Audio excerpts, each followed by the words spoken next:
The following video is based upon true crime content. Therefore, it may contain images and/or language that some find disturbing. For this reason, viewer discretion is advised. December 12th, 2019, 15 hours, 20 minutes, 19 seconds. 911, where is your emergency? Hi, I need an ambulance to...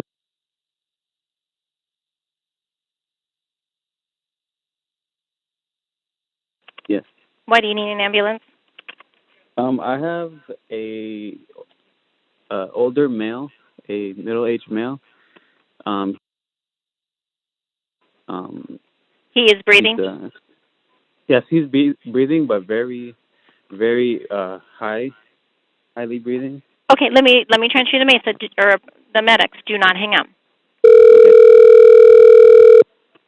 Is this due to a drug overdose medical? or What is anything? the address of your emergency? Go over with it.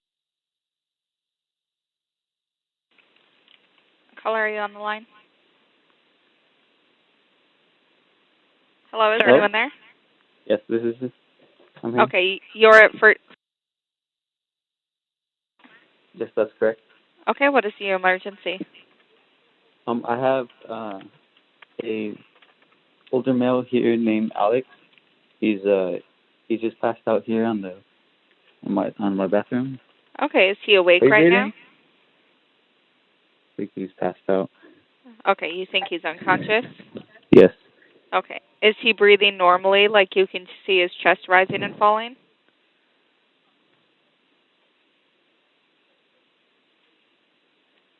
Hello? I hope so.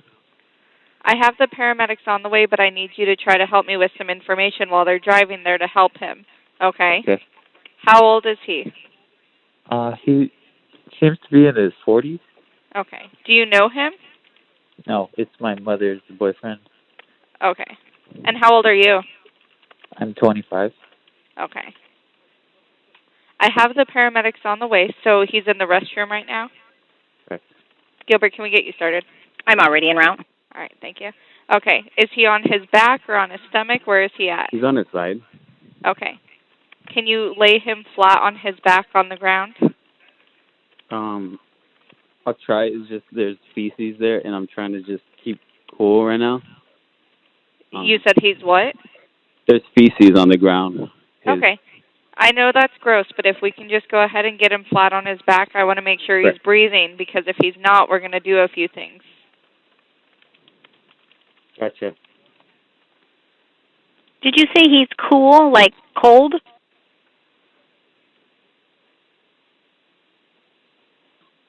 Alex. Alex. Alex, we got to get you on your back.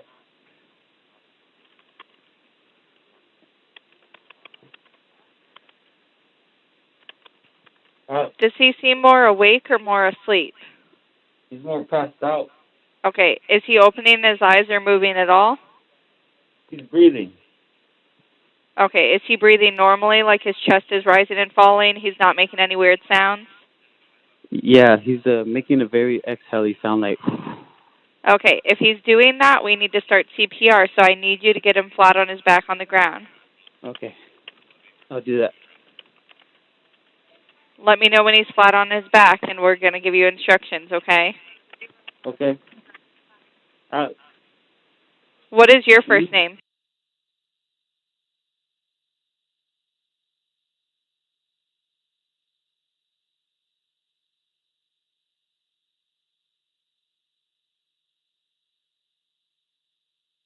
Okay. I don't think I could do that, man. I know this is difficult, but you're only helping him, okay? I know, the paramedics... I don't think I could what do is your name? Anxiety and depression. Okay, what's your name? Anxiety and depression, I can't. What is your name? My name's Joseph. Joseph? Okay, Joseph. The best thing for us to do for him right now is to...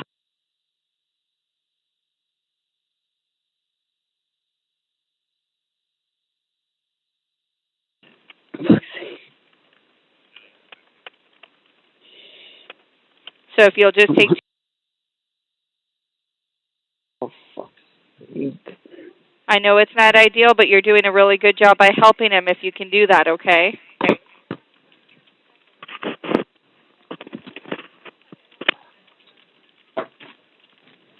Oh.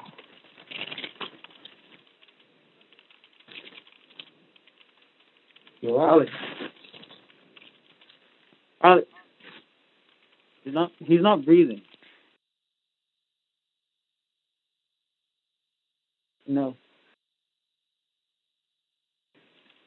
No, he's too big. Okay, just try to get him on his back so we can do chest compression. My mother just got here. Okay, give her the phone then.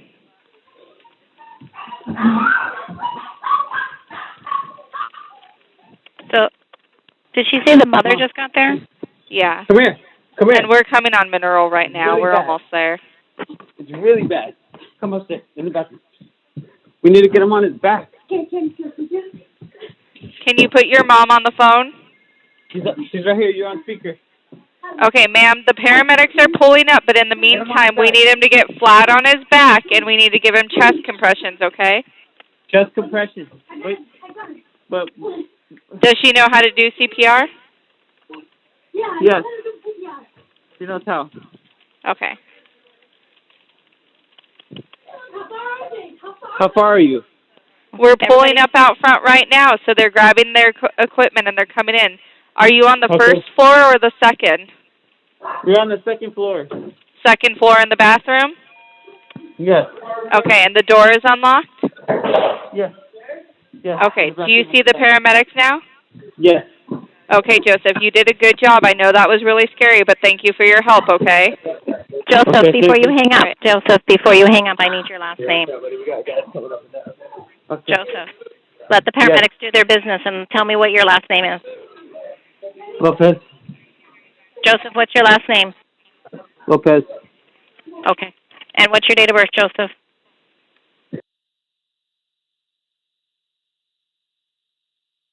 Alex's last name. I don't know. You don't know his name? No. Okay. All right. Do you let the officer in? Yes. Okay. Sounds good. I'm going to let you go. Bye-bye.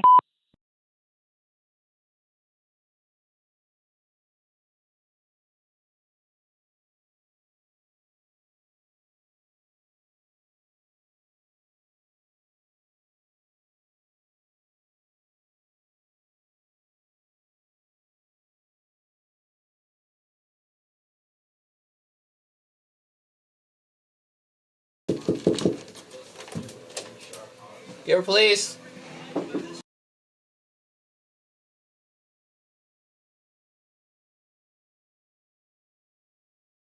If you have all your stuff ready to go, you have entitled or legal stuff. entitled on our back. So you come over here and you let me know, and we'll go ahead and swap out for you.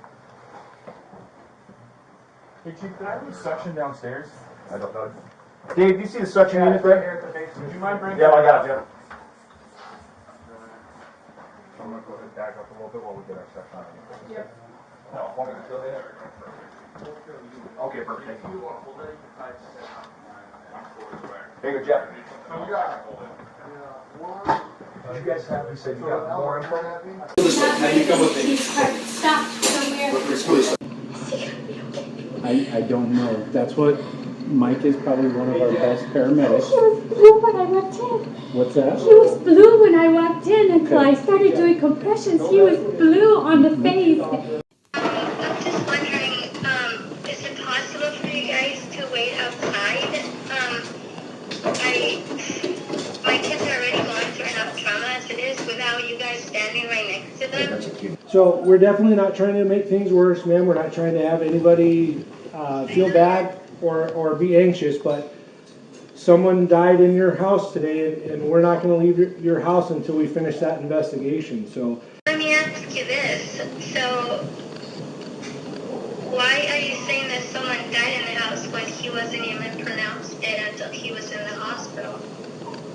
well, the incident started here. I get that he was pronounced deceased at the hospital, but all of that started here. It didn't start in the hospital. It started in this house. Hoping that they would let me say goodbye to him because they took me away from They took me out. The detective took me out of the room.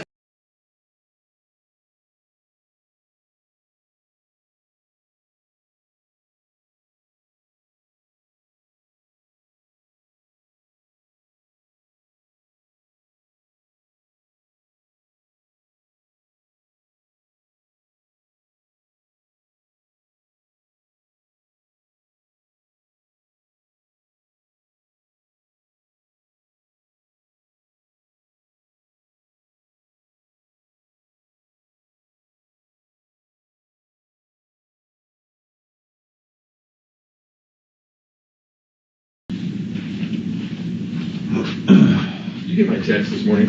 I did not. Okay. Did you text Ron or me? I don't know. I texted whoever was communicating. I was communicating. Probably Ron. Yeah, I've got a 10:30 conference call I got to make. Okay. And so we'll see how things are going here. I may just step out. Okay. And, no big deal. Yeah. Oh. Are you tired of meeting with us yet? That's okay. Be honest. It's not about being tired about meeting with you guys. It's it's kind of like I think of it in my mind. It's like an aquarium, and when you go your hand on the bottom, and then all of a sudden all this stuff comes up. So it's the stuff that comes up. That's a good analogy. Yeah. Brings up all kinds of stuff. And doubt and memories, and and connections, and then you let it out. Yeah. No, I get it. And then you just like start beating yourself up because how could I ever done anything like this, or get involved with people like this, and how could I be deceived so much, and how could I be so stupid? Well, don't beat yourself up. all that comes up. You know what I mean? Yeah. So yeah, that's the hard part of it. And hopefully this is the last time that we have to talk. But we just needed to go over a couple more things, just some clarifying questions, since we've been doing the investigation that have kind of come up again. Okay. Okay? Do you need water or anything, or are you good? I'm okay. Okay. You remember Vince? I hope so. Fremont County. Fremont County. That was a nice one. I do. So, how's everything been going? You getting back to normal life and back on track and Trying to, once in a while something comes up, or some reporter comes up, or Or you get a call from Garrett saying, hey, these guys want to talk to you. Yeah, or like, usually it's reporters that are reaching out to people to get information about me, because, I haven't talked to the media. So they're always trying to get some kind of info. they're still trying, huh? Okay, Zeluma. So, like I said, we're down here just to ask a couple more questions.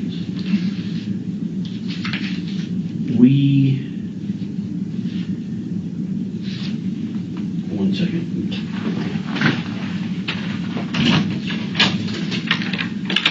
We gotta go, you gotta go. Yeah. It's, you prepare for it and boom. So, but I was saying it when we were walking in, we left, I think it was 51, 52 in Idaho, and came here. Yeah. It's awesome. It's awesome. We're doing a remodel on our house, and it's it's opened up to the elements quite a bit. And we started it in January, and had a section of the back wall that was about that big, as big as that wall, that was opened up, and just had a tarp up over it. So it was sealed up. The wind wasn't blowing in, but the air, there's no temperature variant at all. And half of my ceiling in my home was exposed to the roof, and so the cool air would just come in at night and just pour in there. And I think the concrete slab of my house got chilled down to about 45 degrees, and it took it until probably April to warm up, because it was always cool. But we've had it opened up so much that we've been really enjoying the nice weather, because I would hate to be doing this in August. It would be miserable. I was just going to ask, so is April, the end of April, 1st of May, when stuff starts heating up and really gets going? It's when it gets warmed up in the day. You'll have highs in May, it's always a joke about when the first 100's going to be. It's usually April or May, and then it'll be Saturday. Yeah, right. It's right on track, but then we'll go back down and it'll be 92. But 92 is warm. You step out in 92 and start playing basketball, you're going to feel it. And, that sun's intense. But the mornings and evenings are wonderful. My experience is, and you've lived here a long time too, that even into June, you'll come out in the morning and it'll be 68, 70 degrees, and it's beautiful. But then, as soon as that sun, that's the big difference, is that when do you hit 95? If it's 2 o'clock in the afternoon, who cares? If it's 10 o'clock in the morning, all right, now we're talking. Yeah. That's when it starts getting intense, when it's 95 at 10 in the morning. And then you're like, okay, yeah, it was 70 this morning, but we warmed right up. So you'll get if you're here Saturday, you'll get a taste of it. Yeah, for sure. Yeah, it's everyone that I know right now is getting happy because it's getting into like 65, 75, and we're all like, yeah. Finally, golfing, Oh my God. Too cold. So. Sorry, that was my wife. No. Hey, you got to answer when she calls. So, Zeluma, as we've been going over things, we've been going over reports that you have given to Gilbert initially with Alex's death. And some of those statements that you gave them don't match what you gave us the last time we talked. So I just wanted to clarify kind of why you told them something completely different. Okay? So when I was discussing last time with you about... Was this the day that Alex died? Is that what you're talking about? The day Alex died. Okay. So do you remember anything that you told those guys as far as Lori and Chad? Or... Very, very little. I don't remember much of what happened though. To tell you the truth, there is a part of between 2 weeks there that there isn't much. It's very foggy for me. But that night specifically, there are certain things that I remember, but not all of it. And I don't remember. I can't put a timeline together. I don't know what happened first and what happened next. I don't know which one was first and which one was second. I really don't. I've been trying to put it together, but I haven't been able to. We've also never seen what statements she's purported to have made, so it's Well, I can let you look at a copy, but so when Gilbert Police, let me just preface this. We're just trying to eliminate some of the things maybe defense for Lori and Chad are going to bring up during trial. Okay? And part of that defense could be that they try to pin this on other people, right? So, or make you not look as credible as what you are in case you have to testify. Mm-hmm. So, in order for us to make you look credible and to use what you say in court, we want to kind of jump out ahead of any type of defense that they're going to bring up, and try to make it look like you are lying or trying to get back at them or something like that. So in going over these reports, that's kind of what we are doing to make sure that everything that you told us kind of matches what has happened, right? And so when we were going over Gilbert's reports, there's some things in there that you said that you told us about when you last talked to Chad and Lori, and about when you, well, I'll just come out and ask you. You told Gilbert that you had no idea how to get a hold of Lori and Chad when they asked you who Alex was on the phone with. Can you tell me why you told him that?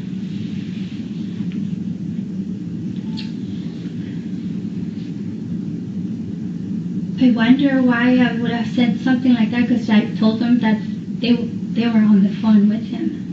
Right, and they asked you how to get a hold of him. And in your statement,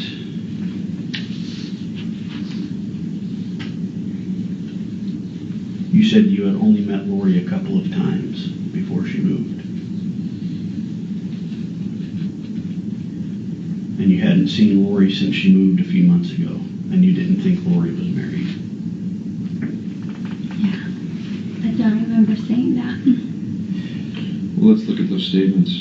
Yeah. And when I say look at them, just look at them carefully there for a second. You didn't think Lori was married, right?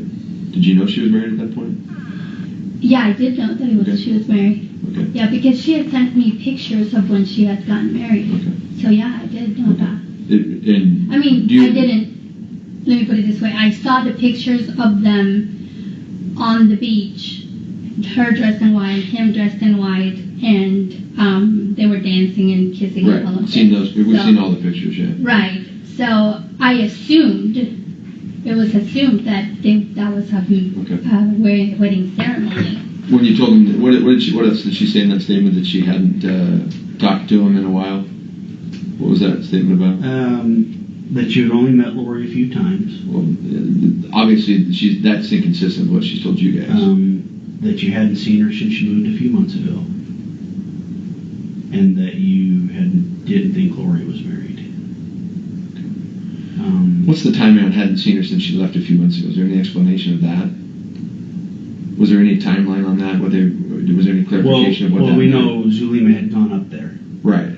So she's saying that since she moved. I wonder if she's talking about since they moved to Idaho or to Hawaii. That's what I'm wondering about. She hadn't seen him since they moved to Hawaii. That could be. That's what I'm trying to find out. That could be, but she said that she didn't know what state Lori and Chad lived in. So those are the type of things that defense is really going to probably ask you. Yeah. So I didn't when they left Rexburg. Mm-hmm. They didn't tell anybody where they were going. Not even even Alex was trying to find out where they were at, and he had asked them where they were at, and they wouldn't disclose where they were at. They didn't. So you had no idea they were in Hawaii? No. What about the times you guys conference called? When we were talking on the phone, they wouldn't say where they were at. So when they left from Rexburg, they didn't disclose where they were at. How I found out that they were there is when they were on the news. Okay. Because there's some. So back in the reports, I don't know if I have that with me. They had talked to you and Melanie Boudreau about going to Hawaii after they were married. Is that not true? This was when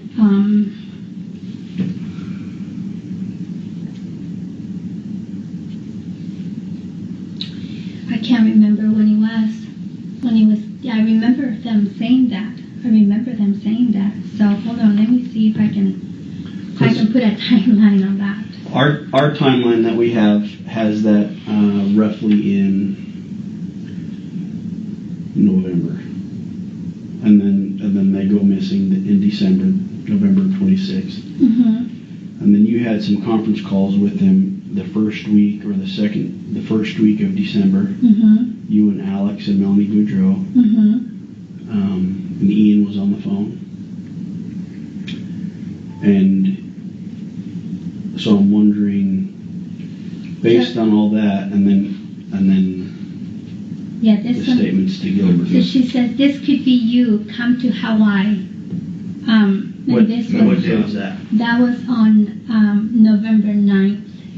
This was the day that they sent this. The pictures. The pictures. And that. Who sent that to you, Chad or Lori? I think this was Lori's. Okay. And she sent it to me and Alex. Do you have that number? Yes.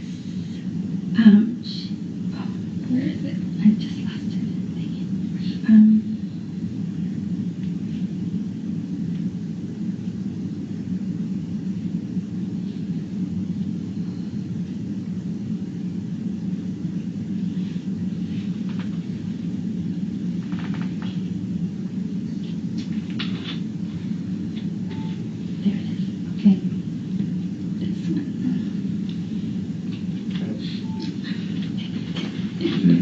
phones can be a I pain. don't know what I'm doing. You gotta find, I don't know if I find the number on there. It might be right there.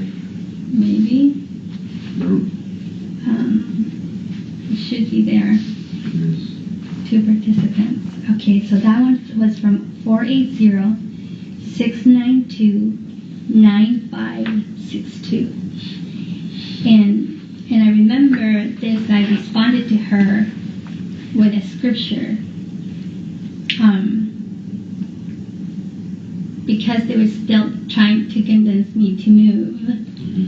Now, to be clear, they didn't tell you they were living there yet, right? I mean, No. This was them for a wedding. They came back after this, right? They came back after this. And then it was long around Thanksgiving that they vanished.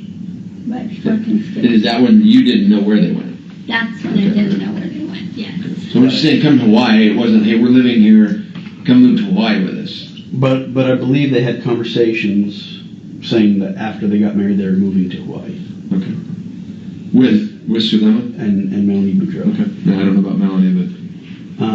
And so that's why I was wondering, when it comes to the Gilbert reports, you say you have no idea where they're at or how to get a hold of Lori, or you've only met Lori a couple times. Do you see what I mean? Yeah. Where there's a discrepancy. Yeah, absolutely. So that's why we want to talk about that, and I wanted to know why you had told Gilbert police that you kind of really didn't know Lori or where she was at. You know, and before I don't want you answering something about having potentially misled Gilbert Police Department until I hear the statement. I think what she's told you guys is the truth.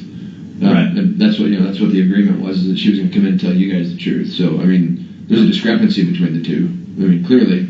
Right, and that's why we're trying to get out in front of it just before trial. Right, sure. We just want to figure out if you in fact did make that statement, and if you did, why you made that statement. Do you remember making that statement? Okay. I don't remember. I remember going to the hospital. I remember them putting me in a ambulance, and they took Alex in another ambulance. And I remember them taking us to the hospital. And I remember they started working with him, and then they put me in a room. And I don't remember much of what happened between that and until the time that they brought me back to the room for me to turn off the machines for him. I don't remember when I was taken back there. I don't remember whether the person that came to talk to me, was it before or after that? I don't remember, and I can't put it together. I can't not put it together. Okay. I don't even remember the name of the person that was there. I don't even remember what he looks like. So if I was to see him right now, I wouldn't even recognize him. I have no idea. There's nothing right there. Then I remember when I turned off the machines, they told me, I remember somebody came saying that I couldn't touch him anymore, that he was considered a crime scene, and that I needed to leave. I asked for a couple of minutes with him. They gave me I don't know how long, but they gave me a few moments with him. And I remember coming out of the room, and my son-in-law came. And I remember him saying to somebody who was there, we're going to get a lawyer right now, so speak to our lawyer. And then I remember leaving. But I don't remember when that happened. You know what I mean? There's no correlation there for me. Okay. None of it. I'm at a time right now, because I'm going to make that call. Okay. Let me do that, and then I'll come back in as soon as I can. You guys feel free to chat about anything other than this, and I'll be right back, because I just got to, they're going to, yeah. I've already missed one call from them, so let me go do that, and I'll be right back, okay?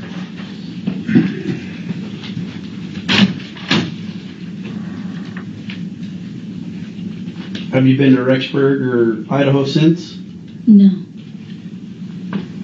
It's getting to be nice up there. Is it? Yeah. The last time I was there was cold. Yeah, it's cold, like, It was cold for me anyways. it seems like it's cold for 8 months out of the year, but Yeah. now's the time where it starts to get nice and warm, and it's not hot like here, but I take the heat. I would take the heat any day. Yeah. So I always run 2-3 degrees colder than everybody else. And you think that they won't make that big of a difference, but it really does. Well, I'm not sure anybody that lives down here owns a jacket, do they? We do, because after you're here for a while, they call it your blood thins out, and it really does. Oh. So you become kind of a wimp, because as soon as it gets to 70, you're like, oh, it's so cold now, you know? So when and besides the fact that my own temperature is lower than most people, then I'm always cold. So I have a sweater with me most of the time, most of the year. Really? Uh-huh. Even in the summer months? Mm-hmm, in the summer months, because God. when I go inside of if I'm working inside of like a grocery store or anywhere, the air conditioning is too cold for me, so I put the sweater while I am inside the store, and then I take my sweater when I leave the store. So does every house down here have air conditioning? Oh yeah. Yeah, I couldn't imagine living down here without it. Yeah, there are some houses that have those. They call them the swamp coolers. Oh yeah. And some houses run on those ones because it's cheaper to run that than to run an air conditioner. But it's not the same. It's not the same. Well, I think even in Idaho they have swamp coolers. Yeah. But the older I get, the more I hate heat and cold. So I like it between probably 80 and 90, somewhere in there. So in our summer months, we run the air conditioner. Yeah. Even though it doesn't get near as hot up there as it is down here, but yeah, I like it. It's nice. Down here? Yeah, to be able to walk out. It's nice for a change, but I don't know if I can live in 110 degree heat for 4 months out of the year. Do that. So the first summer is really, really tough because your body is not used to it yet, and you're like not really. Well, during the summer we don't do things outside. We just don't. Just stay inside. You go from the house to the air conditioning house, and then from the house to the air conditioned car. And some people here also have those starters for their cars, so they start their cars in the air conditioning before they get into it. So that works. See, that's funny. In Idaho, we have those to heat it up. Right. There you go. See? So, but how do they play? How do kids play sports down here if it's like 110 degrees during the day? So they do it really early in the mornings or sometimes in the evenings, but you never do it like in the middle of the day. And our hottest time, it is at 5 p.m. because we're in a. How are you? Good. How about you? Good. Good to see you. He's complaining about hot weather again. Well, no, I'm saying I enjoy it. I don't know if I could do the 110 you could do all the time. You could do it because you see the offset of that. Because then you have 8 months of pure heaven. That's true. So they play. I don't know. Do they do overnight sports? Yes, a lot of people. You'll see them in the courts at night. Yeah. Like the kids at the skate park, the basketball courts, and the parks are usually busier at night than just during because it's the coolest time of the day, huh? Yeah. Yep. And we get used to it. You know what I mean? And you really do. Like in the summer, sometimes I'll go taking a jog like around 7, 8 o'clock at night, and you're just used to it. So it doesn't really bother you as much as it would the first summer that you're here. Yeah, I'd imagine you're used to it. I never have gotten used to the cold weather, but no. Yeah, I couldn't either. I couldn't do it that cold. I'm not a cold person. I still have that California blood, I think, just a little bit. There you go. That's it. Yeah, I would do heat any day over the cold. Yeah. So, in those 4 months, really, they're not. People think that they're like horrible, but you just Get used to it. You get used to it, and then you navigate through it. You know, you don't go outside up around 5 o'clock. You know, you're just not gonna do that until your air conditioning breaks, and then you have to wait a month for a repairman to come because they're so dang busy. So here they don't let you wait a full month. That they'll only make you wait for up to 24 hours and no more than that. Oh, that's not bad. Because it's like emergency here. You know what I mean? Your AC needs to be fixed. It needs to be fixed right away. That'd be the work to get into. You'd probably make good money being busy too. They are busy during the summer. Extremely busy during the summer. So, you know, some people, when that happens to them, they just go to a hotel for the night, and then they just come back to the house the following day. Yeah. Especially if you're an elderly person and you really can't move or go somewhere, they could get pretty sick. Yeah. Or die really with heat stroke. Yeah. They're stuck in a house. Yeah. So, definitely, like, it's something else. Like, I remember one time, my AC got broke down, and we had to wait until the following. Like, it broke in the afternoon, so we had to wait until the following morning. So we had to be without AC throughout the night. We had all the windows open. We had all the fans going, and it was miserable. Miserable. Yeah, I couldn't imagine. Because it was like 98, 99 degrees inside the house. And see, that's the thing with the cold, though. You could always throw more blankets on. Or True. dress warmer. Yeah. Right? With hot, you can get completely naked, and then you're just it. Hot. Yeah. True. And at the time, I didn't know, you know, they make these things, this makeshift things where they put these buckets, right? And you put ice inside the bucket, and then you put a fan on the top, and then the air that is coming through the sides, you make holes on the side of this bucket, so then when you put the fan on top, the air that is coming out of those holes is cold. So you can actually have a makeshift AC in your room. Idea. So anyways, at the time, of course, we didn't know that you could do things like that. We could have done that. Yeah, that's yeah, it's a really good idea, actually. Huh. So I find all kinds of things that you can make on YouTube. When you're in desperate times, yeah. Exactly. YouTube will help you with all kinds of stuff that you have to do. So. Well, my kids both play soccer and my daughter plays softball. Okay. And so they're always practice every night, you know, after school or games a couple times during the week on Saturdays. But I couldn't imagine, but it makes more sense they would have them later. Yeah. Because I couldn't imagine them playing in 110 degree weather. Yeah. It would just, I'm sure a lot of kids would get sick with heat stroke or something if they were. Yeah. And they do have, you know, like season sports. You know, there are certain sports that are like, you know, the winter sports, the spring sports, and then some of them there are summer sports. But summer sports are usually like swimming or like gymnastics or, you know, something like inside, things, most of the stuff is inside, yeah, like volleyball and stuff like that. So, yeah, they don't do much outside during the summer. I don't do much outside during the summer, actually, to tell the truth. I take my grandkids sometimes to the park and take them like super late, like right before it gets dark. So we walk all the way to the park. Sometimes I drive them, but sometimes we walk so that they can get them really nice and tired. And they play for a little bit, and I'm like, okay, guys, it's getting dark, let's go. Time to go and go to bed. I'm tired. Yeah. Well, I'm sure that playground equipment gets scorching hot during the day. You can't even get on it. Well, if you, I don't know if you've seen them, but a lot of the parks here have those big, what are the things called? Like an umbrella type deal? Yeah, they're like made, like they're in a triangle.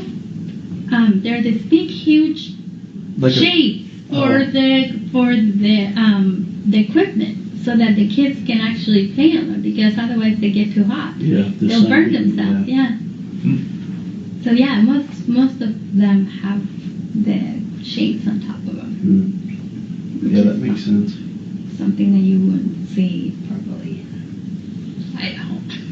No, but even in Idaho, I mean, in August or July, and it's 95 out. I remember taking my kids to the park, and you get on those plastic slides.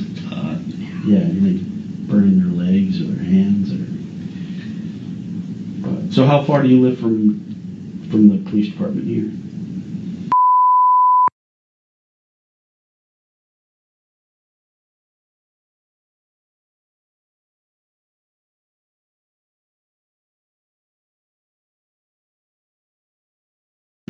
So is it like a 15-minute drive? 15, 20 minutes, yeah.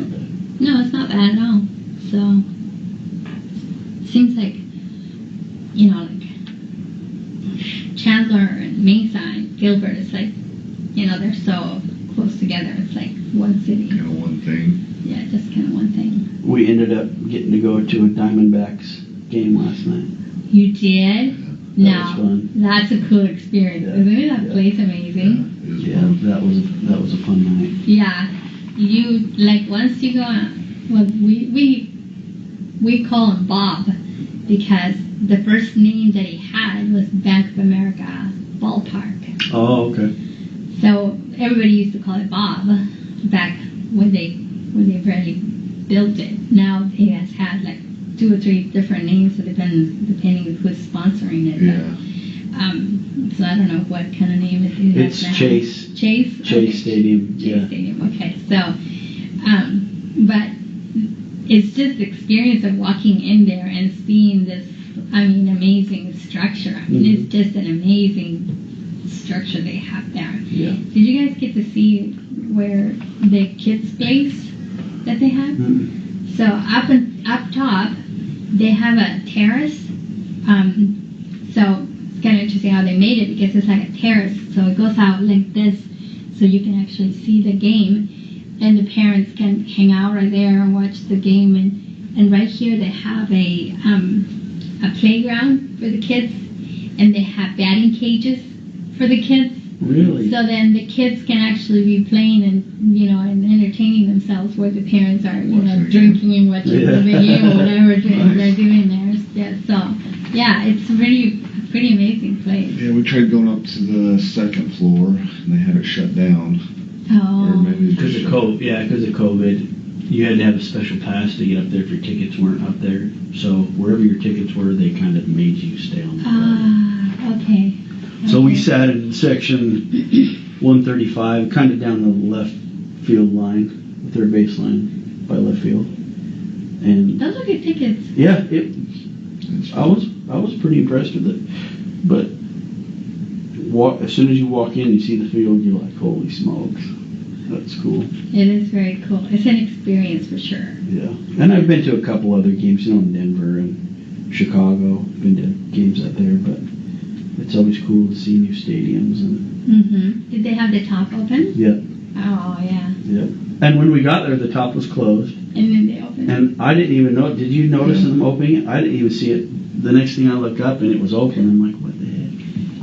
Yeah, it's very cool how they do that. Sometimes they open it up and they have the Air Force do a flyover, and then That would be also cool. sometimes because the top all those they look like it's their walls, but they're really not. Well, they're panels. So all the panels can actually go like this. So they're actually all the way up on the top. It actually opens up like this. So you can actually see all the way outside. So for the 4th of July, if there's a game on 4th of July, what they do is that they open the top, they open up all the windows up on the top, and then they have fireworks display. That'd be cool. That would be cool. The coolest thing ever. It is so cool. And then on that day they let you on the field. Oh, they do? Yeah, they do. Oh. So I was there for one time for 4th of July. It was pretty amazing. So do you go to a lot of those games or no? Not anymore. I used to go a lot more when my son was little. He loved baseball, so I used to take him all the time. And then my youngest daughter liked it also when she was little, so then I used to take them both to the games a lot more. But now they're both grown and, you know, they do their own thing. Do they still go? They're not cool. I'm not cool to be with mom anymore. So, my daughter still does. My daughter still does. My son's got some pretty, he struggles a lot with anxiety and being around people, a lot of people and stuff like that. So he doesn't get out much these days. So. Well, I'm sure that's something that they'll always remember is going to that. I mean, I can remember when my dad took me to Dodger Stadium, you know, when you're little. It's just something that sticks with you forever. Yeah, they still talk about it. Yeah. They still talk about the games. That's pretty neat. Yes, there's a couple of times when I just like, I told my son, like, it's just the two of us today, let's go to the game. He's like, okay. And we would get like, you know, like the really expensive tickets and we would be like right, you know, way at the bottom and really cool. You know, Did you ever catch a ball? A foul ball? No, but you know what? One time, one of them came towards us and hit somebody like right on the head, like right. Oh, that would hurt. Yeah. That would hurt. Yeah. The bad thing about the ballpark is you pay a lot of money for a ticket, but then you get in and a hot dog is like $10. Yeah. Right? And popcorn's $12. Before you get out of there, you're spending over $100 in food too. It is very expensive. So, I mean, I think they can make that a little cheaper. But yeah, it was a good time. We sat in between. They played the Padres last night. And Okay. so we had, what, 4 Padres fans behind Yeah. us? And they were drunk and yelling at the Diamondback fans that were sitting kind of in front of us. So it was actually pretty entertaining. They get to into listen, it, let me tell you. Or when where the Dodgers count, those games are like so entertaining because I mean they go at it and they just like yell at each other and then like, you know, if somebody makes a mistake on the field, they just kill the other fans. Like, oh my goodness, they're so, yeah, they get really into it. So you guys were over there by the pool. There's a pool there? You didn't see the pool either? No. Oh, come on, you guys missed out. Where was the pool? So let's see. Base is here, right? So, and let's see this. So 2, 3. So right behind third. Yep. That's kind of right where we were kind of Okay. at. So there is a big wall right there, right? And right above the wall, that's where the pool is at. So you can actually buy tickets to be at the pool while in the you're pool watching the game. Yeah. Cool. That's what we should have done. It is very, very cool. It's right below the big bar that they have there. Yeah, we missed that. Yep. So right, because there's only one main gate, right? No. There's gates everywhere. All over? Oh. See, we went, I don't even know where we were at. But we walked, the gate we were at, you walk straight through, and it's kind of right where our tickets were. Okay. So on the left field side of that gate. Okay. All right. So you guys were coming more from like the Washington Jefferson side more so than the street number side. Yeah, we had to walk through like a parking structure. Okay. Right there to go through. But yeah, it was a good time. I'm glad we got to do that when we were down here. Yeah, that's an experience. I really, really would recommend that anybody could go and take a look at that place. It's so amazing. I wonder how much season tickets are. Because this should probably be the year to get season tickets if you could, because nobody's really going because of COVID. Yeah. Yeah. Might be cheaper. Maybe a little cheaper to get, but they're probably pretty dang expensive. I don't know. I remember,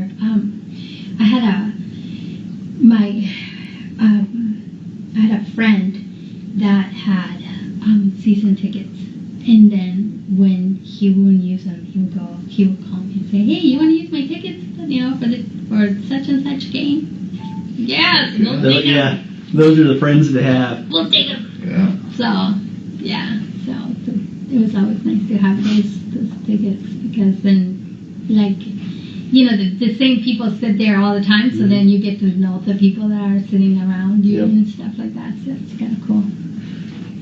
Yeah, I don't think that they will be very expensive. They used to be once upon a time because baseball was like the thing to do, but now with COVID, everybody's so afraid of going anywhere and doing anything in public. Well, there's something to be said about just enjoying a baseball game, having a hot dog and a cold drink. Heck yeah. Watching the game. Heck yeah.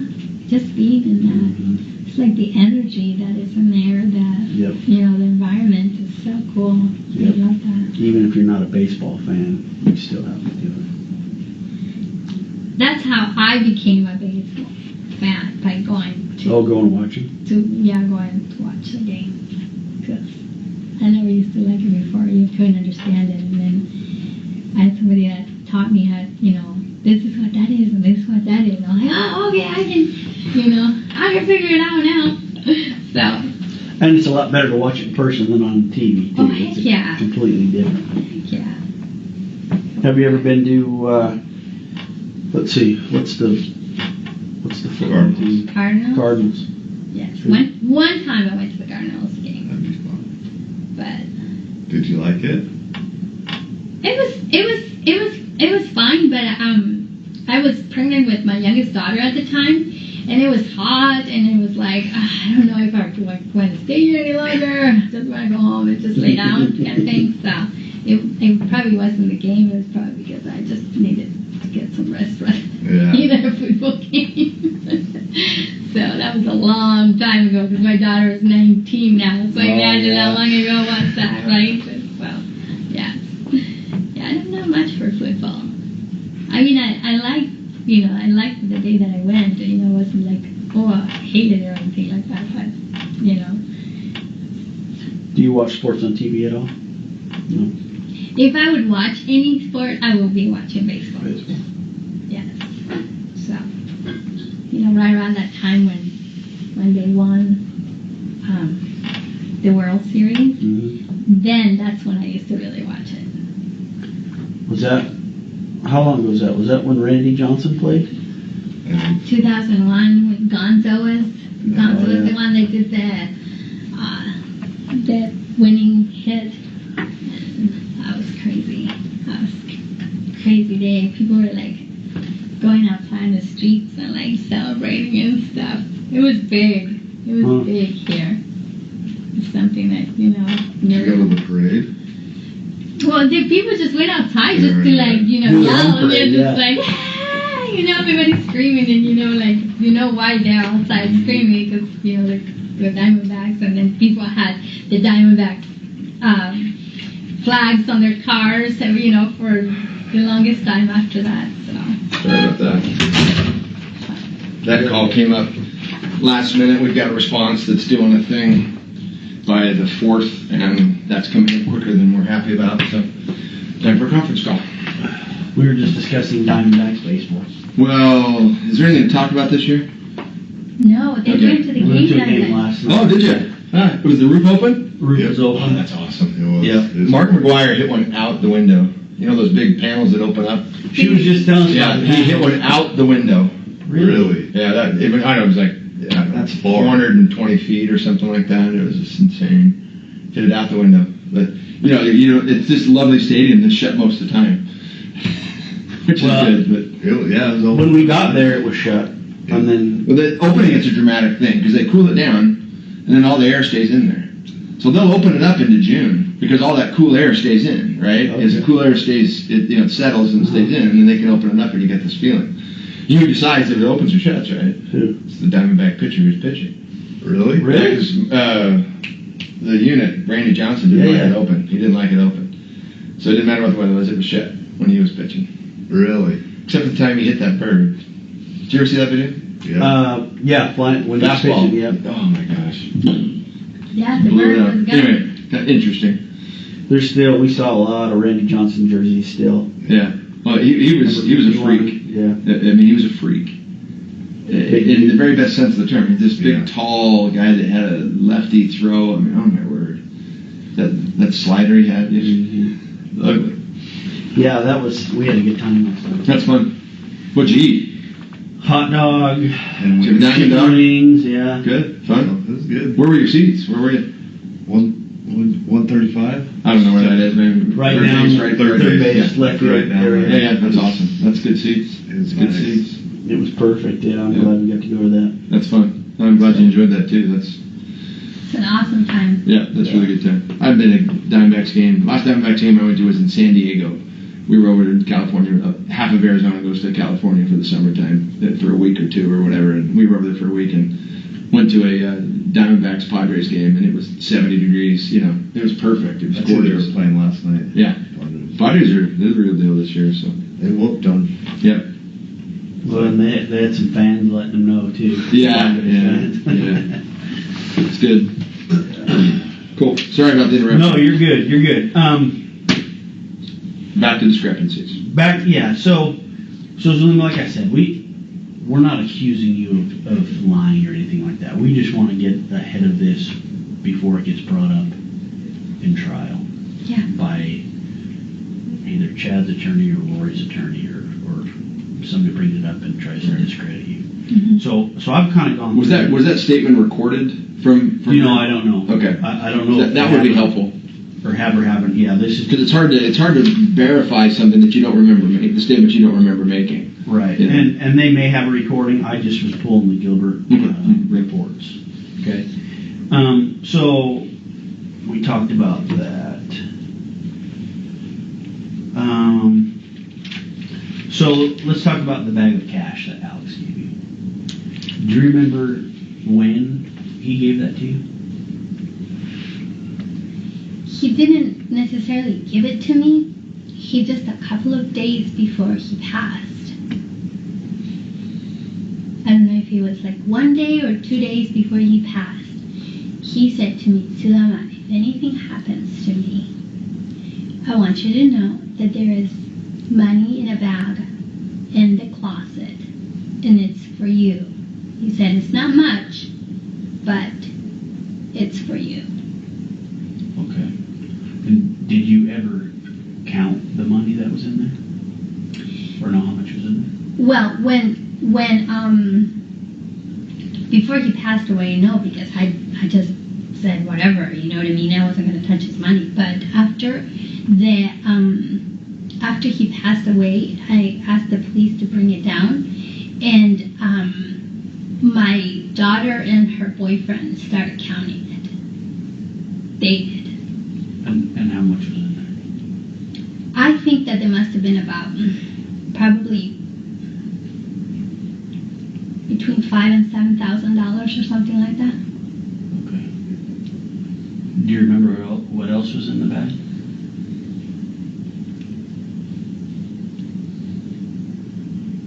I still have the bag.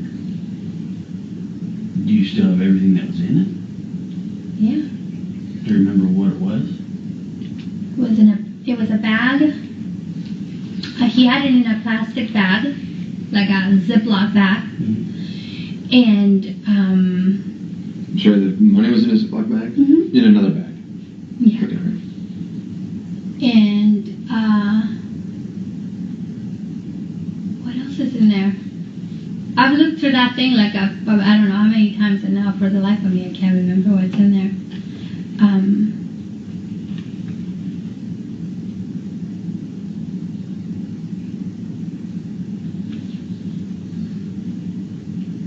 There might have been a pair of headphones in there.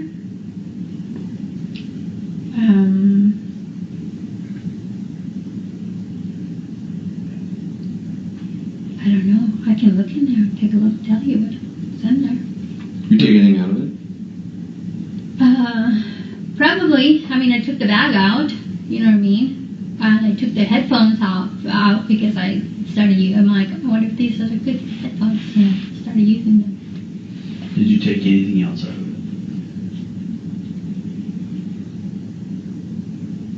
It's possible. I wasn't paying attention, to tell you the truth. Was I supposed to be looking for something? No, I'm wondering, because we had reports there was some other things in there. Yeah. And Like what?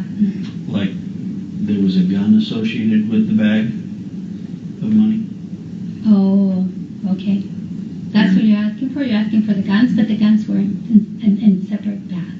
Not in the same bag of not in the bag of money. The bag of money was it's like a black duffel bag type thing with a zipper.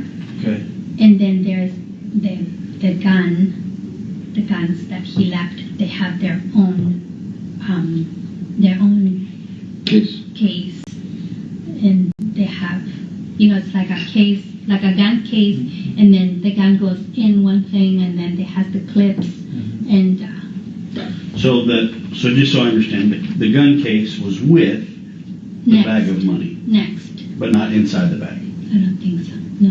And just so I'm clear, the bag of money was in a Ziploc bag inside of another bag. Yes. And the gun was not inside the bag with the money, nor was it inside the bag that the money was in. Am I saying that right? Yeah, it has its own. Okay. Its own separate bag with a zipper that goes around like that. So when you open it like a book. Okay. So in the duffel bag that the money was in, what else was in the duffel bag?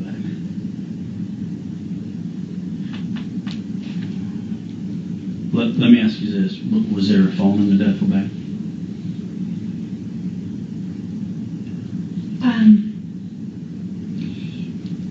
Yeah, I think that's where they found a phone, because they took it. They took a phone. Who? The police? The Gilbert police took a phone that was in there, because it's in the inventory that they left. When they take things, they give you an inventory of what they take or whatever. That there was they said that there was a phone. It's possible that they found it in there, but I don't know where they found it, to tell you the truth. But they said that they did take that phone. Take a phone? A phone. Okay. You don't know where they got it from? No. It's possible that it was in there, yeah. It could have been in Alex's pocket. The phone they got. Well, Alex didn't have any clothes on when so. Yeah, I was flip about it. Maybe it could have been somewhere else. It's possible. Yeah. So you don't remember anything else? Did you ever go through the bag before your kids did? No. And so when Alex gave you that bag, or told you if anything ever happens to me, did you ask him, like, why would anything ever happen to you? Was that an odd statement that he had made? I did. I said, don't say things like that, Alex. I said, why would you say something like that? And then he said, just in case. Just in case. That's why the reason why I in my back of my mind, I was thinking, did he do something to himself? Why was he saying that 2 days before he passed? So he tells you about the bag and says, if anything ever happens to me, there's some money in the bag. It's not much, but there's some money in the bag. And that was 2 days before.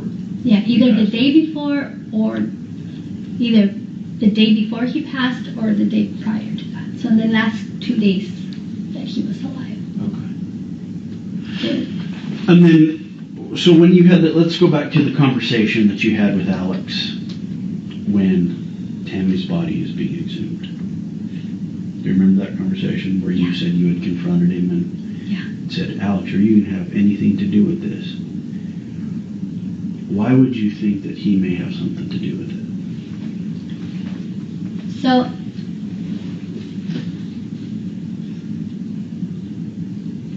Lori and Chad had called that day, and they were the ones that told us that they were exhuming her body, and the way they were talking, they weren't really saying anything like, oh, we're worried or anything like that. It was more of like a feeling that I had that was like, this is really weird. Like, shouldn't they be like having this kind of reaction type of thing? Not like so nonchalantly, oh, they're exhuming her body today type of thing. And I was like, why are they so not nonchalantly about it? Like,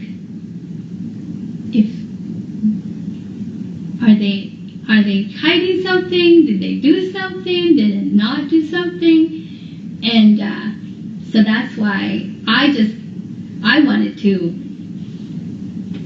I knew that if I asked Lori and Chad about anything, they probably wouldn't say anything. But I thought that if they had been doing something, if he had done anything, Alex would probably tell me. So that's why I pressured him.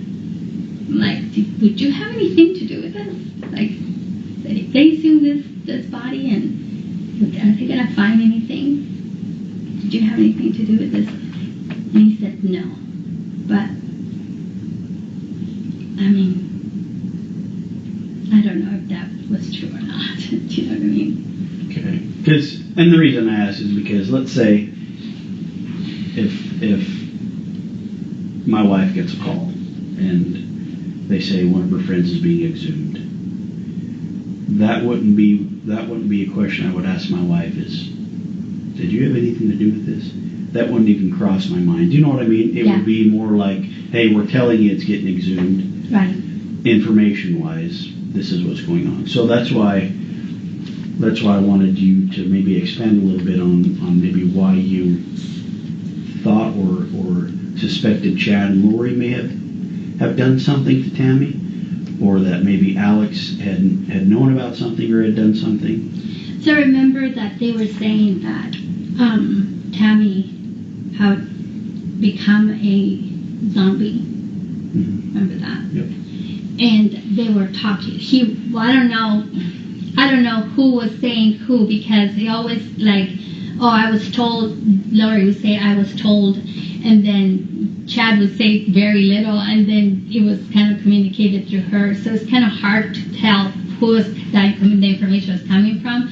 But they were saying that Tammy was supposed to die on her trip to Utah. She was supposed to have he had seen it in a vision that she was going to die in a car accident in the way there, or something was going to happen that she was going to pass away. Okay. And then when she didn't pass away, then what they were saying was that she actually did pass away, but what happened was that she was taken over by an evil spirit, and then they were that she had become a zombie. Okay, so in the back of my mind, here I am thinking, okay, they said the same thing about Charles, right? And then Charles ended up being shot, right? And I'm thinking, okay, you guys are not trying to say that you guys are going to do something physically to people who are, who are turning into zombies according to them. That was my thought. Okay.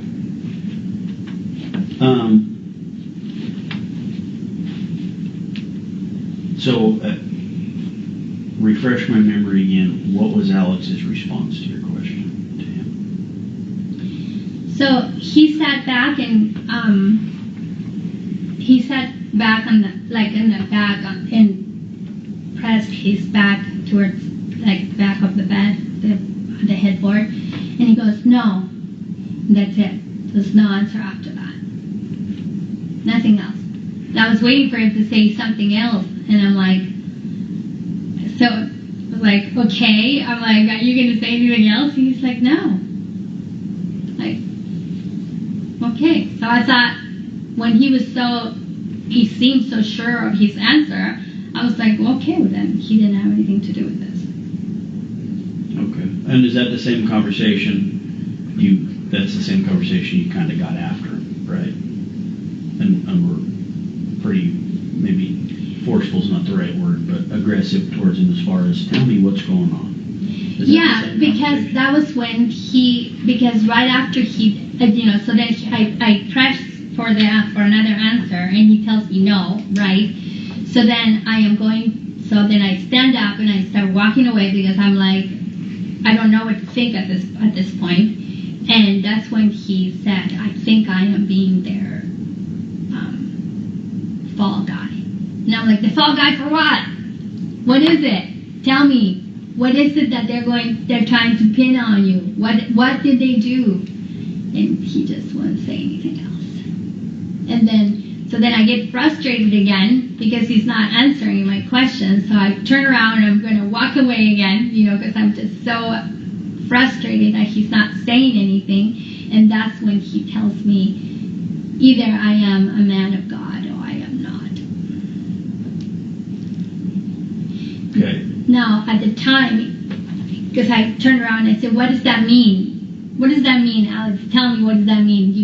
It's like you can't just tell me these things and not say anything to me. And I was so frustrated with him, so mad, really, because he wasn't saying anything else to me. And that, I guilt. I thought for sure that I had probably given him a heart attack because I was, kind of pouncing on him, Now putting it all back, and now I understand that, they were probably telling him through blessings to do certain things, and he in his mind was either I'm following what God is telling me or I am not. Did you have a question about that, Randy? No. I thought I saw you writing something down. Okay.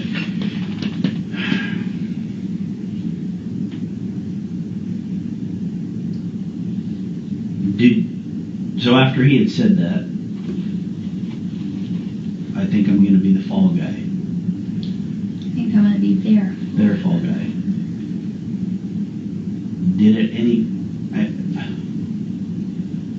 Did you think that Chad and Lori had done something to Tammy? Was that your impression based on that statement? I didn't know what to think at the time. I didn't know what to think. It was so confusing for me at the time because I saw at the time I still saw Lori and Chad as a very spiritual, kind, loving, charming, law-abiding, God-fearing people. Okay. So there was no, to me, it would be like, you know what I mean? So even when he was saying, when he said that, I was like, the fall guy for what? Like, what was it? What is going on? You know what I mean? And like, I couldn't even process it or put two and two together. What is it? So what was it that they would do? Okay. I mean, these things didn't even come together for me until like months and months and months of me thinking and processing and putting things together. You know what I mean? Because to tell you the truth, until they found the remains of the children, I still thought that there was a possibility that they had them hiding somewhere, that the kids were going to be alive. That's what we all hoped too. I really believed that they had them hiding somewhere. I believed them. I really did. That's what they were saying, that they were keeping them safe. So on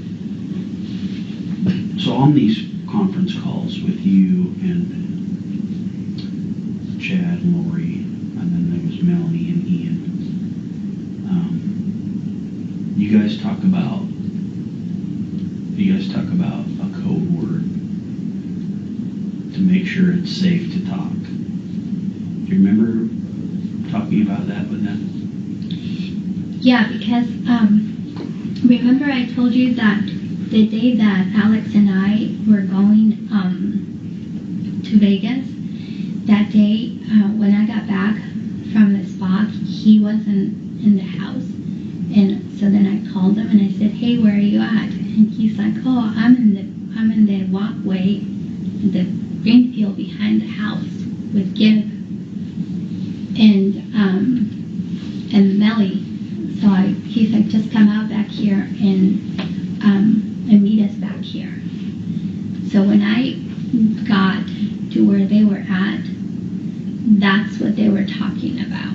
They were making a code word to say, this is safe to talk, this is not safe to talk.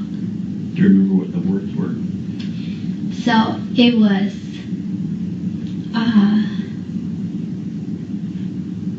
Pretty Bird,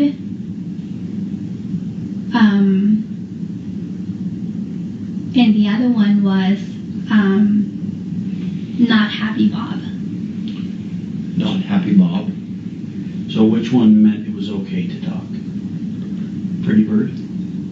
I think it's the opposite. I think that Pretty Bird was not. Okay. And then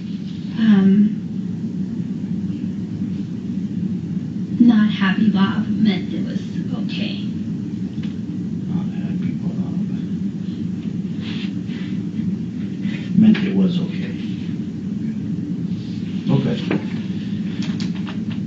So, whose phone number did you call when, because they would call you from Ian's phone. Whose phone number would you call to conference everybody through?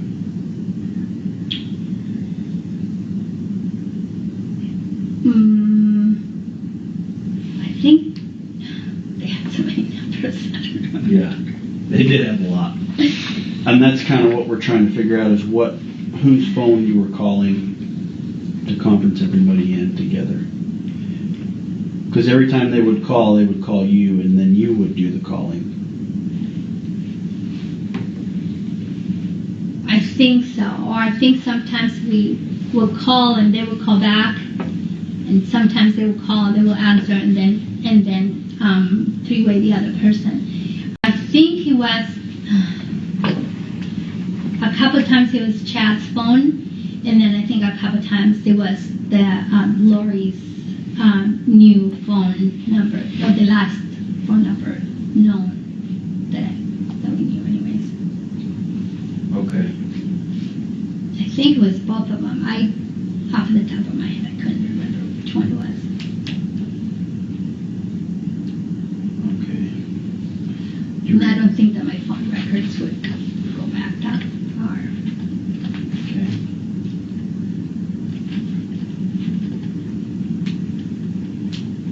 They probably do. The numbers do. Yeah. So a couple times to Chad and a couple times to Lori. Mm-hmm. Just depending on who. Yeah. Because a lot of times they wouldn't answer. They just, remember I told you about that ghosting that they would do. So a lot of times we would call one number and then they wouldn't answer, then we would call the other number, and sometimes they would answer and sometimes we would call the other number again. So there was a lot of that calling and no answer, and then sometimes they would call back. And that's when they lived in Hawaii. Well, they were in Hawaii, but at the time. Because that was after November Right. 26th or 27th. Yeah. And I thought for sure that they were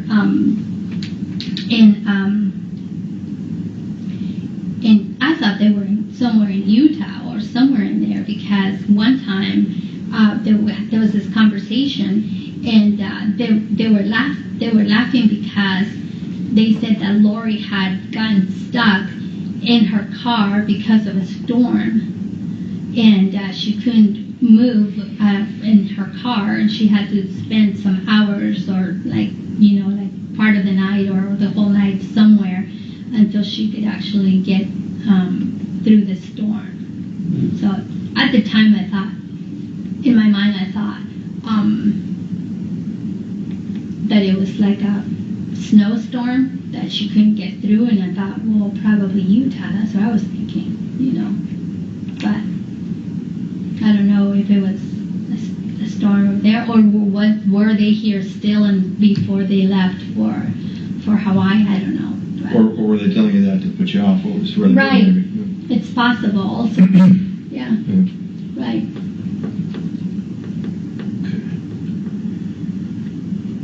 And that's one of the things that she would say would be, for your protection, we're not telling you where we're at. For your protection. So how come you were the designated, or how come you were always the one who would make the calls? How come it wouldn't be Ian or Melanie or anybody else within the group that would call chattel Marie?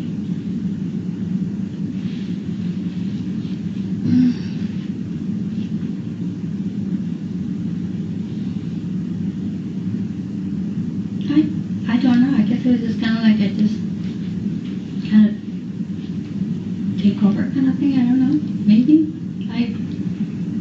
There was no really a particular reason why I would. There wasn't like a designation or anything like that. Did everybody know their number in the group? At that time, no, they didn't, because I remember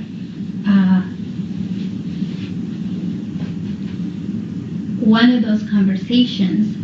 I remember that we put Melly on the phone, and I remember her, she just started crying and crying because they weren't answering calls, and that one of the numbers, I guess, wasn't working anymore, so she hadn't talked to them since they had left Rexburg. And when you say Melly, that's Melanie Boudreaux. Yeah. Because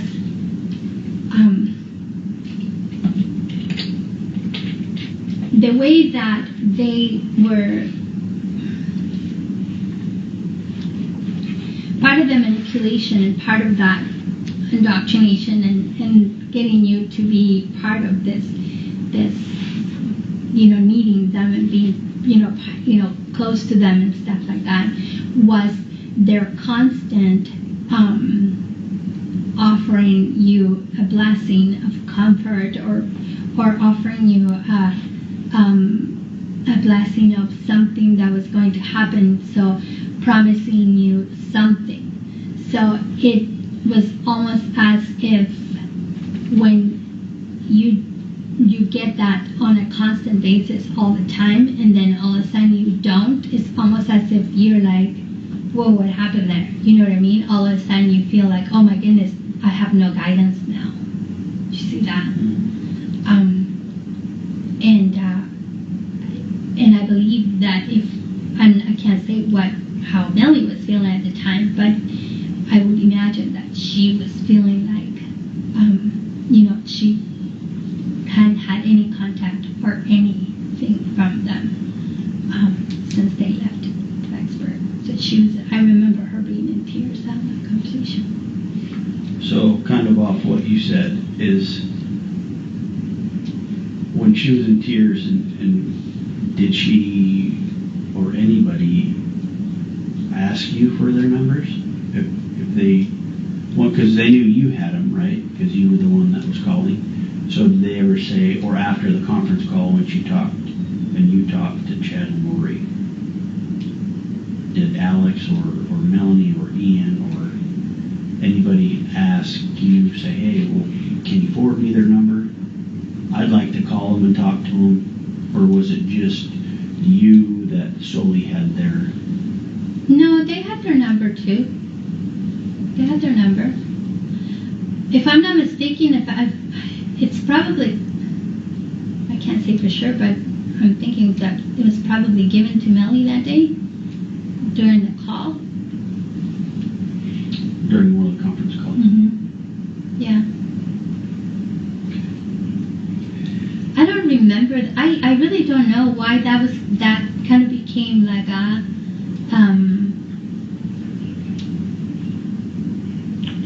pattern. Yeah. Like, I mean, I didn't even see it as a pattern until until you're bringing it up. I didn't even realize that it had become a pattern like that.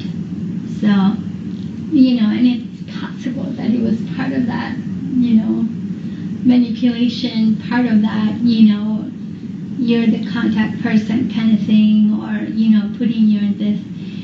This is one thing that now that we're talking about this, one of the things that they started saying to me from the beginning was that putting me in a position of being so special, And like Lori and Chad used to say to me often, your mission is the most important one.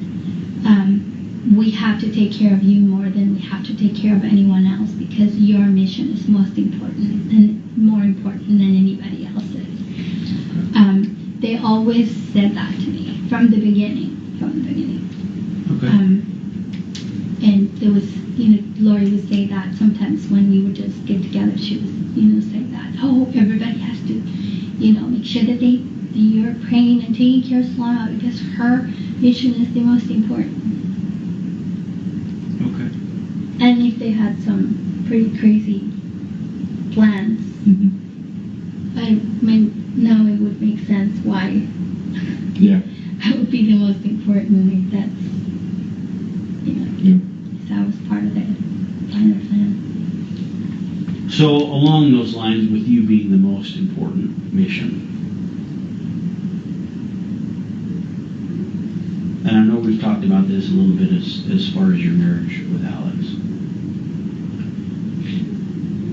Was Chad or Lori directing you to marry Alex? They were suggesting it, and they were saying that we should be together.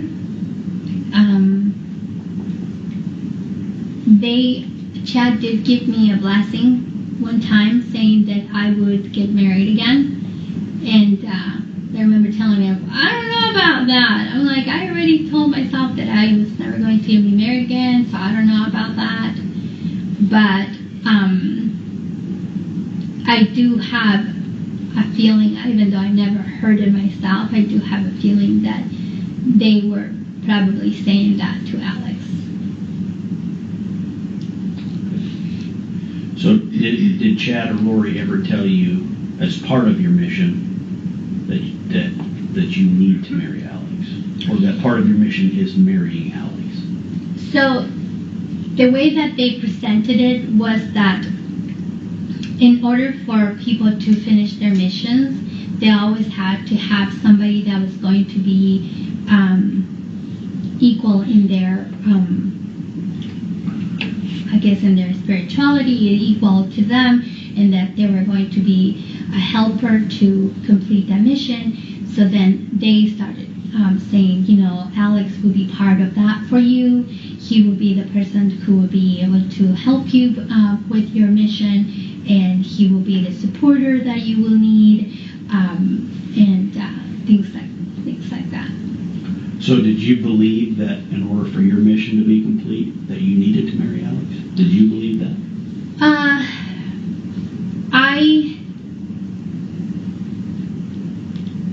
I wasn't sure, to tell you the truth, if I really had a mission.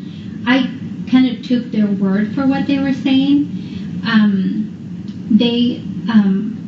Often they would say, okay, Zeluma, we want you to do this. And I would go, okay. And I would just say a prayer or whatever. And then they would say, oh, Zeluma, this is what you did. So it was never like I would be able, you know what I mean? Like, am I really doing any of this stuff? Or are they just like saying that because they were confirming it for me, or, stuff like that. So I had a lot of things that were in my mind that were like, I don't know about this. So it was a lot of, I used to tell them all the time, I'm putting that on the shelf until I can understand it, or until I have more information, or, or whatever, a prompting or something about that. And I kept, praying about, about Alex. And he was like, he was there. You know what I mean? From the beginning, he was like, I want a relationship. I'm not messing around. He was like, I want to get married. And I mean, he was insistent about it. And I was like, no, wait, let's wait. No, I don't have an answer. I'm not sure about that. And I had my doubts, let me put it that way. I had my doubts. And then I kept praying. And then once Alex and I got to know each other a little bit better, and we started spending time together and talking to each other, I really started liking him.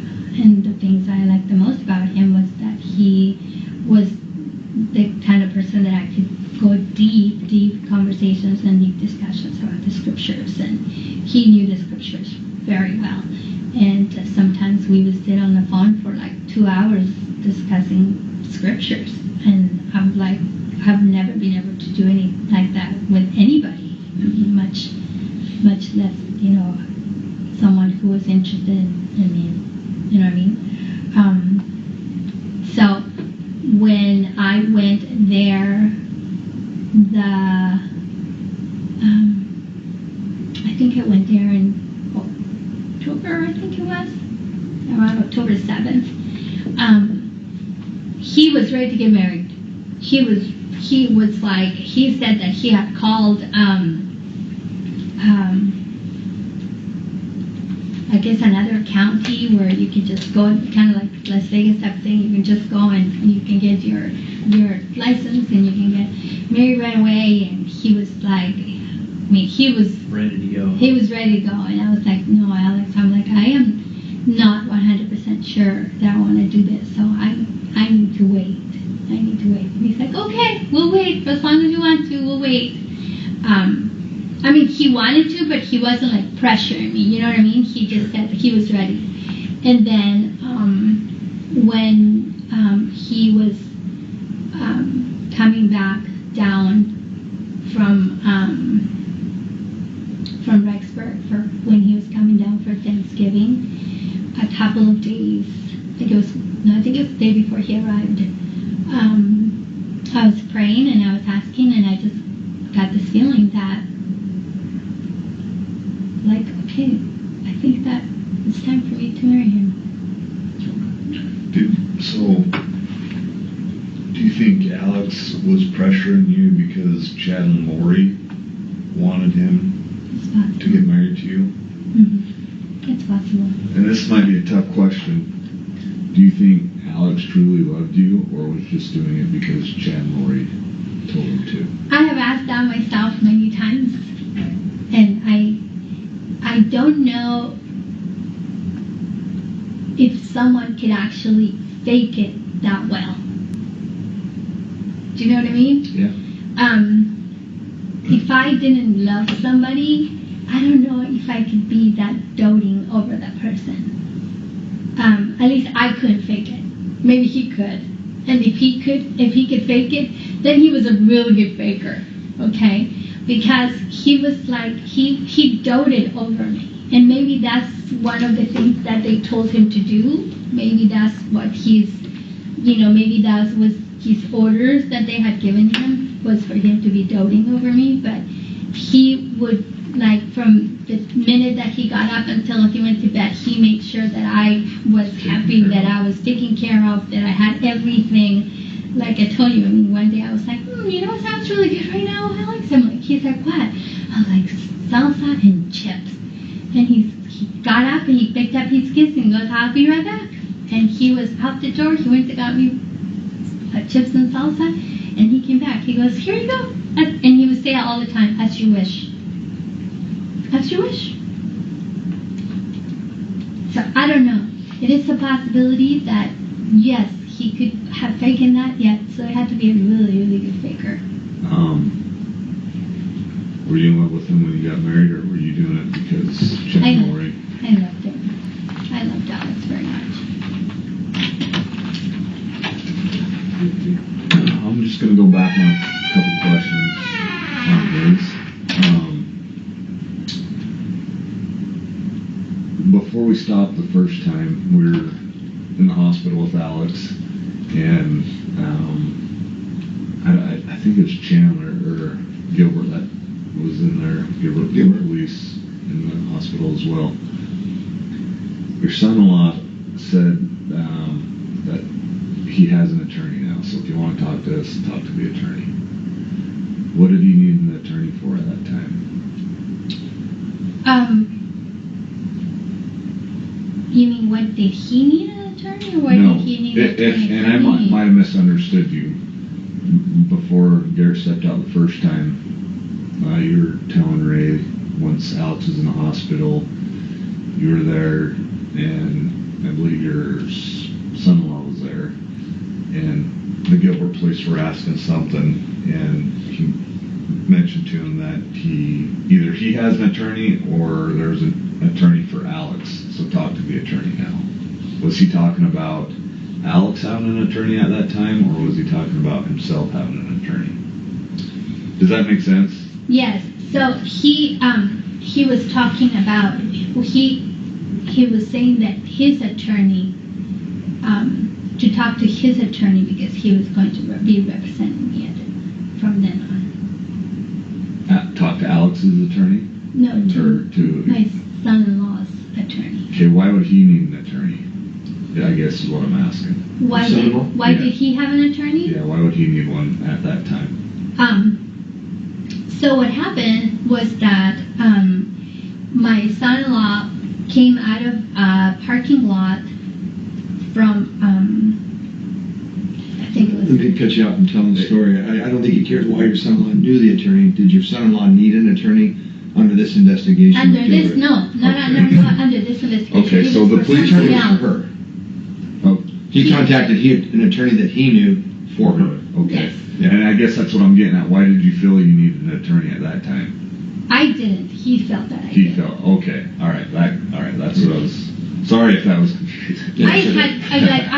I was so out of it at the time. I didn't even know. I didn't know what was coming or going, and he was adamant. He was like,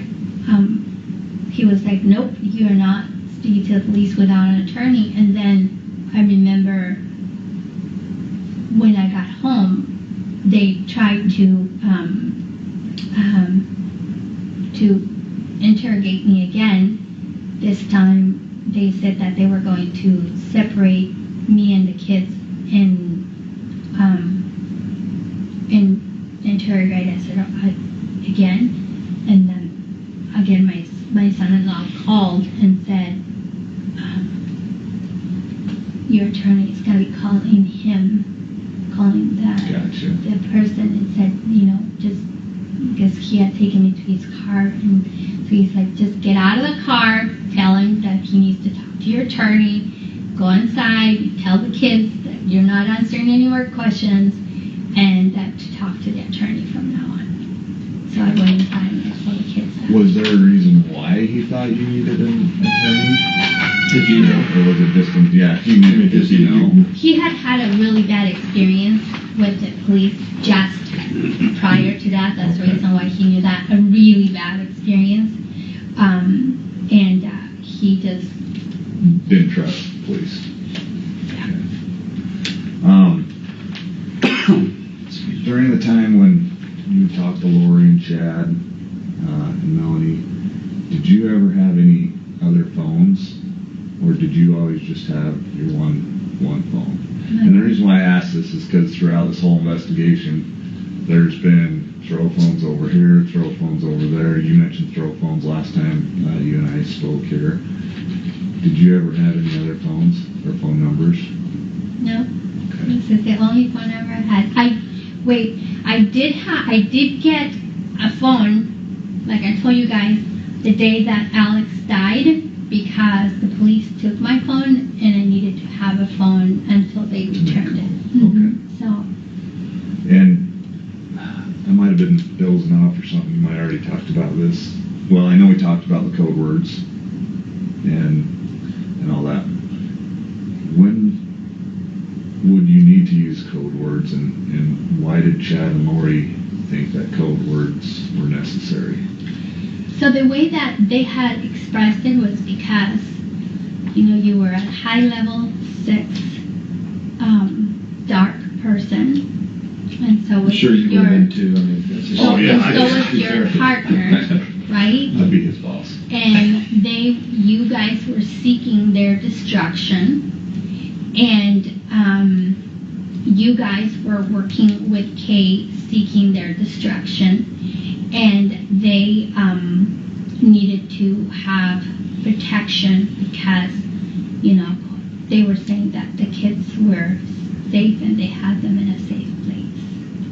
So, in order for them to be safe from you and Kay and your partners, because you were all very high-level dark people. Gotcha.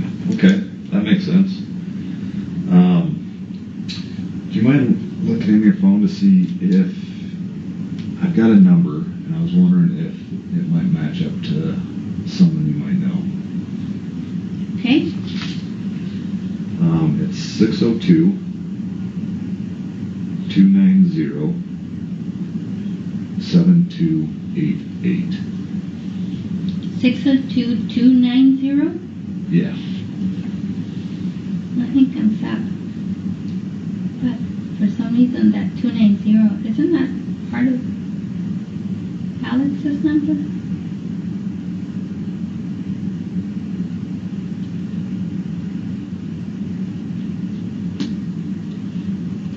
It's in your phone, it should populate. Yeah. 910. See, there's a lot of stuff then. My granddaughter got a hold of that phone that I had during those. Everything. And I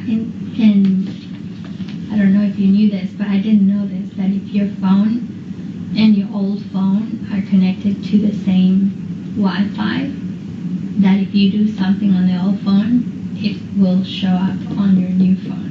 Gotcha. So she deleted like Deleted all that? hundreds and hundreds of phone numbers Oh, from no. my phone. I'm still trying to recoup them, so. Do you still have Chad in your phone at all? I think so. What do you have his numbers? He had one that he kept all the time. Let me see if it's still there. No, it's not. Okay, let me see if I can find it under my text. See if that's one of the ones that got deleted.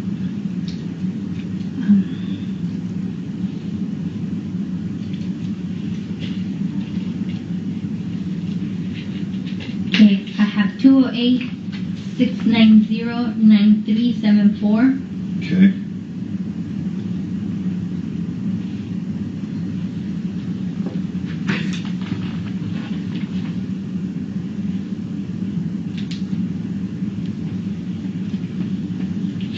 Was that the only one? I'm looking, let's see if there is any other one. I don't see another one. Okay. I know, throughout all this, looking into stuff, Chad went by another name, Raphael. Do you have that in your phone by chance? Oh, let me see. Maybe.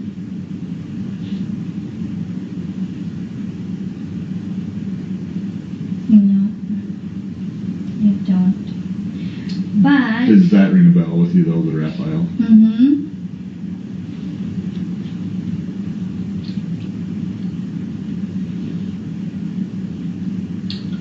But I remember he had changed the number, and Alex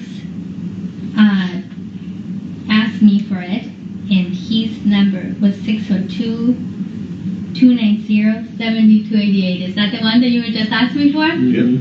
Yeah. So That's whose is it? Chad's. That's Chad's. And Alex texted you that. Yes. When did he text you that? Do you still have that? He texted me that on December 5th.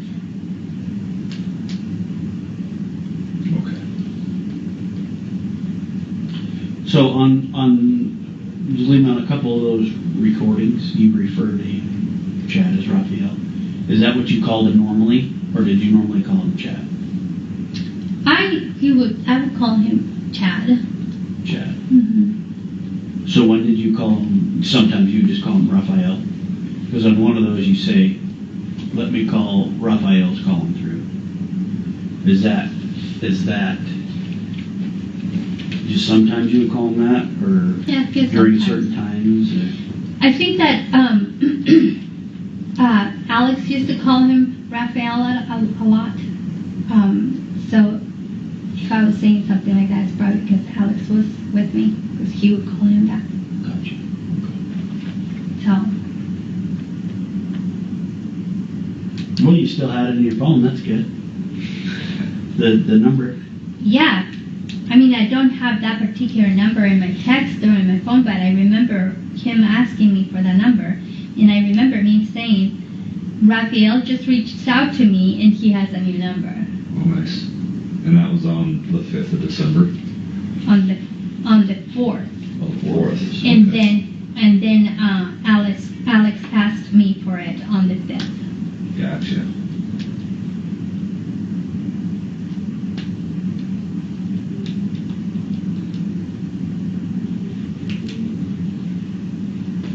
And then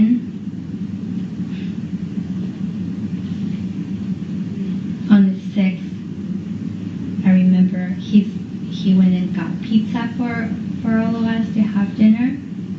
And then on the 7th, he went to Mexico. Okay. And came back sick.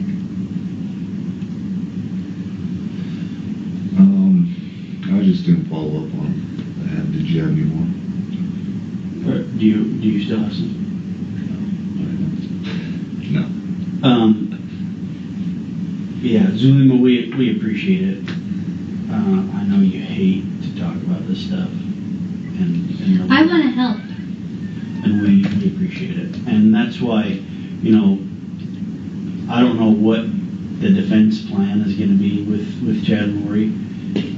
It could be that they try to throw everybody else under the bus, and they try to use different things or say different things. That's why it's super important if you can remember anything. That way we can get out in front of it before defense has a chance to get it and Kerry knows that. Stand. So Kerry knows that right now. We just want to make sure that we're crossing our T's and dotting our I's with everything. That way we can come out in front of it. Mm-hmm. You guys, I still have those pair of scissors in my house, right? Oh, Lori's scissors that are $100 and something or $300 and something. $1,000. Oh, that's way up.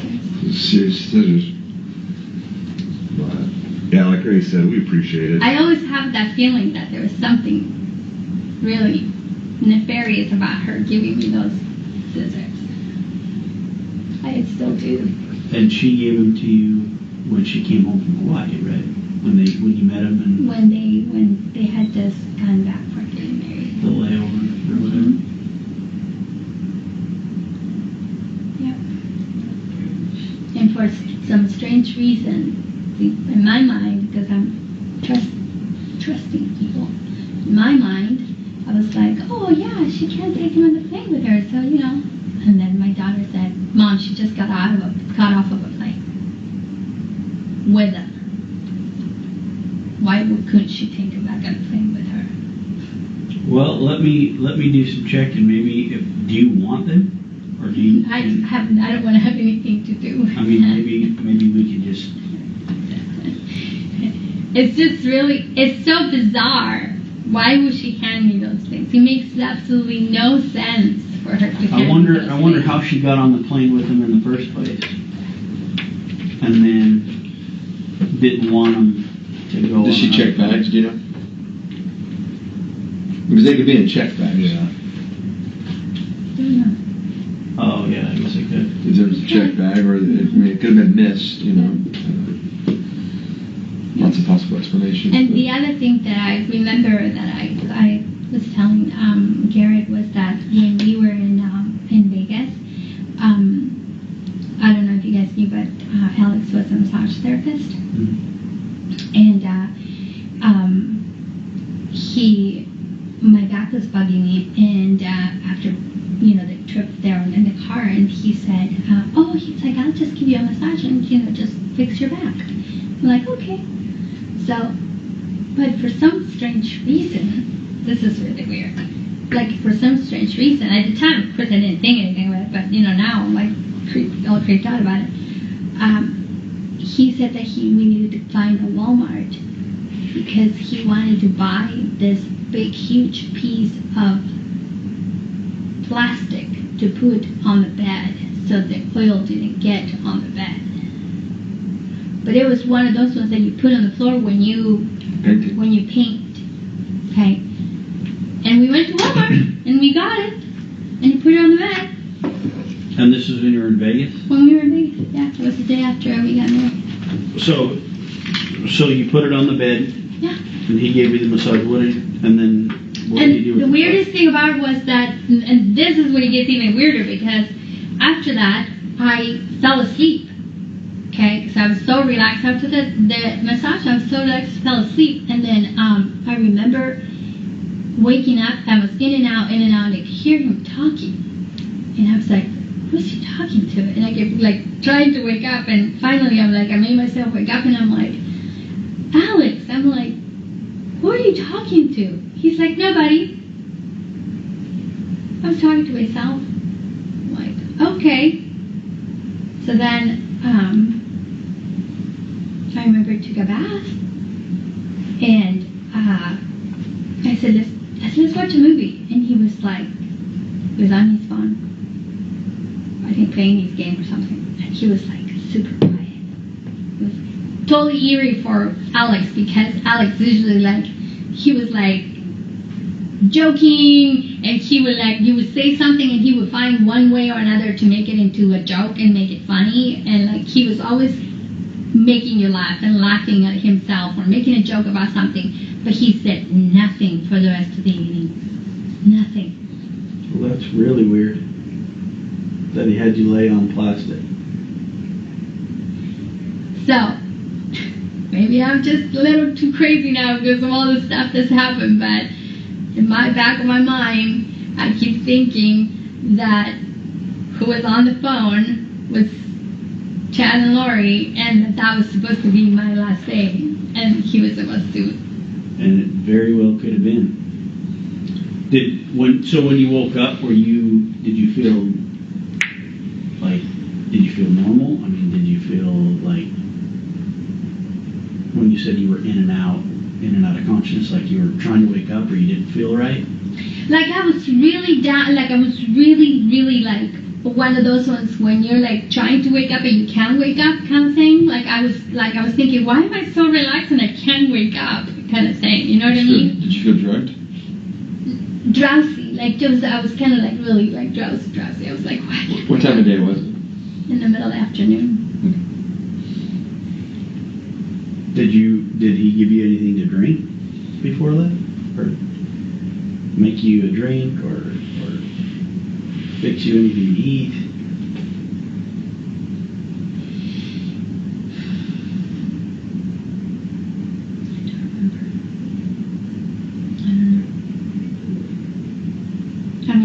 I remember us going to get something to eat, and then we came back to the hotel, and I remember we did have some drinks with us, I don't know, maybe I might have had no, I didn't have a Red Bull that day. I had something with me, might have been a water or something, I don't know, with me. And I always used the little cup, I like to use the little glasses, so I always had my glass with ice and whatever it was that I was drinking at the time. So did he give you a massage? I mean, did you have oil on? Not enough to use. Or the drop cloth. What a drop cloth, you know what I mean? It just didn't. At the time, I had no question about it. Now I'm like, why would you necessitate a whole drop cloth all over the bed to give me a massage?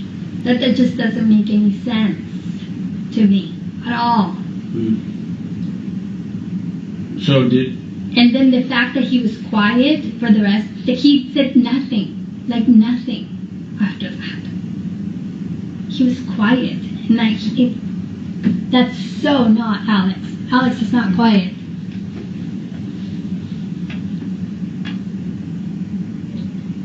So did you ever ask him, man, why did we need all that, or what? No. And so you heard him talking to somebody. Mm-hmm. And I believed him, and he was talking to himself, at the time, you know what I mean? Trusting him completely. And that was right after you guys were married? The day after. Yeah, it's really weird. It is super weird. It's super weird. Especially because he wasn't talking. And I even asked him, I said, are you okay? like, you're so quiet. You're usually not quiet like this. He's like, I'm just tired. I'm like, okay. I'm like, well, I'm going to leave you alone then so you can rest. So I left him alone. He didn't say anything else. So I ended up watching him with my permit. I was out to keep on his phone during the game I think he was doing.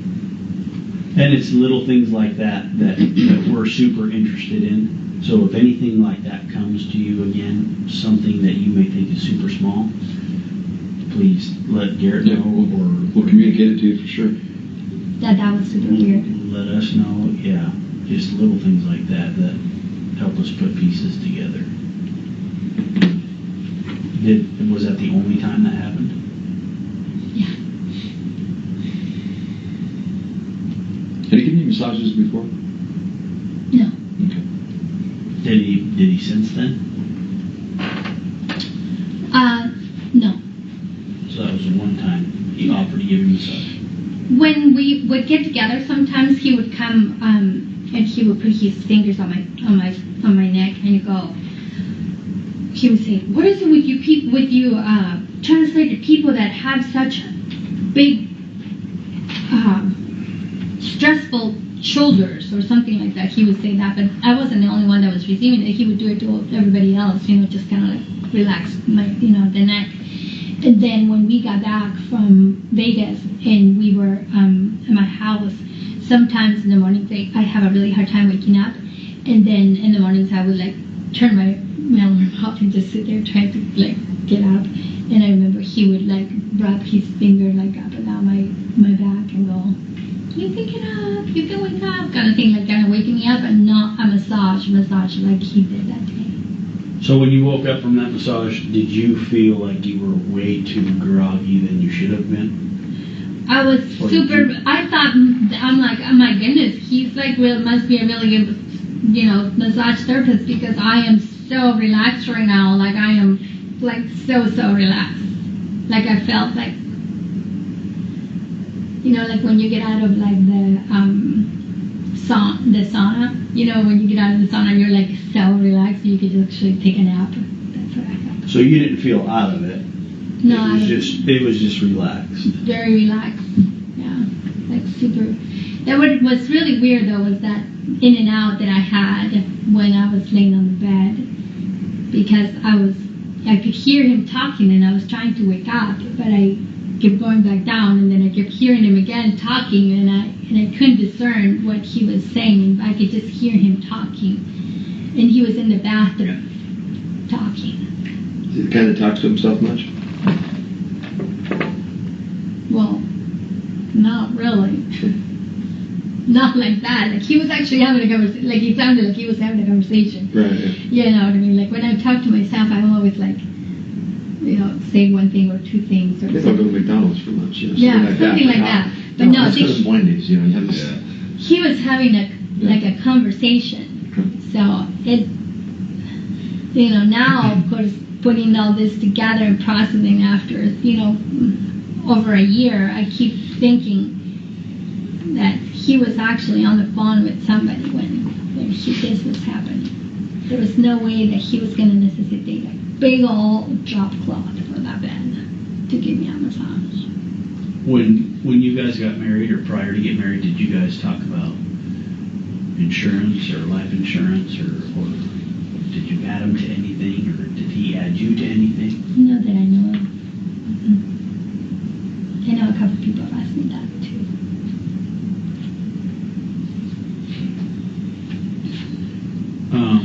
But I wasn't the one that I wouldn't have had any knowledge of that, but Lori would.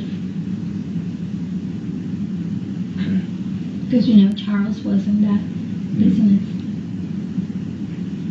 So.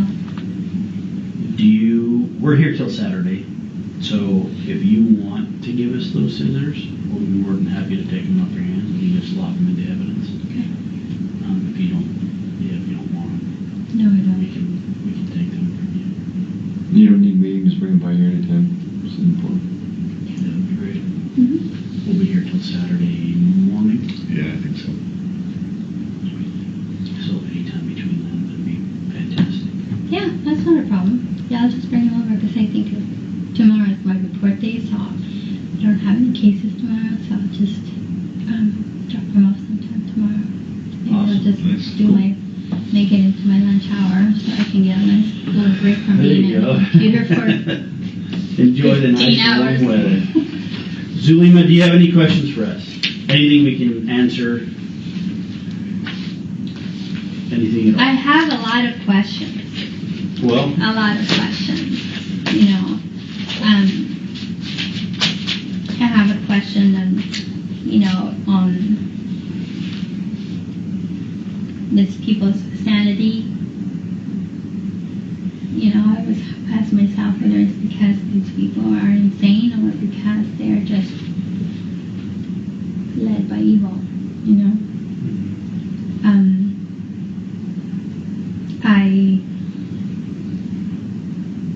Now I'm putting all the things together. I just really, more than ever, at the beginning I had a feeling that they had a really nefarious plan to do something to me and to Alex, or that we were the final piece, that I was the final piece to move to Rexburg. And I feel that,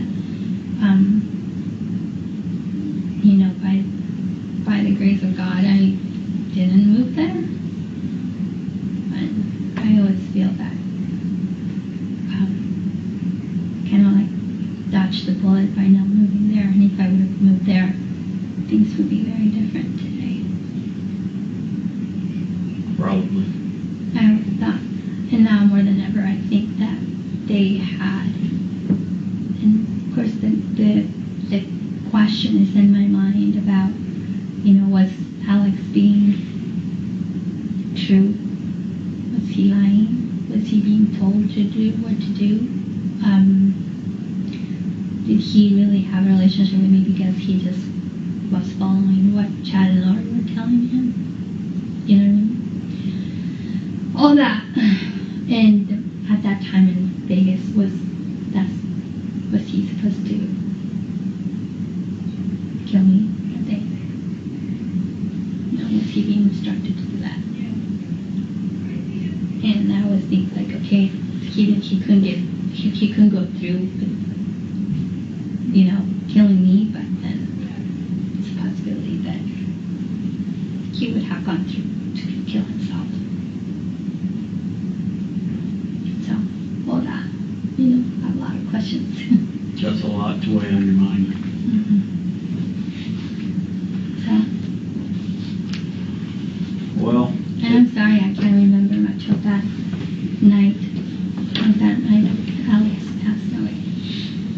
I just don't.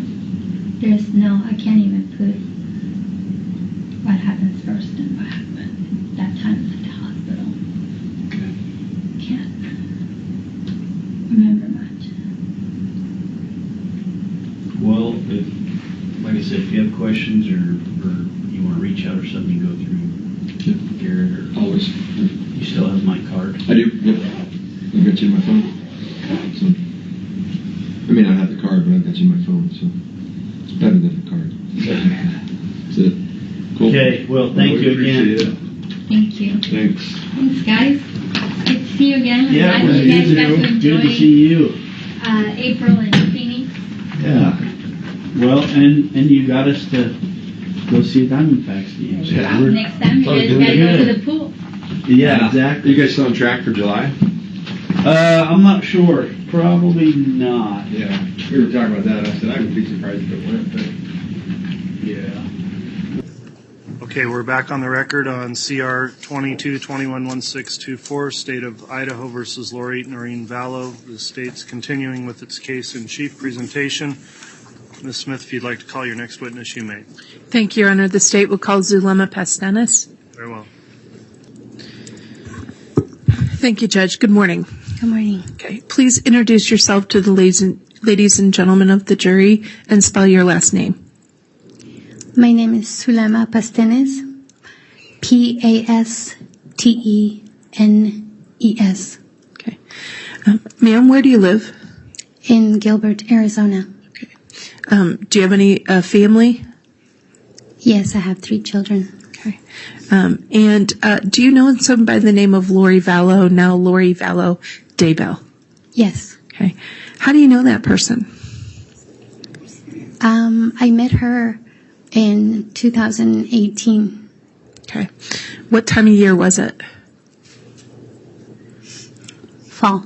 Okay. Early fall, late fall, before Halloween or after Halloween? Early fall. Okay. Where did you meet her? I met her at Melanie Gibbs' house. Melanie was having some meetings at her house. And she invited me to come and see Lori speak at that meeting. Okay. And where was Melanie Gibbs' home at that time?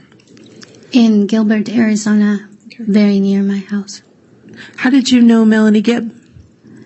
I met her when I moved into the ward where she lived at. Okay. And when you say the ward she lived at, are you talking a ward in the Church of the Latter-day Saints? Yes, it's a boundary, the church boundaries. Okay. And did you begin to attend services in that ward? Correct. Okay. So you went to Ms. Gibbs' house, and did you see the defendant there? Yes. Okay. Tell us about that first meeting. What happened during that first meeting? Lori was speaking, and during this meeting, she was giving a testimony that she had had visitations of angels, and that she had visitations of the angel Moroni that was giving her instructions, and that she was a personal witness of Jesus Christ. Okay, let me ask you a couple quick questions. When you say she was giving testimony of the visitation from angels, and specifically the angel Moroni, what did that mean to you? When someone is getting such visitations from a heavenly being, it would mean that this person has a very high spiritual standing, someone who is very righteous, and is just, I guess, spiritually above other people. So during Ms. Vallow's testimony at the group at Ms. Gibbs' home, did you hear anything else? I thought you said something about a witness to Jesus or Jesus Christ. Yes. What does that mean? So that would mean that you actually have a personal conversation, physical conversation with Jesus Christ. Okay. And what significance did that have to you? That would be the highest spiritual experience that any human being can have. Okay. Did she say anything else at this first meeting at Ms. Gibbs' home? She spoke that there were angels that were putting names in the computer for her to do family work in the temple for them. At this meeting, did you believe her? Yes. Okay. And after the meeting, did you proceed to speak with her again? Yes. How did that happen?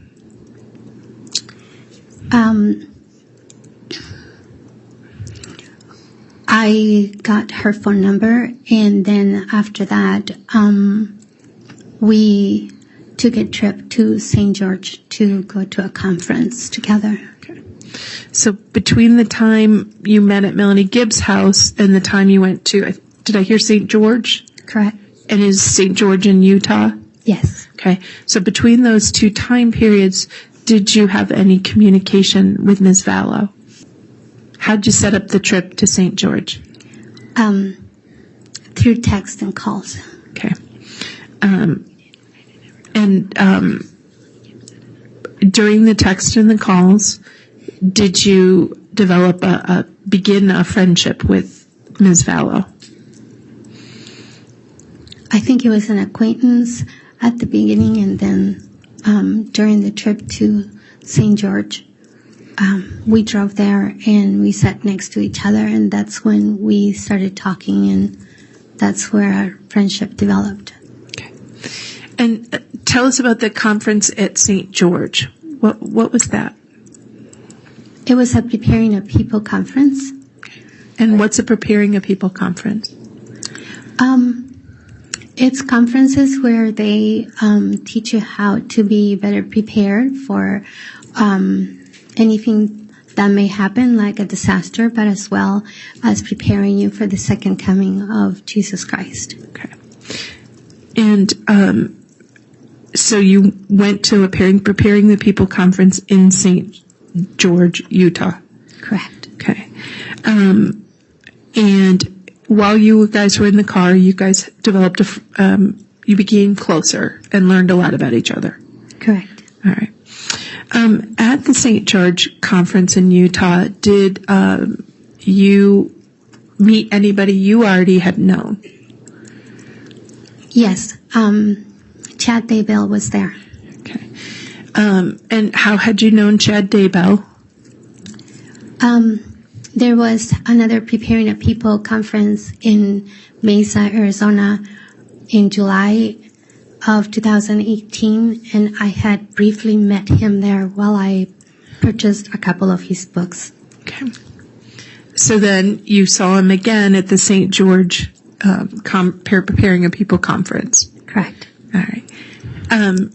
And were you aware of whether Ms. Vallow knew Mr. Daybell prior to that St. George conference? As far as I know, she did not know him until then. Okay. So were you present when they met? Yes. Okay. And during that conference, how did the conference proceed for you? I listened to a lot of the speakers. I looked at some of the table presentations, and I spoke to Chad a couple times as well. All right. So was Ms. Vallow with you the entire time after she met Chad Daybell? No, she spent a lot of time at Chad's table. And you were able to observe them together? Yes, they were talking with each other, and when you say talking, how did they seem to interact based on your observations? At first, it was just regular talking, and then it was obvious that Lori was very flirtatious towards him, very giggly, and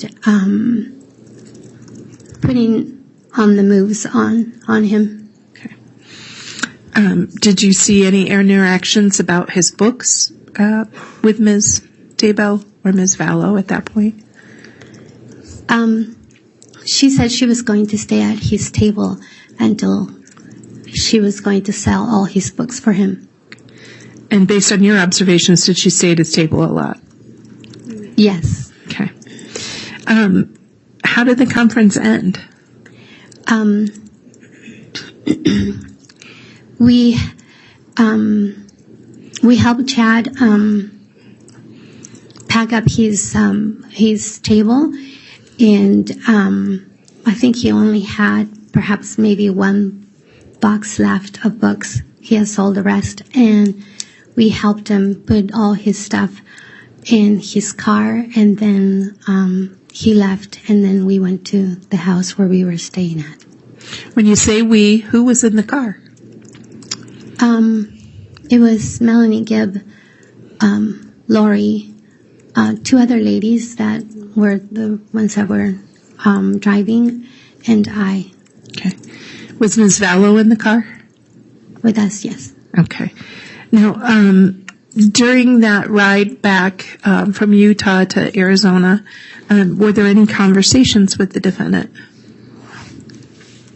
Yes, Lori was driving, and she, Melanie, Gibb, and I were in the back seat, and she wanted us to look at certain scriptures and then to search the scriptures for who James the Less was. Okay. And did you, who was James the Less? He was one of the apostles when Jesus Christ was on the earth. Okay.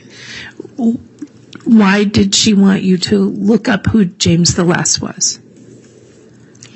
At the time, I didn't know why she was asking us to do this, but later on I found out that Chad had shared with her that in a previous life, him and, meaning Chad and Lori, had been married to each other, and during that time he had been James the Less, and she was his wife, and I believe her name was Elena at the time. Okay. So that was in a previous life. Make sure I understand. You learned from Ms. Vallow that she had been told in a previous life, Chad was James the Less. Correct. And she was his wife, Elena. Correct. Okay. But at the car in the car ride back from Utah to Arizona, she just had you looking up James the Less. Correct. All right. You said she had you looking up other scriptures or principles. What others did she have you looking up? She had us look up Doctrine and Covenants 7711, which speaks about the angel that is going to gather and set apart the 144,000. 144,000? Yes. Okay. And I said, what did you say that passage was? I want to make sure I have it correct. Doctrine and Covenants 7711. Okay. And that was a passage about the angel who is going to establish the 144,000 in the last days. Do I have that? Okay. And prior to this conversation in the car where she's asking you to look this passage up, in the text or conversations you'd had with her, had she mentioned the Doctrine and Covenants 7711? No. Okay. Did she tell you why during this trip she wanted you to look at 7711? No. Okay.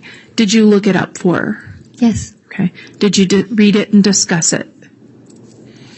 Just read it, no discussion. Okay. Did you talk about any other passages that you can remember in that car ride? Not that I can remember. Okay. Now, let me ask you, at the conference, were there any photographs taken? Yes. Okay. Your Honor, I'd like to hand to the witness, and I apologize on the exhibit list. I decided to split the two exhibits up. The exhibit list we sent out earlier has this all lumped into 52.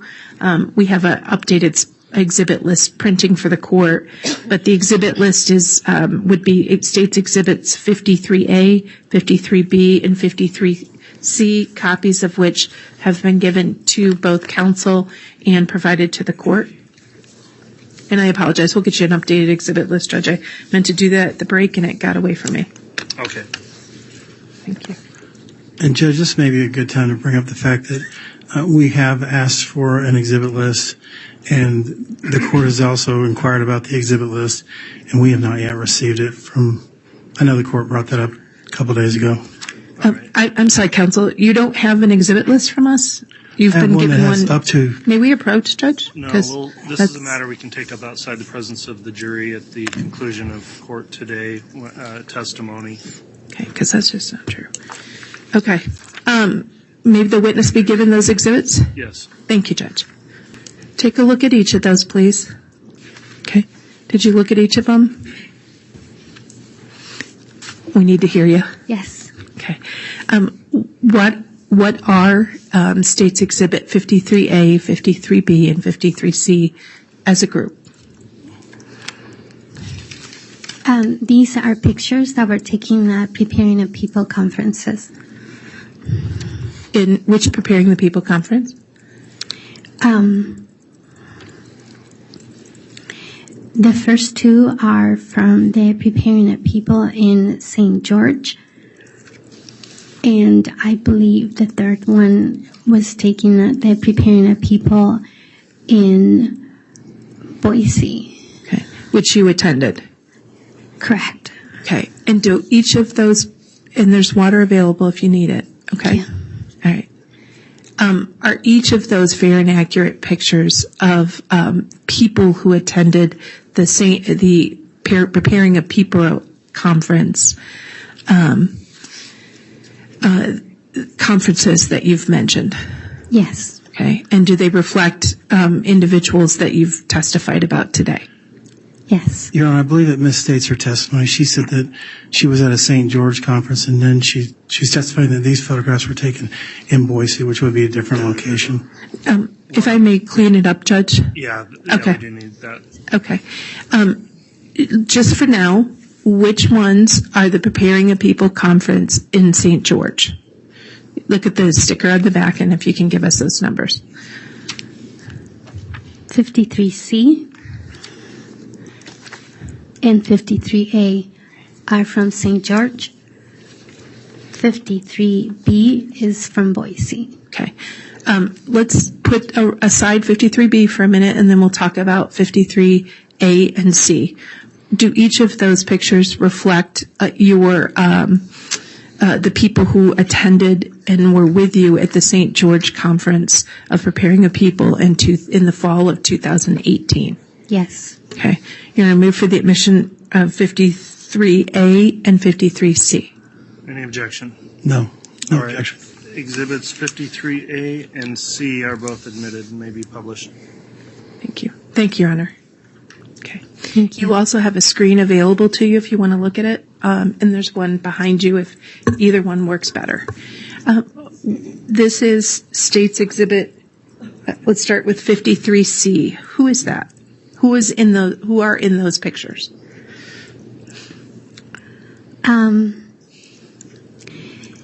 In the front, it's me. The lady that is holding my hand is an author.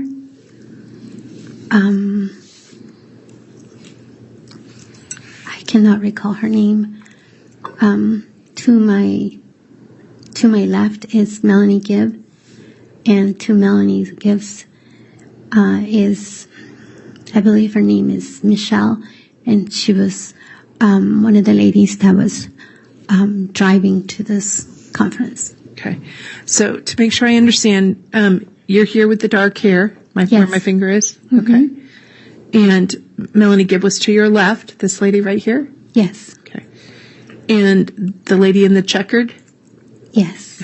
Michelle? Michelle, I believe that's her name. Okay. And the lady holding your hand was the author? Correct. Okay. Okay. Now, let's turn to States Exhibit 53A. Okay. It's kind of small. See if I can zoom in. I don't know if that makes it blurry or not. No, unfortunately. Hopefully it's clearer on your screen than it is there. Who is in this States Exhibit 53C? On the far right is, I'm standing on the far right. Right next to me is... Your Honor, I apologize, but I believe she just said 53C. I think this is 53A. Oh, I apologize. He's right. Thank you, counsel. 53A. On the far right, it's me. I'm standing behind Chad Daybell, who's right next to me. That's you? That's me. Mm-hmm. Who's this? This Chad Daybell. Melanie Gibb. That's Lori. And I believe her name is Danae, but I'm not very clear on her name. Okay. And did you meet her at the conference? Yes, her and her husband were one of the presenters. So after the conference at St. George in the car ride, do you remember anything else the defendant said to you in that car ride back from St. George?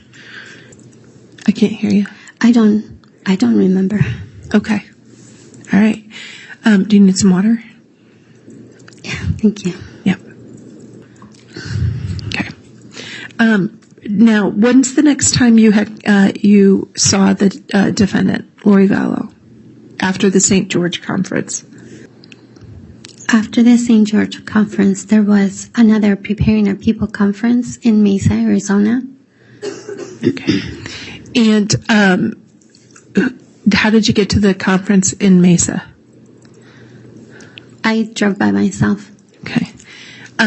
Once you got to the Preparing of People conference in Mesa, who did you meet there?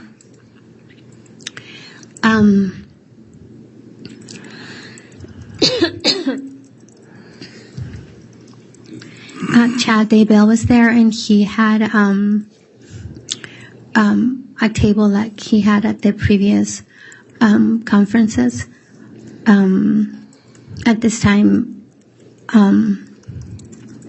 Lori had been ghosting me, so I hadn't spoken to her for a while. And I went to speak with Chad at his table, and then Lori approached,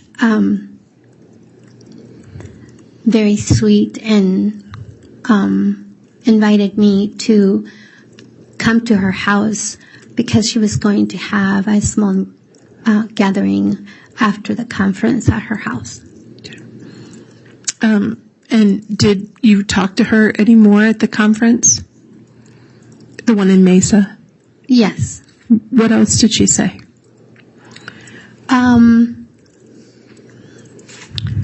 She expressed that she had asked Charles to go somewhere so that she could have people stay at her house for the conference. And did people stay at her house for the conference? Yes. Who stayed at her house for that conference? To your knowledge? To my knowledge, it was Audrey, and I don't remember her last name. Serena Sharp was staying at her house. Chad Daybell was staying at her house. And there was an artist that was a presenter at the conference also, but I don't remember her name. And she was also staying there. And what else did she say when you were speaking at the Mesa Preparing a People conference? I don't remember. It's okay. And I thought I heard you say something about she invited you to her home after the conference? Yeah. Was I right? Did I hear that? Yes, you did. Tell us about that. I was having a really rough day that day, and while I was talking with Chad, she came and asked me to come to her house to the gathering at her house, and I wasn't going to go at first, but Chad told me that he really wanted me to go and meet them there because he said he wanted to give me a blessing. Okay. And we've heard a bit about blessing, but what's to you and in your faith, what is a blessing?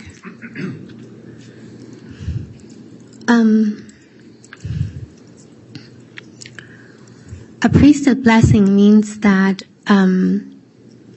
someone who holds the priesthood in our church is prepared to receive inspiration or certain words or words of comfort or words of encouragement or whatever it may be that that person is needing at the time, and convey it to the person through the laying of the hands, and give that person what they need at the time through a blessing. And so at the Mesa Preparing of People conference, Chad Daybell said he would give you a blessing if you went to Lori Vallow's home. Correct. Okay. Did you end up going to Lori Vallow's home? Yes. Okay. When you got to her home after the Mesa Preparing of People conference, who was there that you could remember? So the people that I previously mentioned, Audrey, Serena, Chad Daybell, and the artist that was there, and Alex Cox was there as well. Okay. Now, who is Alex Cox? He was Lori's brother, and then he later became my husband. Okay. And prior to this meeting at Lori's home, had you met Alex? No, this is the day I met him. Okay. So what was going on at the home?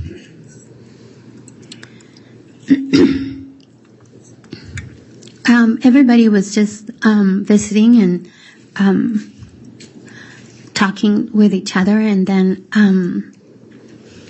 Lori, Chad, and I went outside to the backyard, and we talked there for a little while, and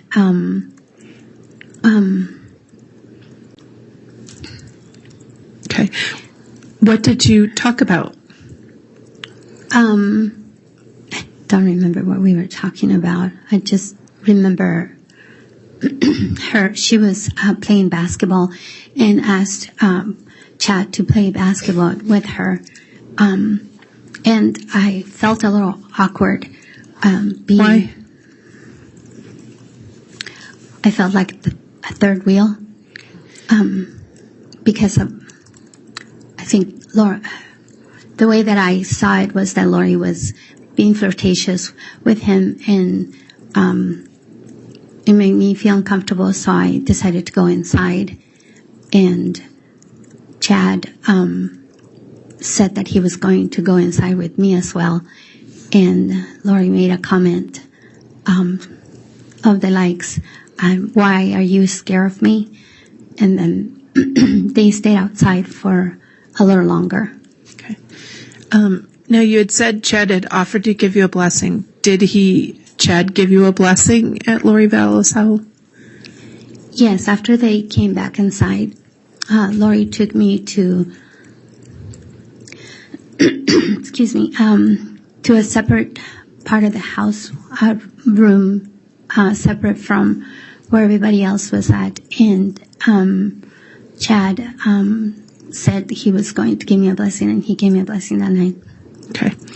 And do you remember what the blessing entailed?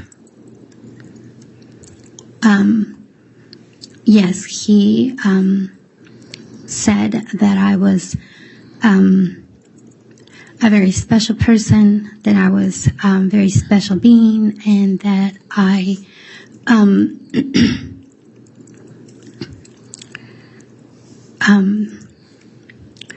that I was going to do some amazing things in the future, and that he was,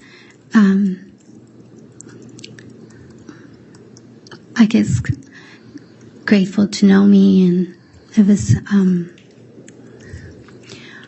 full of a lot of praise. Okay. And Lori was present? Yes. Okay. Was anyone else present? No. Okay. Now, this meeting at Lori's home, was this after the St. George conference? Yes. Was it in the fall, or was it before Christmas? It was before Christmas. Mm-hmm. Okay. Did you have contact with Lori or Chad again that fall? or before Christmas? I may have, but I don't remember it too clearly. Did you ever see Melanie Gibb during this time? We attended the same board, so we would see each other every Sunday. Okay. Did you go to her house at all that fall? It's possible because we were good friends, so we used to visit each other a lot. Okay. Did you attend, was there a meeting of Chad and Lori and you at Melanie Gibb's home?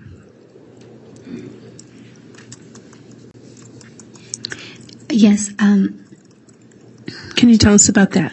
Chad had come down to do a podcast with Lori and Melanie Gibb. They had started a podcast, and he came to be one of the guests at their podcast. And while you were there, did you talk to Chad and Lori? Yes. Chad invited me to, he wanted us to go to lunch. He said he had some information to give me, and he really wanted me to meet them for lunch. Okay. And did you do that? Yes. Okay. Where did you go to lunch? We went to a restaurant called Firebirds in Gilbert, Arizona. Okay. What happened at the restaurant at Gilbert? At Firebirds? Chad said that, excuse me.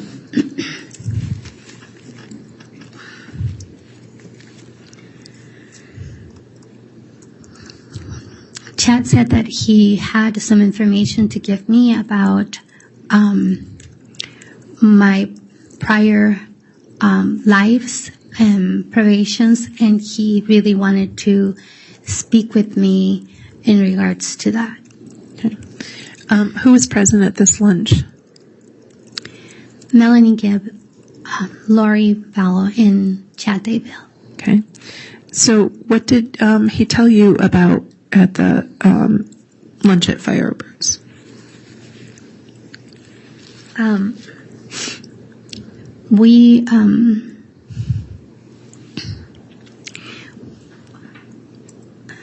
He was trying to tell me what the information, he was trying to give me the information, but for some reason, Chad and Lori didn't want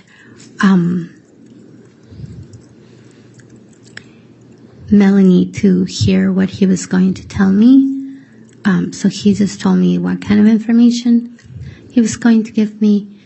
And then he called me to tell me what my prior lives had been. And in this conversation, he told me that there was a way that he rated people, whether they were light or dark, and so he gave me a rating of the light, how light I was, and then he told me that I had that I had other lives on this earth, and he gave me the times and who I was on the prior lives that I had lived on this earth. Now, during that conversation of the light and dark, did he give light and dark to anyone else? Or was this conversation solely about you? During this conversation, it was only about me. Okay. And did he go into detail about what he said were your prior lives? Yes. Okay.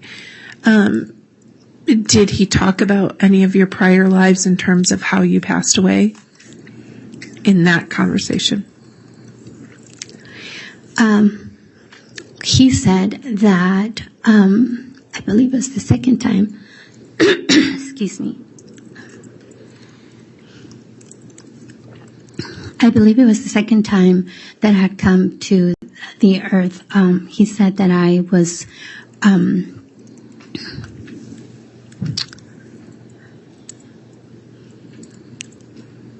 give me a moment. My thoughts just got really jumbled. He told me that I had been Lori's daughter, and during that probation, or during that time or during that life, that I had been killed at a very young age, at age 14, that I had been raped, and then that my body had been dismembered by the Lamanites, and I was killed at the same time that Lori was, when she was my mother during that life. And was Melanie Gibb there when you were told this? No. Okay. Had she left the lunch, or was this at Firebird? I'm sorry. During the lunch at Firebirds, he told me what he wanted to tell me, but then during a phone call was when he gave me the details. Okay. And that phone call followed up on the lunch after Firebirds? Correct. Okay. Was there anything else discussed at that lunch at Firebirds? Not that I can remember. Okay. When was the next time that you can remember that you had contact with Lori Vallow? It had been a little while since I had spoken to her. I had sent her some text, and she wasn't answering me again, so I hadn't talked to her for a while, and then she invited me to meet her for lunch. Okay. Where did you go to lunch? At the same restaurant, Firebirds in Gilbert. Okay. What happened at the lunch at Firebirds at Firebirds in Gilbert, Arizona?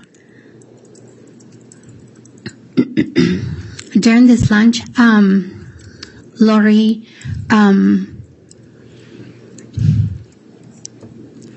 made a diagram of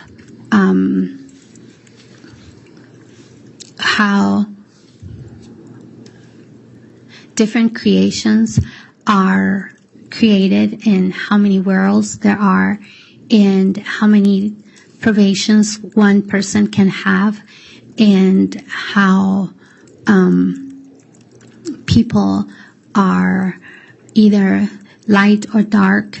And she made a diagram and showed how people progress towards lightness or towards darkness. And did she say how she knew this stuff? How did she know about light and dark? Or did she tell you at that lunch? I don't believe that she said how she was finding this information. I guess just assumed that it was coming from Chad, since he was the one that had given me my rating, or I don't even know what to call it. It's like rating of light or dark. Is it kind of like a scale? Yeah, like a scale, yes. Okay. And he had previously given you a rating on the light scale or on the dark scale? Correct. Okay. And then you were hearing similar things at this lunch with Lori? Correct. Who was at the lunch? It was Lori Vallow, Melanie Gibb, and I. Okay. And forgive me, did she put you on the light scale or the dark scale? I don't remember. In the light scale. Okay. And were there sort of levels of light or levels in dark on each scale? Yes. Okay. What was your level, if you remember? Were you high or low? 4.2 or something like that. Okay. I think there was. Was that a high number or a low number? It was fairly high. Okay. Did she tell you where she was on the scale? Yes, I believe that she said she was at 4.3. Okay. And so during this lunch at Firebirds, did she talk about anything, any other ideas involving light or dark or spirits? During this lunch, she said that Charles Vallow, her husband, had been possessed by a dark spirit or demon. And was she able to identify for you the name of that demon or dark spirit? Yes, I believe that she named him Garrett. Okay. And did she talk anything about, helping Charles at all with this situation?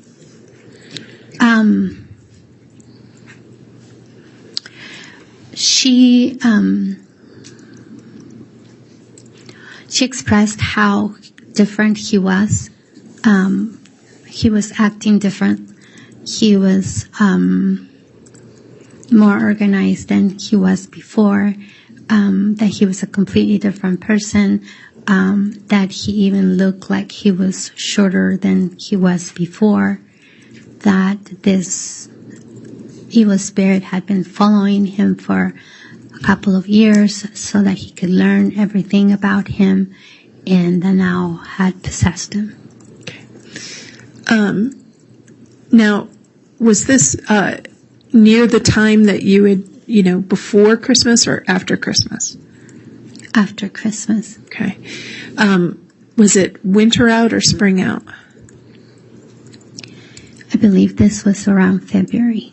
Of 2019 now? 2019. Okay. And why do you think it was February of 2019? If I remember correctly, that's what, there was a receipt from that lunch, and I kept the receipt because that's where Lori had made the diagram, and I had taken it home with me, and if I'm not mistaken, that's what the date on that receipt says. Okay. So, and we'll get the copies of the receipt in a little bit. Let's get through testimony, and then we'll do evidence, okay? Okay. All right, because you took that receipt and turned it over to law enforcement? Correct. Okay. So, February of 2019, it's at that lunch, and she's talking to you about light and dark. Is that right? Yes. She's talking to you about the demon in Charles. Yes. Prior to this time, had she talked to you about any concerns or problems she had with Charles or in her marriage? When we were at the Preparing of People in St. George, she had expressed that she had, that her and Charles were having some financial difficulties. And at that time, while we were there, she said that she had been the beneficiary of Joseph Ryan's life insurance. That was one of her prior husbands, and that she had received, I believe it was $60,000 from that life insurance. Okay. And Mr. Ryan, was he the father of Tylee? Correct. Okay. Your Honor, I think we're getting into impermissible testimony regarding Form 4B. I think we talked about that. I'm not going there, Judge. Okay. Yeah, I'm not going there. I'll withdraw the objection. I'm not going there. Did she say do you need a minute? I see you with a tissue. Sorry. No, that's all right. Do you need a minute, or are you okay? Can I take just a second? Sure. Thank you. Thank you. Thank you. So Ms. Vallow was talking about money problems, and that she'd come into some money to help with those problems. Correct. Okay. And so she had mentioned this before, the money problems. Did she mention any other financial concerns prior to that lunch you had in February? Had she talked to you about it at all? I don't believe so. Okay. So then we're at the lunch where she's talked about light and dark, and she talks about Charles's situation with Garrett. What did she say anything else about Charles and the dark spirit? She said that she didn't know at first that he was that he had been changed, or he was that he had been possessed by a demon, and that she had slept with him twice, not knowing that he was possessed. Okay. Did she say that there was any way to help him or deal with the demon? Not at this time. Okay. Did she ever talk to you about a way to help or deal with the demon? Yes. What did she say? I'm sorry, when did she say that? Let's do it that way. When did she say that? Towards the end of March, Lori said that she wanted a group of us girls to meet and get together because she had some things to show us and teach us, and we had a meeting at my house. I believe it was late March because it was right before general conference for the church. Okay. And typically when is general conference for the LDS church? The first weekend of April. Okay. And so the meeting get together at your home was right before general conference in March. Correct. Okay. So who was at your house? It was Nicole, Christina, Serena, Melanie Gibb, and I.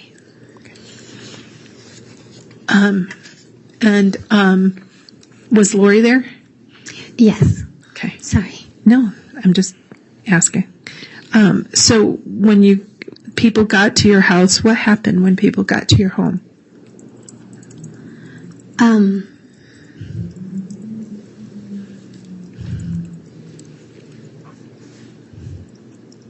Everyone was staying at my house except for Nicole and Christina, and Lori said that she wanted to teach us something, so I brought out a whiteboard, and on this board she did the same diagram that she had done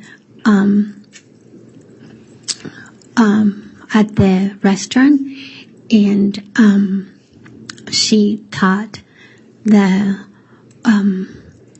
there was multiple privations, and again the scale on people being light or dark.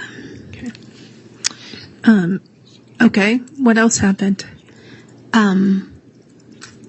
During this time, she also gave me a sticky note with my prior lives, and I believe she did that to the other girls that were there as well.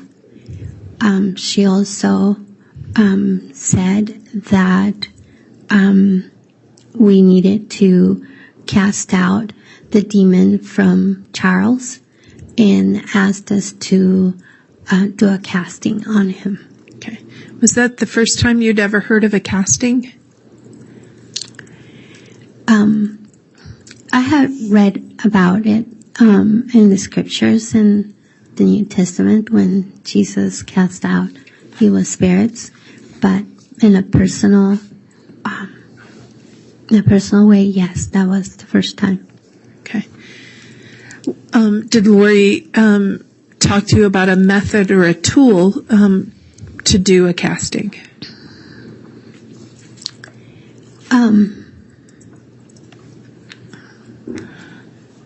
A way to do a casting. She said that we had to be holding hands and in a circle, and each of the participants would have different part to say or do in order to complete it. And so who assigned the roles in the casting? Lori. Who told people what tools or powers they were to use? Lori. Okay. So what tools or energy did she ask you to use? Fire. Okay. So how did the casting proceed? How did it happen? Each person would say their part, and then she would finish it by doing a sealing of the casting. Okay. What did that mean?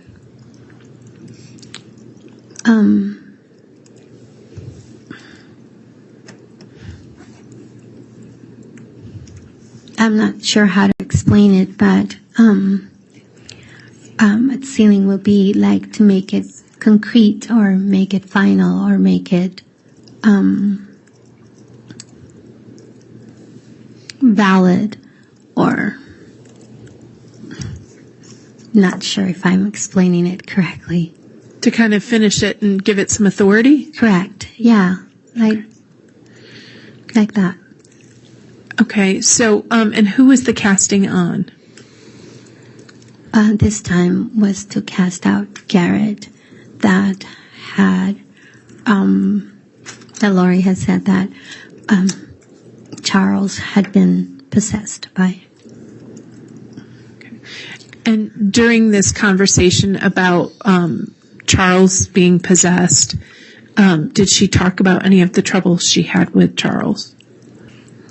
I believe that it was, I want to go back to the luncheon that we had with Melanie Gibb and Lori at Firebirds, because I believe that that's when she explained that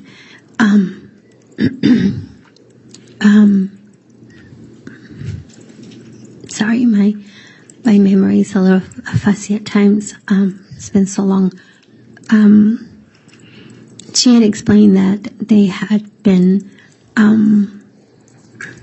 arguing, and that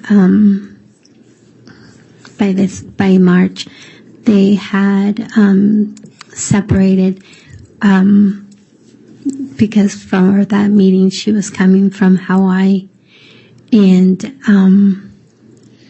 she had related that she had taken his pickup away from him and his keys away from him and all of his stuff away from him.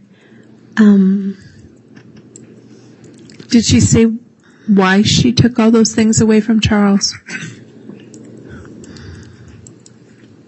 Because they were separated, but she took all these things from him. Did she say why? I believe this was during the process of them separating.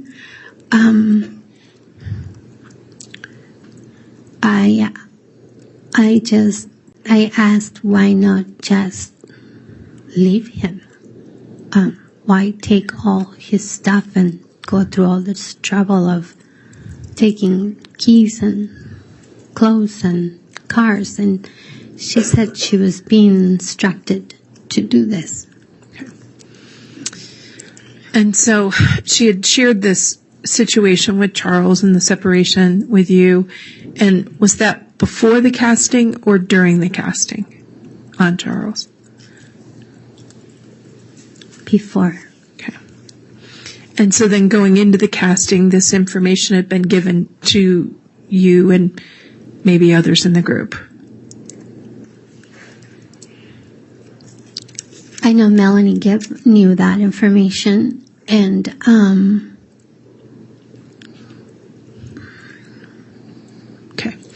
So give me a second. Sure. No, I believe that the other girls in that meeting also knew that they were separated by this time, because she was telling everyone that she had been in Hawaii and not living at the house with Charles. Okay. So yes. So that information, that conversation and information she had was in people's mind going into the casting on Charles. Yes. Okay. During this meeting at your house, did you all believe her that what you were doing had value? Yes. Okay. You say that very certainly. Why?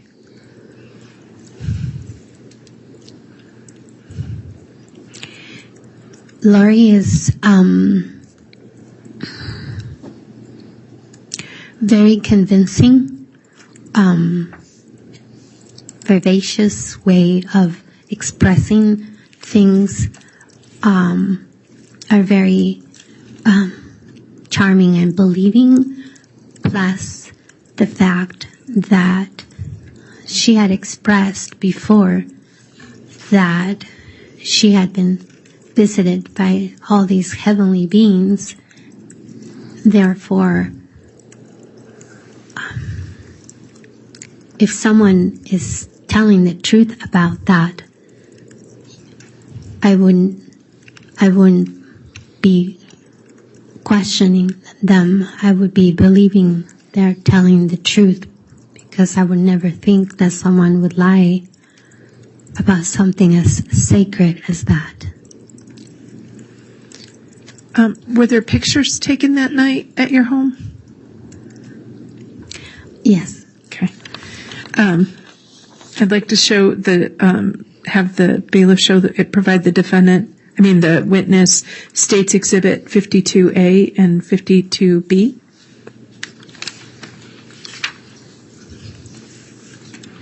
And on a housekeeping matter, Ms. Smith, on the prior set of 3 photos, I think 2 of the 3 were admitted and not the third. Is that correct? Correct. We'll circle back on that, Judge. Okay, thank you. Yep.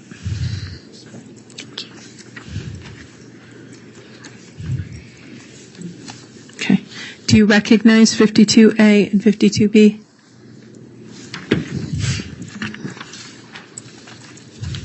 Yes. Okay. Yes. What are 52A and 52B? 52A is a picture. This is in my house in Gilbert, Arizona, and in this picture on the right side is me in the middle. We'll have you describe it again in a minute. Can you the pictures taken at your house that night? Yes. Okay. And do they reflect some of the people who were there at your house? Yes. Move for the admission of States 52A and B. Any objection? No objection. All right. States Exhibits 52A and B have both been admitted and can be published. Thank you. Let's start with 52B. Now you can tell us. This way you only have to tell us once. Okay. What are we looking at in States 52B?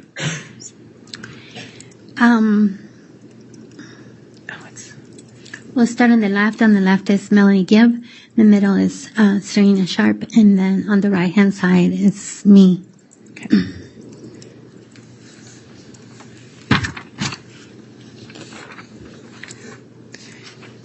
And what are we looking at States 52A?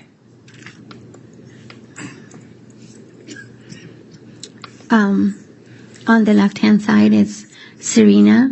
In the middle is Melanie Gibb, and on the right-hand side, it's me.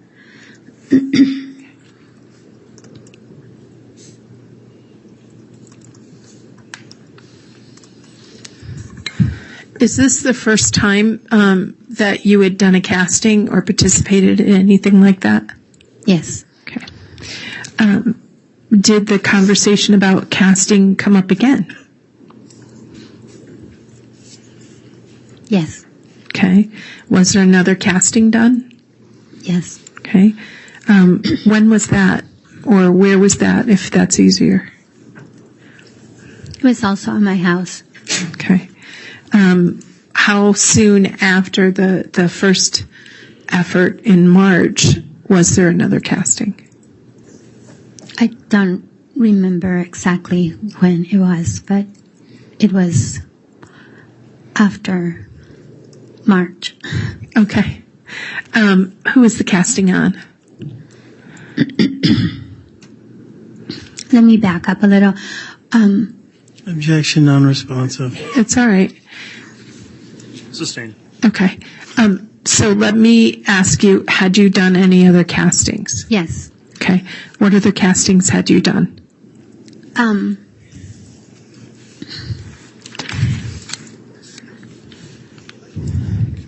At the end of the last casting, we Lori got on the phone and trying to verify with Chad if the casting we had done had worked. And he had told Lori that it did work. But then later on, we found out that Lori and Chad said that even though we had cast out that demon that was called Garrett, that another more powerful and more skillful demon had come in and taken his place instead. And what was that spirit or demon's name? I believe they called him Ned. Okay. And so you learned that after the first casting on about Charles. Correct. Okay. So what did she tell you about a spirit named Ned? That he was more skilled, and that he was more powerful than the one before, and that we needed to do another casting. Okay.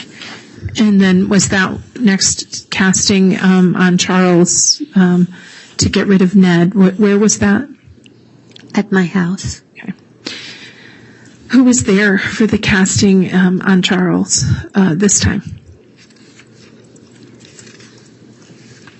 This time was still Nicole and Serena, Melanie Gibb,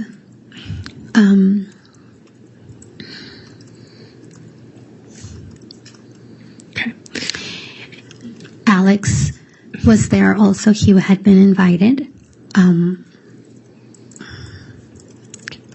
At first, they had Lori and Chad had said that Alex was a first creation or first time on the earth, which would mean that they were less spiritually experienced or savvy, and that we couldn't talk much about certain things in front of him because he wouldn't understand it or he wouldn't know them.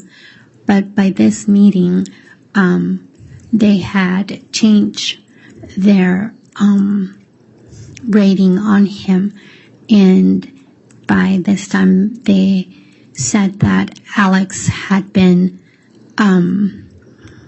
in prior creations and that he had been exalted in other creations. So he had already been proven, and that this was his first time on this earth, but he had been in other earths multiple times.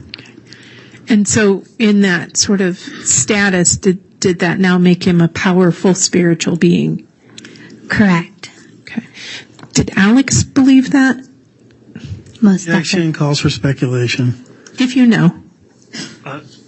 Yeah, with that just question, I'll sustain the objection. Okay. Thank you. Do you know whether Alex expressed that he believed this?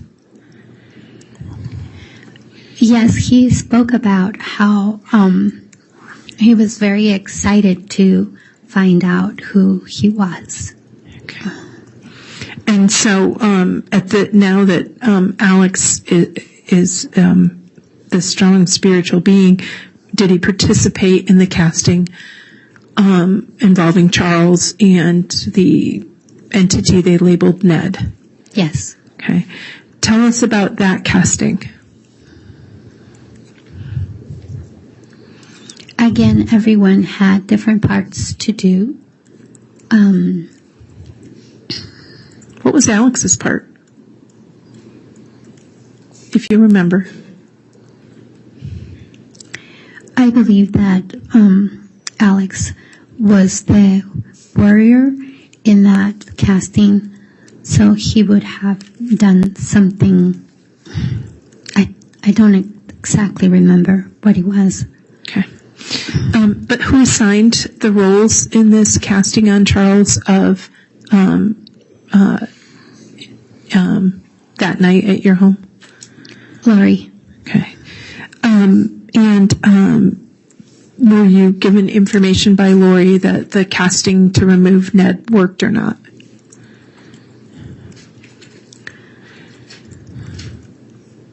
Again, she got on the phone with Chad and asked if he had worked. She was very confident that this time was going to work because she had told us that we had to fast. She said that in the scriptures when the apostles could not cast out a demon or evil spirit, that in the scriptures they said that Jesus had told them that there are certain spirits that can only be cast out by prayer and fasting.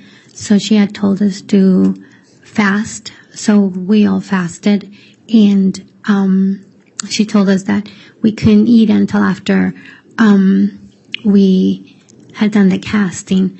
And so she was confident that it was going to work because of the pre-work that we had done. She told us again that it had worked. Was Alex there when she told you it worked? I believe so. Okay. Now, if somebody is possessed by a demon, are those people dangerous?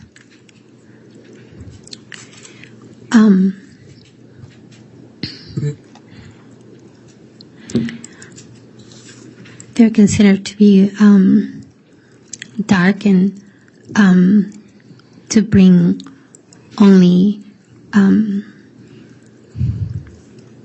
bad things to happen. Yeah. So yes, would be dangerous. And if you know, did Alex believe this?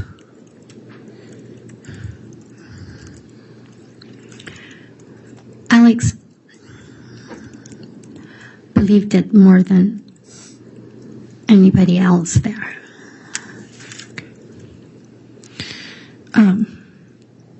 Did you have any follow-up conversations on whether or not the spirit Ned was successfully removed from Charles Vallow? So then Lori said that Ned had been removed, but this time there was even a more powerful demon that had come and possessed Charles or Charles's body, and that this time it was someone who had been who had done the same thing for hundreds of years, and was very like an expert at doing that. Do you remember the name? Was the name Hiplos or Hiplos? Hiplos, I think it was. Okay. So was there another casting for Charles to remove Hiplos? Yes. At this time, Lori had moved to Texas. So she had moved back with Charles. And she asked us to be on conference calls early in the morning. And again, we would do casting on Charles to cast out Hiplos. Who participated on the calls on the casting on Hiplos or Charles? It was Christina, Nicole, Melanie Gibb, Melanie Boudreau, Lori, and I. Okay. Was Alex on these calls? No, I don't believe so. Okay. And did you try another casting on Charles?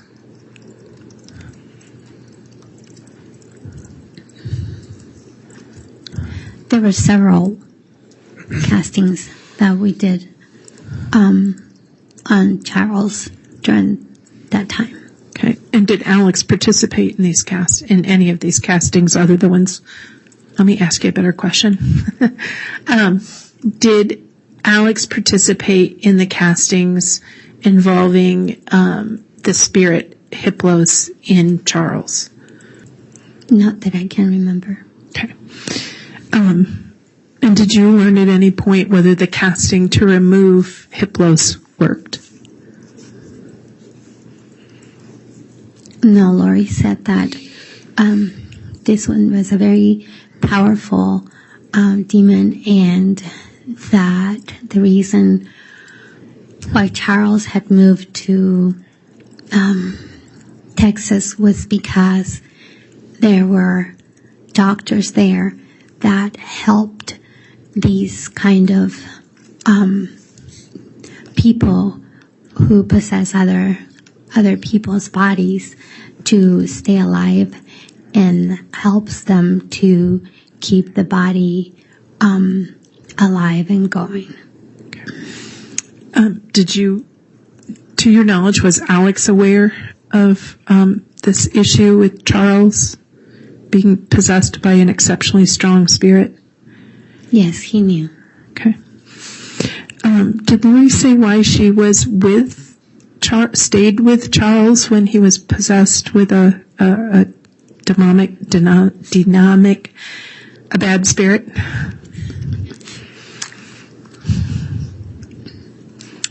She said she had, I asked her why she would move back to Texas with him after all the problems they had, and she said that she needed to be with Charles in Texas for a little while to get her finances straight. Okay. And to your knowledge, was Alex aware that Lori needed to get her finances straight? I don't know. Okay. And during this effort to cast out Hiplos and deal with Charles, did there come a time that Charles passed away? Yes. Okay. Do you know when that was? It was July 11th of 2019. Okay. I got to ask, how do you remember that date? Lori always said that she had a connection with the 7-Eleven, the number 7-Eleven. She would mention that number all the time as if it was some kind of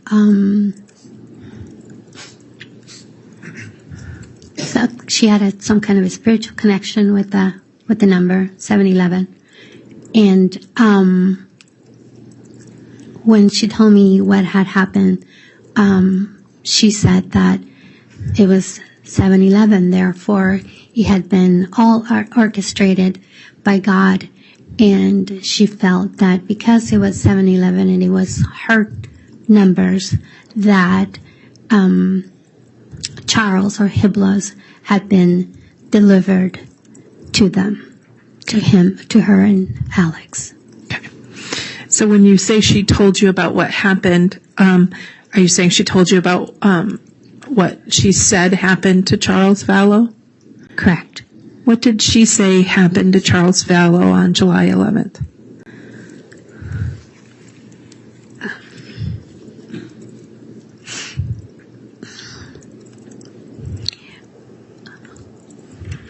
She said that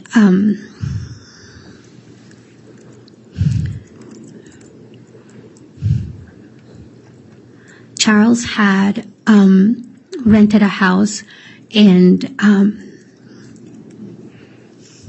Gilbert. I think it's Chandler, but it was a house for her and the kids. They had moved into this house, and he had come from out of town to pick up JJ that morning to take him to school, I believe. And while he was putting JJ in the car, Lori took his phone, and he came back to get the phone, and she didn't want to give him the phone, so they started arguing about the phone, and Alex was there, and he got involved in the fight, and they started fighting. Alex said that he was trying to protect his sister, and then Tylee came into the middle of this fight with a baseball bat and telling Charles to leave, and that Charles had taken the bat away from Tylee, and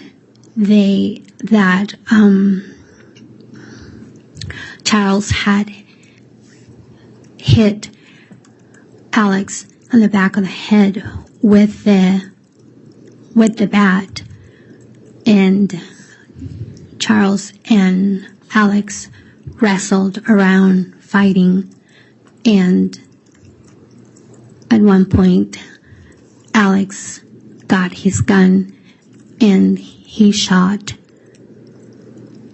Charles, and that's how he died. Okay. So did she say what happened after that?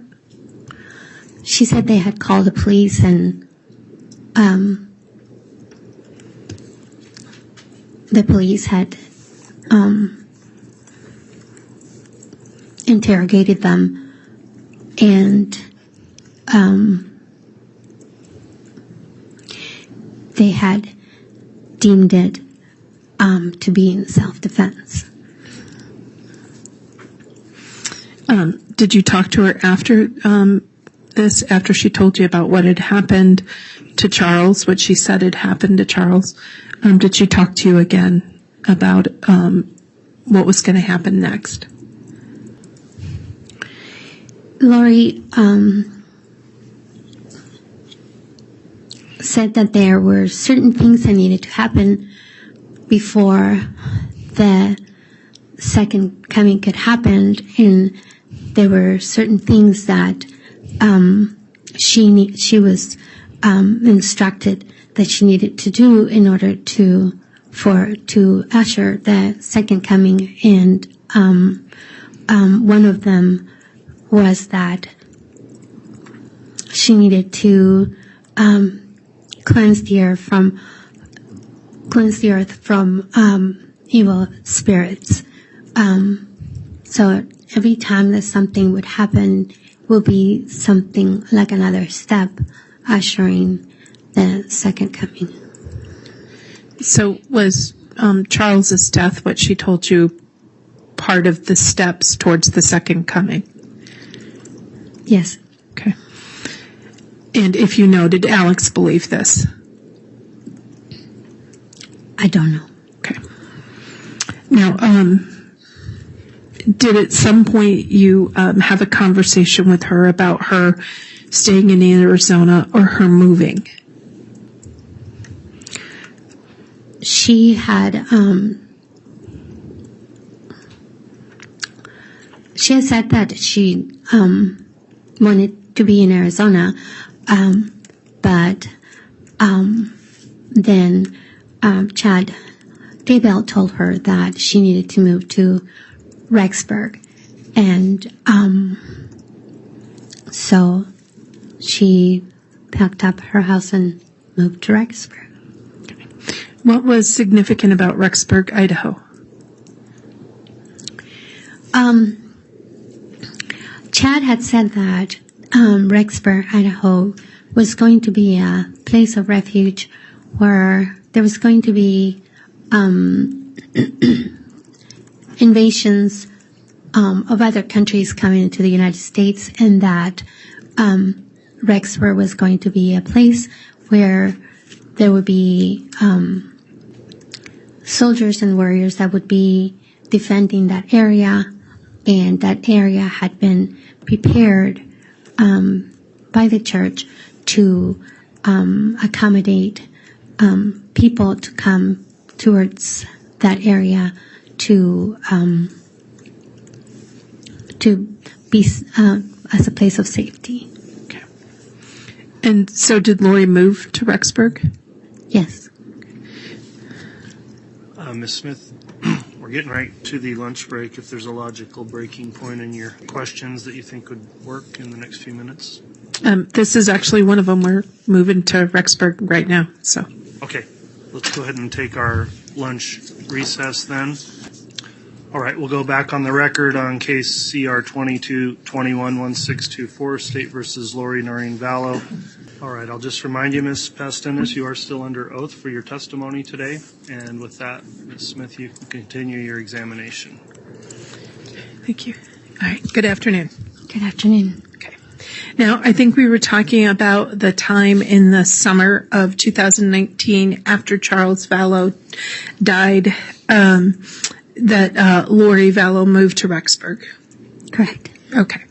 How did you learn that Lori Vallow was going to move to Rexburg?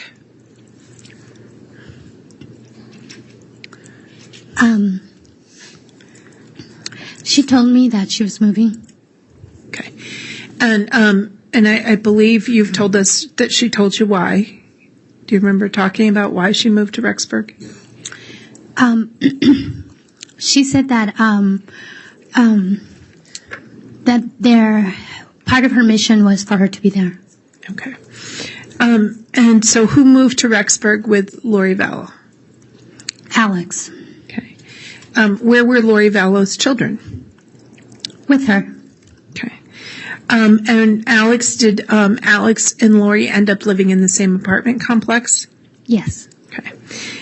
Did you ever have do you know how Ms. Vallow was going to pay for things in Rexburg? How she was going to finance things? When I asked her how she was going to finance, how she was going to live, since she didn't have a job, she told me that she was receiving Social Security from Tylee, from her dad passing away before the age of 18. JJ was receiving Social Security from his dad dying, and since she had been married for over 10 years to Charles, then she will also receive Social Security, and she said that it was something close to $6,000 a month, and she didn't need to work. And So did she in fact move, and did Alex move to Rexburg? Yes. Okay. Did you go visit them in September of 2019? I did. Okay. Where did you go stay? I stayed in Alex's apartment. Okay. And was Alex living with Lori, or was Alex living on his own? Alex had his own apartment. Okay.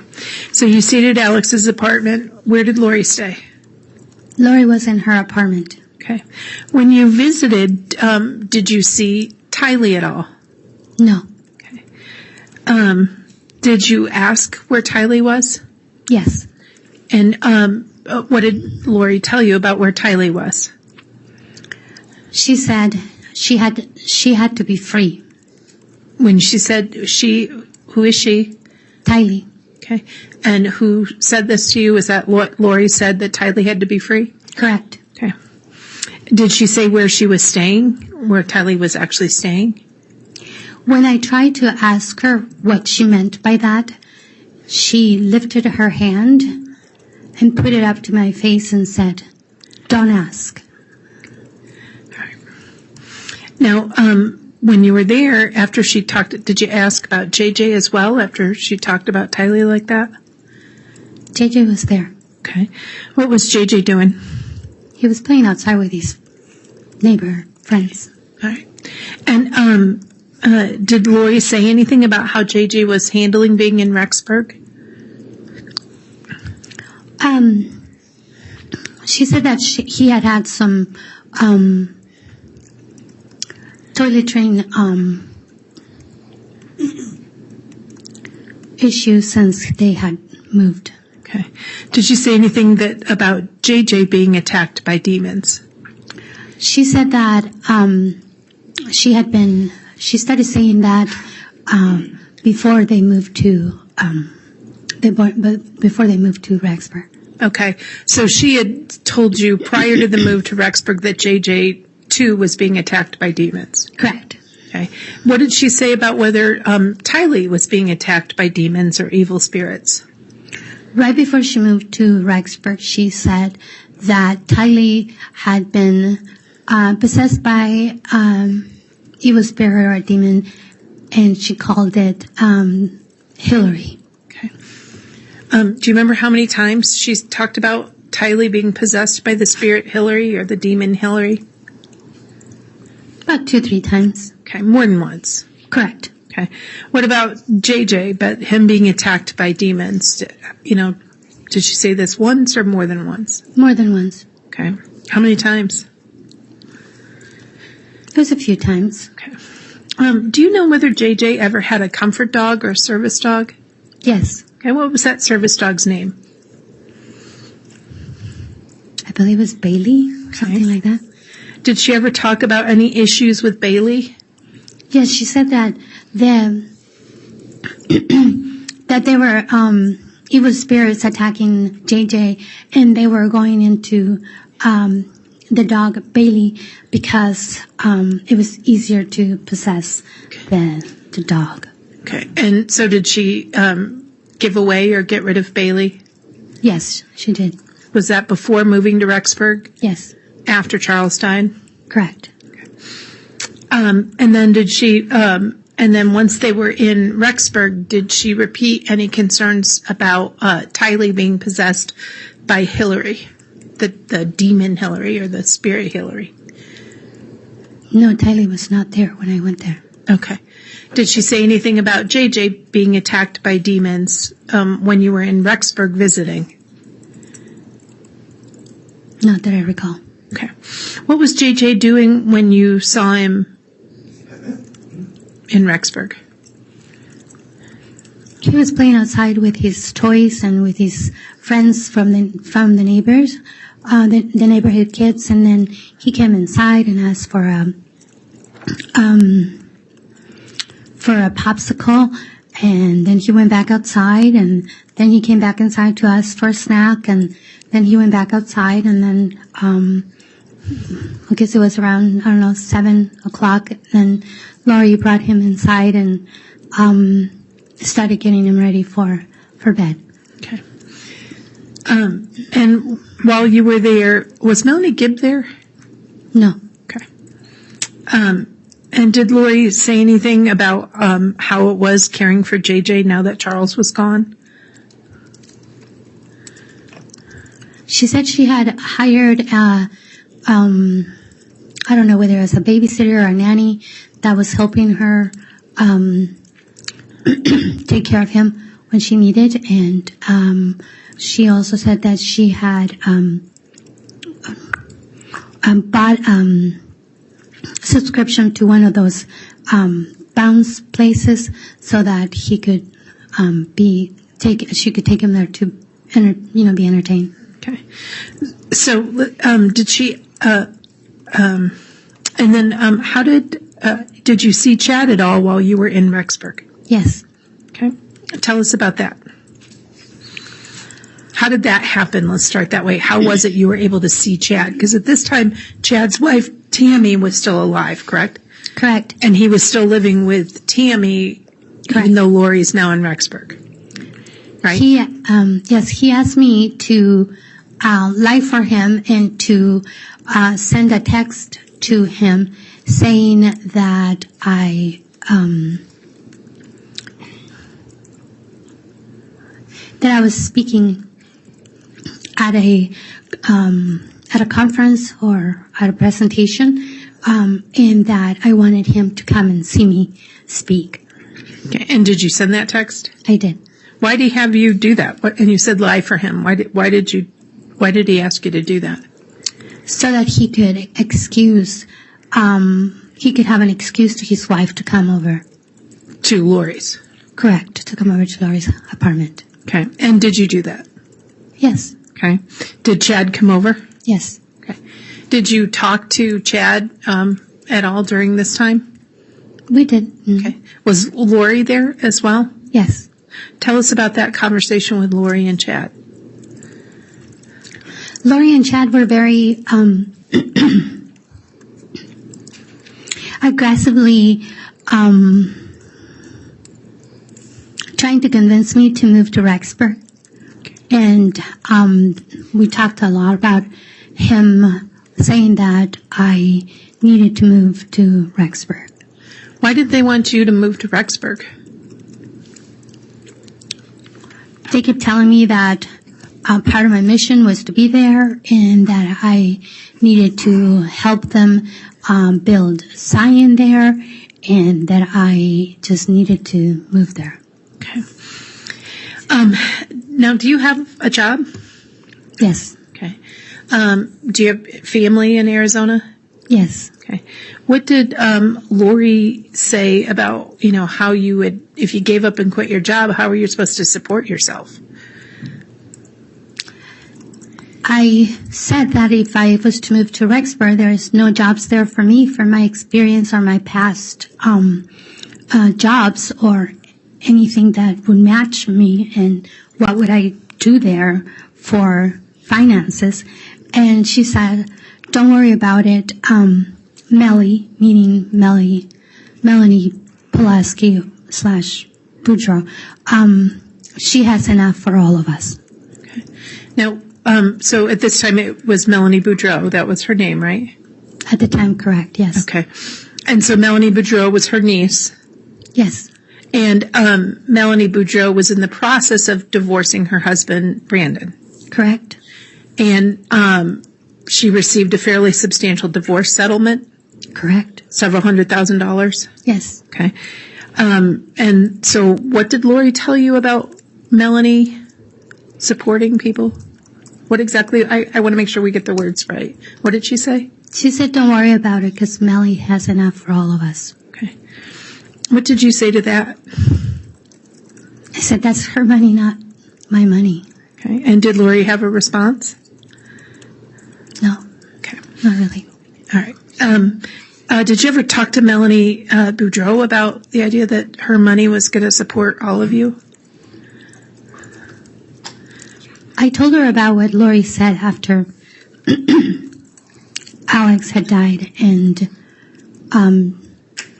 she said that she was very sad that other people would be saying that about her and her money. So while you're there and they're trying to convince you to move, did Chad or Lori talk to you about anything else? Did Chad give you another blessing? Yep, he did. What was that blessing? In this blessing, he said that the Savior was standing right next to him, and that he was giving him the words to say to me, and that the Savior was telling me that it was time to leave Babylon and to move to Rexburg.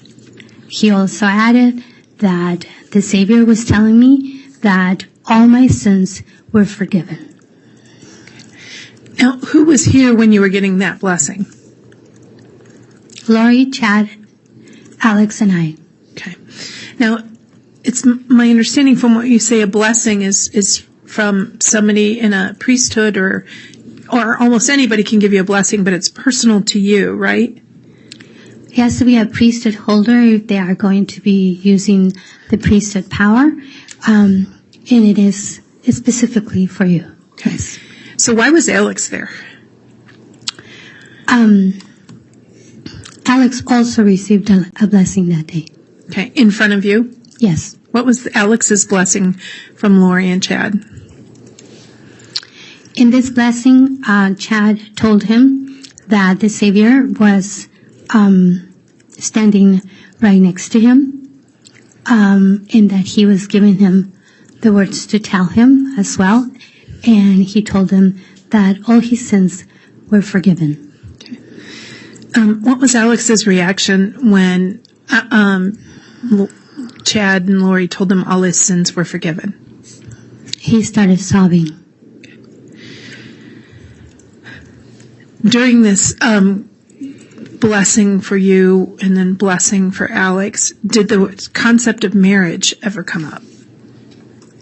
Chad had given me a blessing in August of 2019 in Lori's house, and at that time he had also told me that I was going to be moving to Rexburg and that I was going to be getting married. Okay. And in this blessing, he in Rexburg in September, he also referred to that. Okay. So he'd given you a couple of blessings each time mentioning the idea that you're going to be getting married. Correct. Okay. And any of these times did he and Lori talk to you about who you should marry? No. Okay. Did the subject eventually come up about who you should marry or who they would like you to marry? Yes. Tell us about that.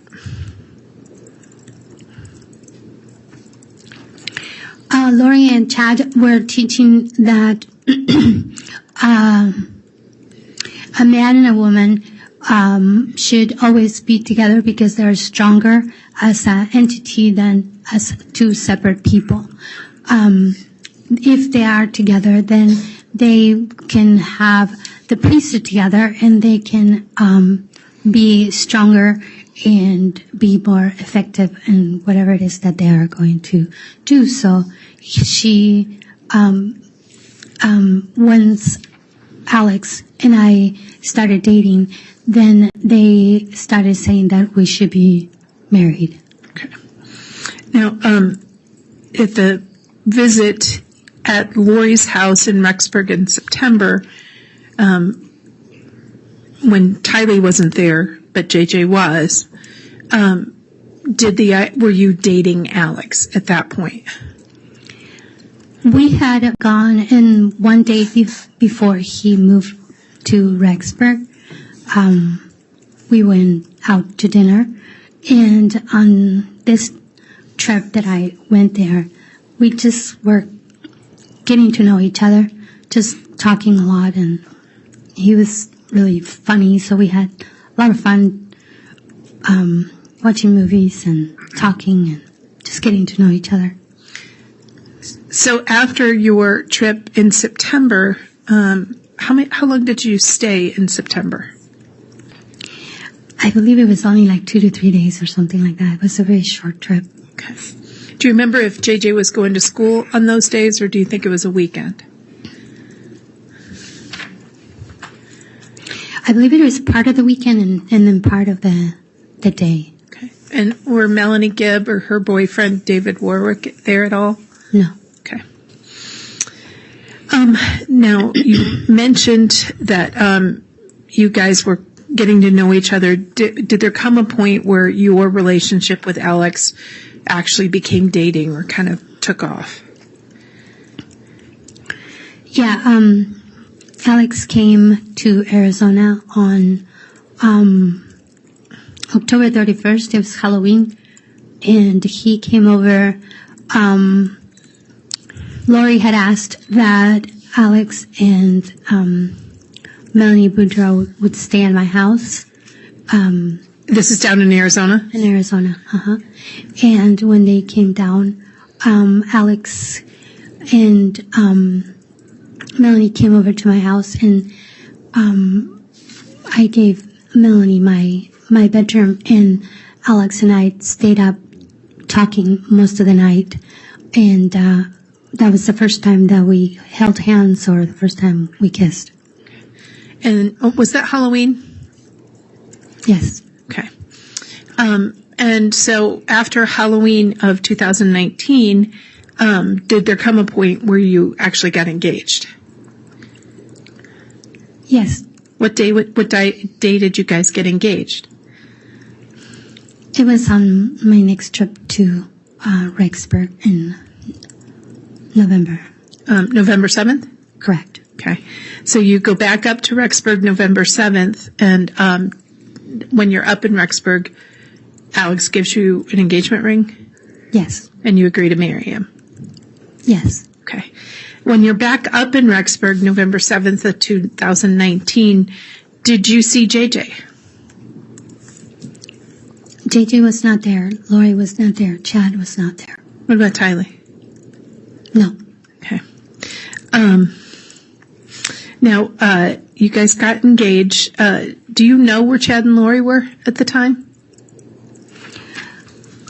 We didn't know where they were at. I didn't know where they were at. But later, while I was there during that trip, we received pictures of them getting married in Hawaii.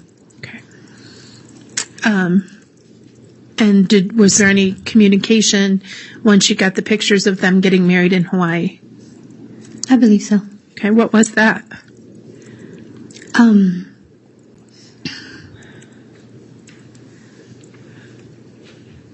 I don't remember exactly what the communication was. Okay. So did you and Alex stay in Rexburg, or did you head back to Arizona? After you got engaged?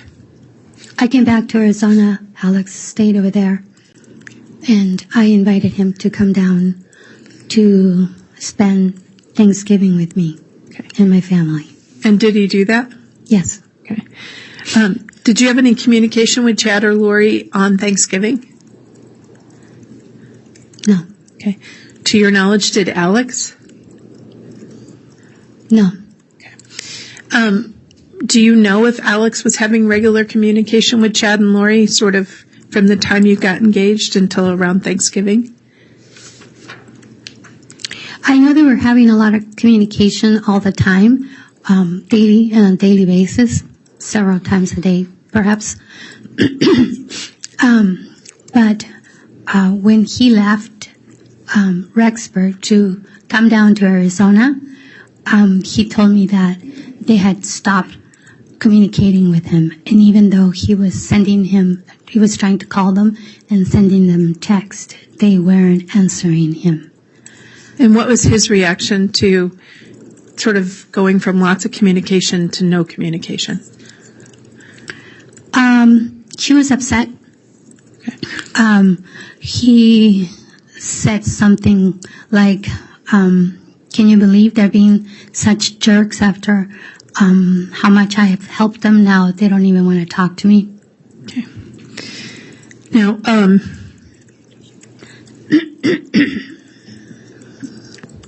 let me step back and say, do you remember when hearing that Tammy Daybell had been shot? Yes. Okay. Do you remember what day she was shot? Yes. What day was she shot?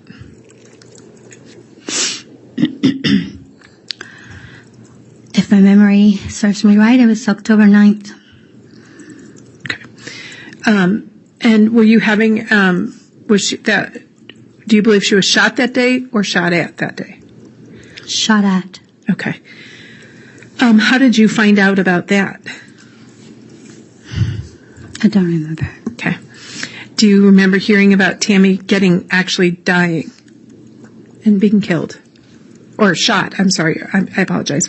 Do you remember hearing about Tammy dying? Yes. Okay. How did you hear about that? Melanie Gibb called me to tell me that Tammy had died the night before. What was your reaction? A little bit of confusion.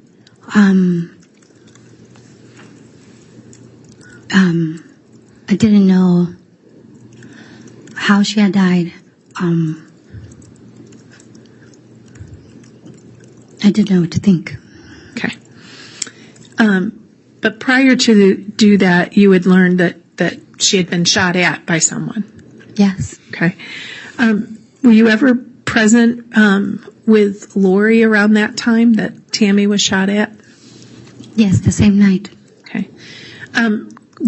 So what were you guys doing that night that you learned Tammy had been shot at? Lori had come down to, excuse me, to Arizona, and she had texted me earlier during the day and asked me to come to Melanie Boudreaux's house because she needed my help with something and she needed to see me. Okay. And did you go? Yes. All right. What happened when you got to Melanie Boudreaux's house in Arizona? Lori told me that Tammy had been possessed by a demon, and that it was no longer her, kind of like the same thing that she had said about Charles, and that she needed my help casting out from her. Okay. And did you guys do a casting on Tammy? Yes. Okay. What was that demon's name, if you remember? I don't remember. Okay. Was his name Viola sound right? Yes, that sounds right. All right. And so while you're doing the casting on Tammy, trying to get Viola out, who was there? Melanie Boudreaux was there. Her children were all asleep. And while Lori and I were doing the casting, Melanie got a phone call, and she was on a phone call while we were doing the casting. Okay. How did the casting on Tammy end?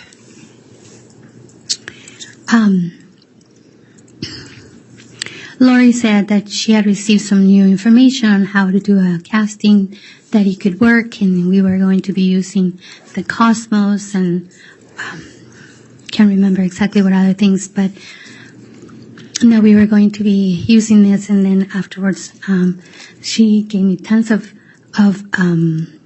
praise for how awesome I was and how great I was. And then afterwards, she received a phone call from someone. Okay. And was she near you when she got that phone call? Yes. Okay. What was her attitude and demeanor when she got that phone call? She was very, very angry, scary angry. Okay. And now this is the night that Tammy was shot at. Correct. Okay. So while she's on the phone, she appears angry and scary angry. Did you hear anything she said? Yeah, she was using some very derogatory terms such as idiot, moron, and just being very, very angry with whoever she was on the phone with. Okay. After she got off the phone, what did she say to you? She said, "Idiot, can't do anything right by himself." All right. Now, eventually, you heard that Tammy had actually died, right? Correct. And you told us that Melanie Gibb had called you, correct? Correct. All right. Let's move on and ask, after you learned that Tammy died, did you talk to Lori about that situation with her and Chad? Now that Tammy's gone, what did Lori say was going to happen? Well, she said that that Chad and her had received instructions and visitations from angels that had come and taught them how to cast out demons, and now they knew how to do it. And that is the reason why Tammy had passed away, because they were able to finally learn how to do casting of a demon. What did she say about her and Chad's future together?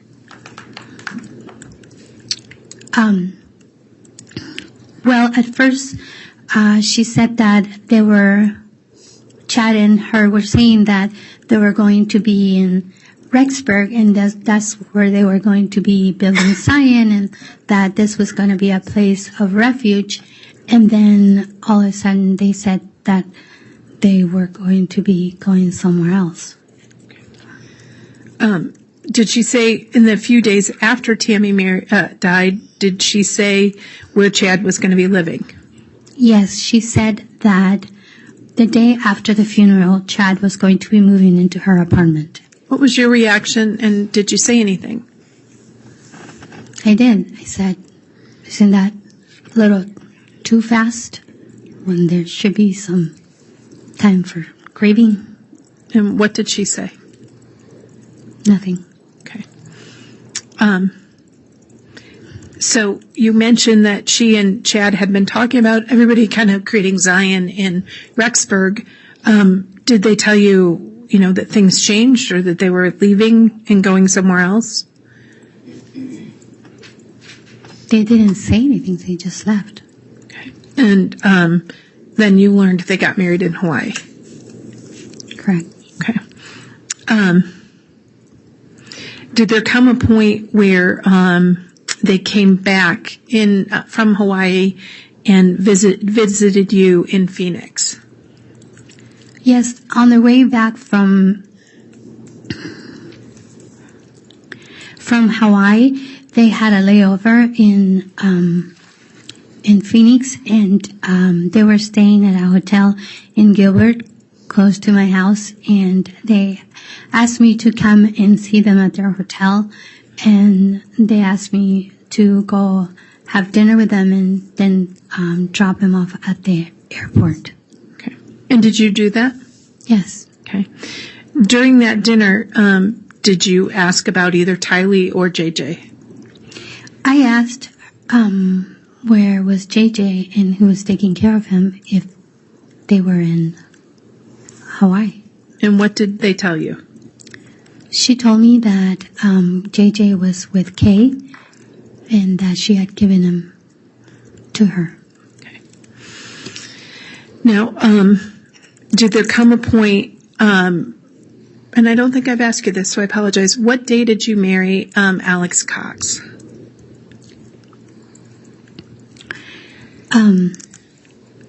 December 1st. Okay. And did there come a point before you married Alex Cox that you got a call from Melanie Gibb? Or was it after you married Alex that you got a call from Melanie Gibb about Chad and Lori's teachings? After. Okay. And so, for context, what did Melanie Gibb say to you? She was very upset. She said she felt that she was very emotional. She was very upset. She said that she felt that JJ and Tylee were missing, and she didn't know what had happened to them, and she felt that we had been deceived by Chad and Lori, and that they were asking her to lie for them, and she felt that they were doing something wrong, and she. So what was your reaction to that conversation?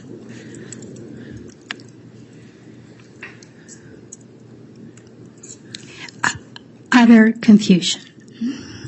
I was confused. I didn't know what to think or how to process that information. To hear my friends saying that all of this was happening, and then at the same time knowing how much trust I had put into these two people. It was very, very confusing, and I was very distraught and confused.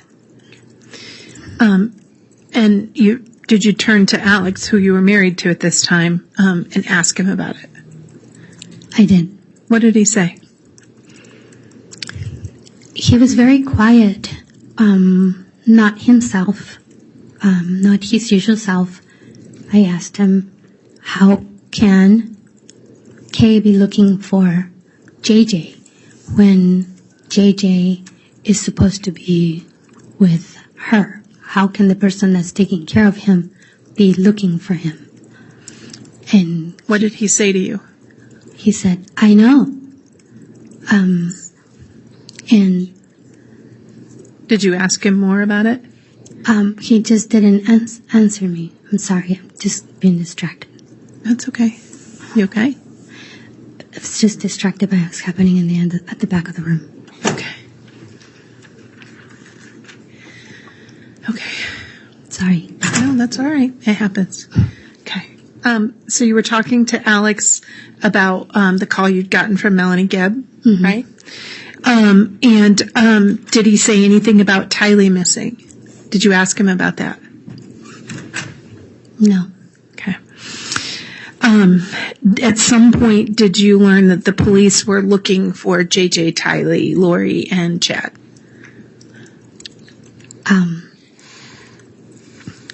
Not until after Alex had died. Okay.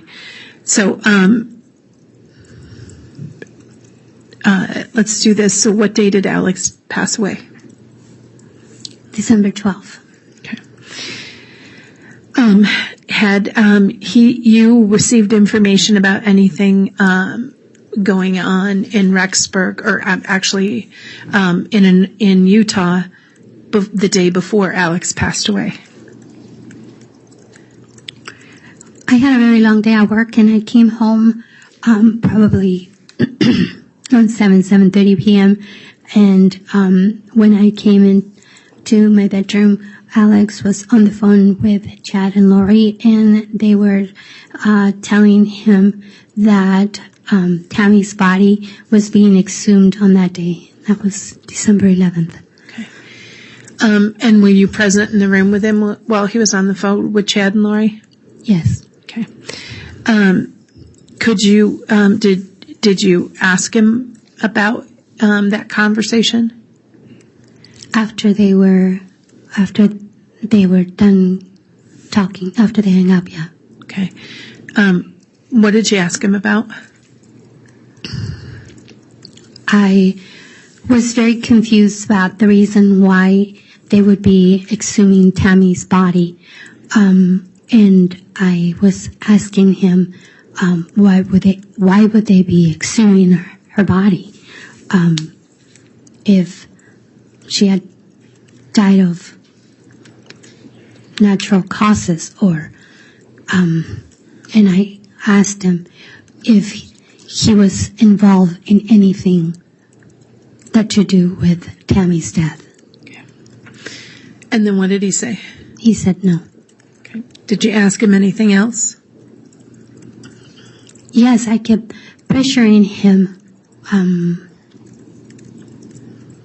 And then what? Things were very, very weird at this time. They just seemed that there was so much going on and so, just so weird and so bizarre. And I started pressuring him for information.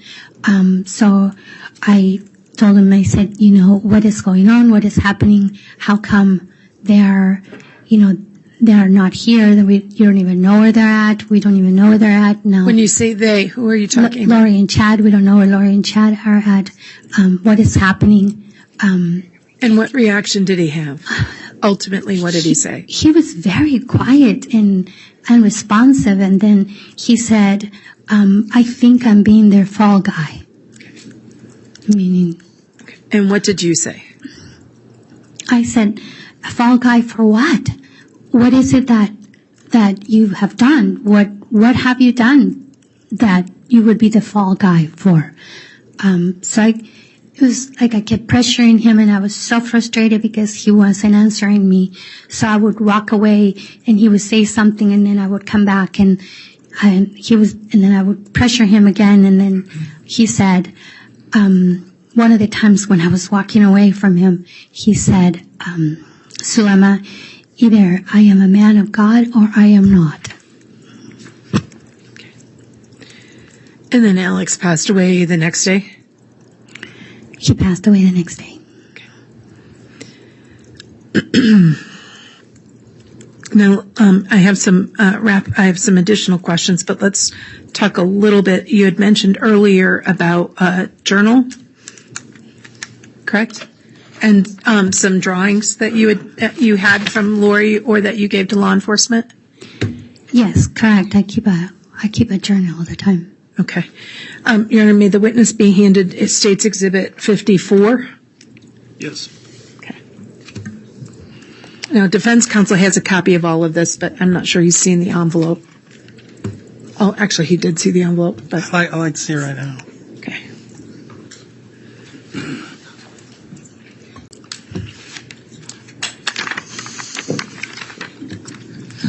Smith, I don't know if I have a court copy. No, it's the actual exhibit, Judge. Oh. But we can, if the court wants copies of the physical exhibits, we can certainly do that. No, I'll take if it's documents, I prefer that, but I'll take a look at it first before it's handed to the witness, please. Yes, sir. And for the future reference, if it's a document that's in evidence, you want a copy? I would appreciate that, yes. Sure, we're happy to do that. Ma'am, would you take a look at each of those, and then I'll ask you some questions. But we can't show the jury yet. It's not yet admitted or published, so I need you to look at each of those first. Okay.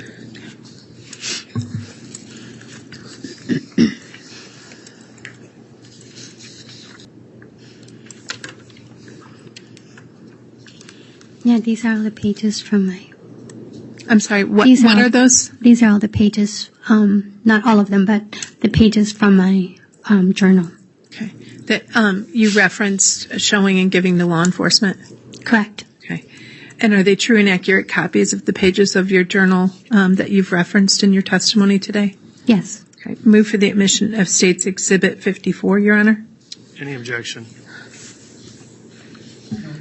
No objection. Thank you, Mr. Thomas. Exhibit 54 will be admitted. Okay. Thank you. Permission to publish to the jury, Judge? You may. Thank you.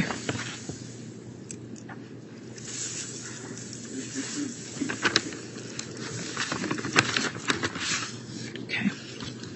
Now, ma'am, State's Exhibit 54 has multiple pages in this document, correct? Yes. Yes. Okay. Let's start with the front page, which is a yellow sheet of paper with some drawings on it. Do you recognize that? Yes. What is that?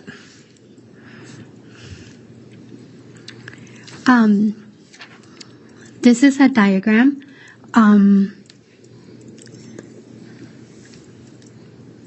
What is it of? This is a diagram of multiple creations and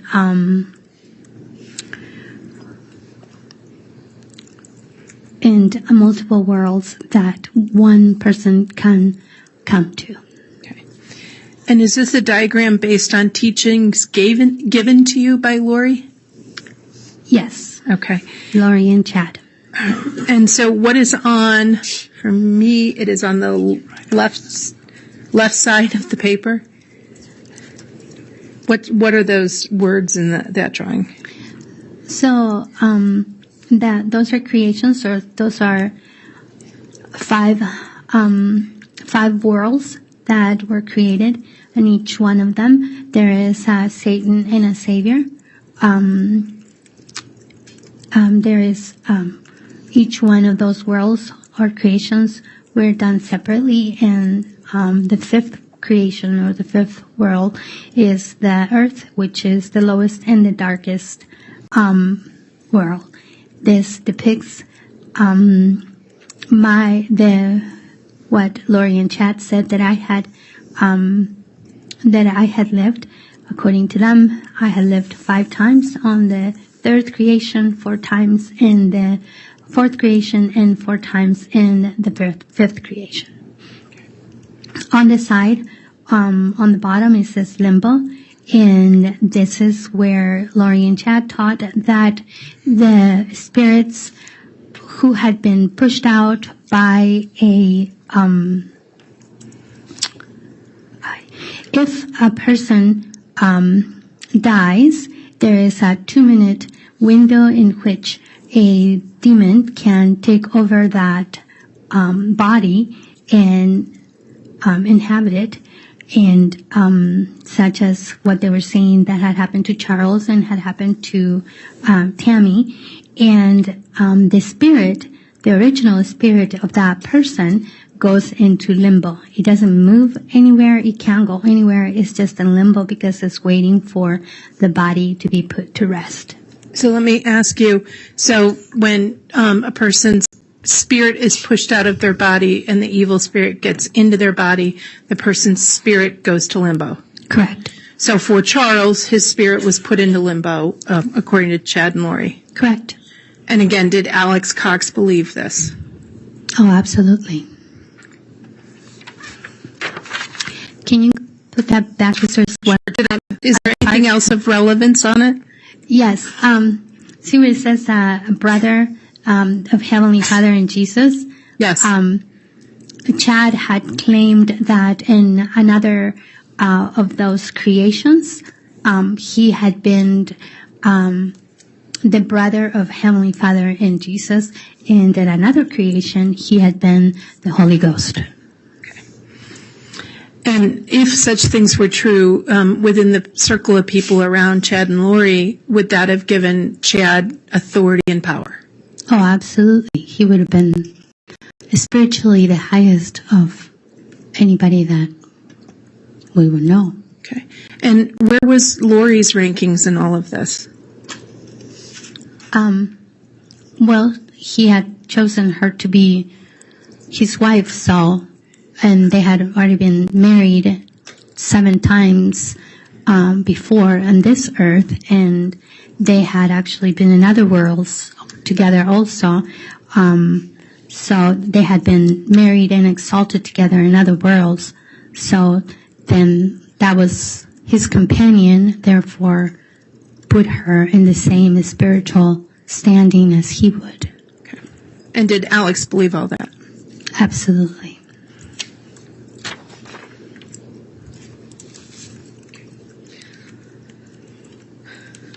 Now, with that document is 1, 2, 3, 4, 5, 6, 7, 8, 9, 10, 11,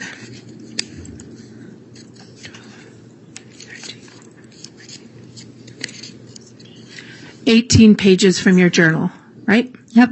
Okay. I'm just going to show you the first page and a couple of other pages. What are we looking at the front page of the stapled 18-page document that is your copy of your journal? This is the ratings that Chad and Lori taught. So that would be going from a 1 is in the spirit world, and when you come the first time on the earth, you're a 2. Second time you come, you're a 3. The fourth time you come for 1, and so on and so forth. And it would be exactly the same thing for ratings if you were light or if you were dark. So this will be the rating, either 1L for 1 light or 1D for 1 dark. And then, is it, so the lowest level is at 1 and Correct. The highest level is 6 or 7? 6. Okay. And this is the numbering scale for both the light and the dark. Correct. And forgive me, I think you told us, were you a 4.2 light? I believe so. Okay. And what was Lori when she first talked to you and introduced the idea? 4.3 light. Okay. So higher than you. Oh, yeah. Okay. On the fourth page of the exhibit, there is a phrase cast out. Do you see it? Yes. Okay. And it says get rid of them. How, once the evil spirit is pushed out of a body, how do you destroy the body? I don't know if there was a way to destroy the body. What this would depict would be that since Lori and Chad were saying that every time that one demon was cast out and then will leave that 2-minute window for another one to come in, then spiritually we needed to how do you prevent another prevent from another demon to come in by doing certain things such as putting water in fire and destroying the body in order to be able to, so that there will be no way that another demon could come in. Okay. And so in order to make sure a demon doesn't come back, the body has to be destroyed in some way. Correct. Burning is one way. Correct. Destroying, does that mean, taking apart? Is that another way? Correct. Okay. Is there anything about binding? I believe so. Okay. What about binding the body? I believe so, that there was one like that too. Okay. May I have State's Exhibit, I believe, 8N and 8M, please? Yes. Previously admitted, Your Honor.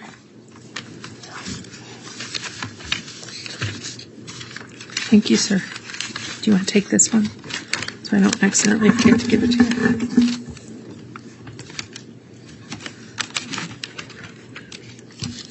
Here, thank you.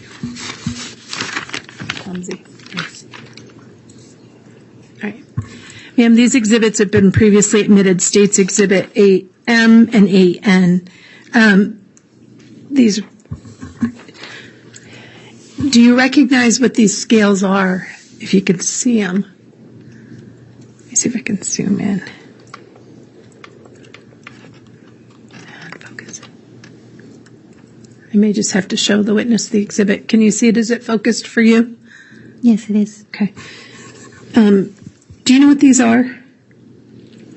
Yes, I do. What are these? The one on the left-hand side is, here again is the scale of the ratings of the people who are upon the earth right now. And Chad had put here how many twos, because remember, one is still in a spiritual form. So a 2 would be billions of males and females. Then a 3 would be only 700,000. For 1 would be 70,000. For 2's only 7,000, and so on and so forth, up to a 6. Now, I do notice you mentioned the page that's on the left-hand side of the exhibit, because it's a photograph of a couple of pages. And what's the page sort of in the middle of the exhibit, the middle right side? Can you see any of that? Yes. I believe this is when Lori asked Chad to give her the rating for all of her family. Now, if you could, do you see a rating for her daughter, Tylee Ryan?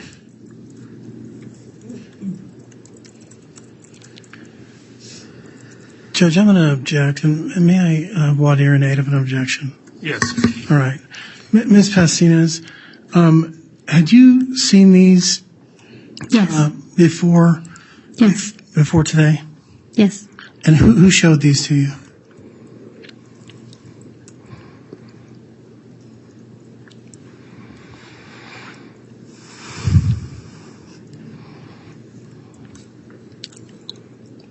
I don't remember, You don't remember? but I have seen them before. Yeah. Okay.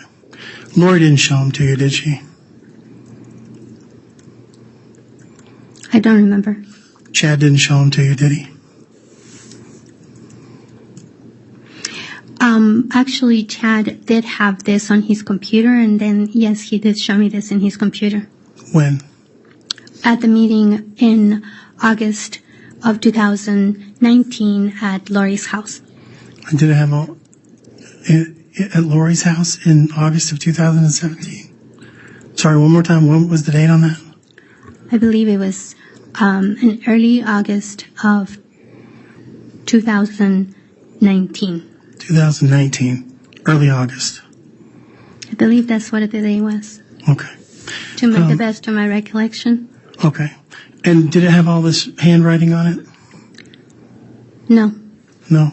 So it was a different document? it was in his computer. It was the same document in computer format, whether it was Word format or something like that. And he explained to you what all the stuff was? Yeah, he had this and several others. Okay. All right, Judge, I guess I don't have an objection. Okay. You can continue with your examination, Ms. Smith. Thank you. I'm sorry, I asked you about the rating for Tylee Ryan. That's down in the middle of the page. Under the phrase third husband. Oh, I see it. Okay, I see it now. What was Tylee's rating? 4.1 dark. Okay. And on that same document, under Tylee, there is ratings for Charles Vallow, correct? Yes. And what was his rating now? 3 light.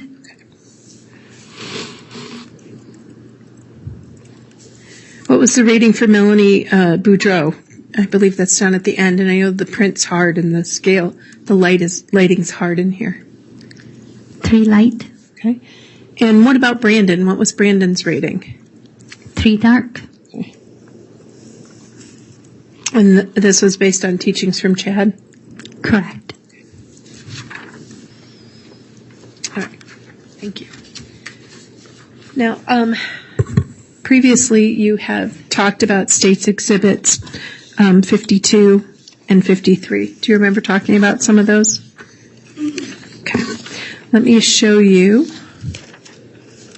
if I may, Your Honor.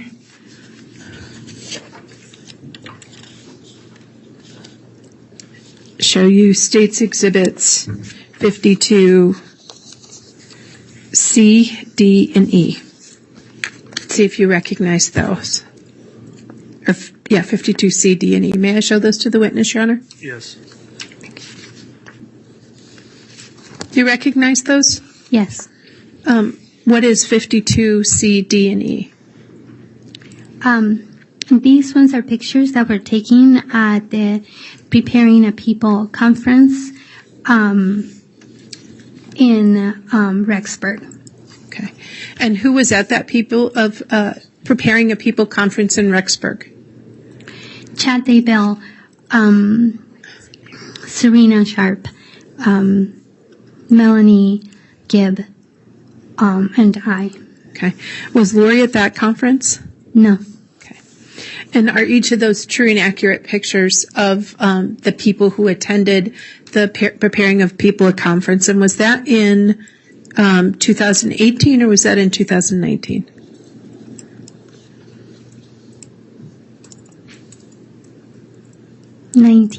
Okay.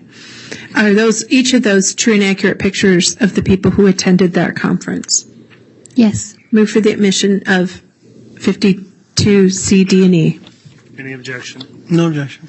All right, 52C, 52D, and 52E are all admitted.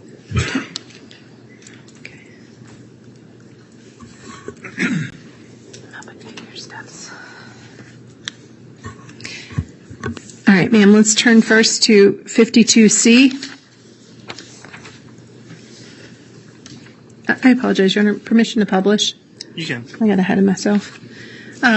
What are we looking at 52C?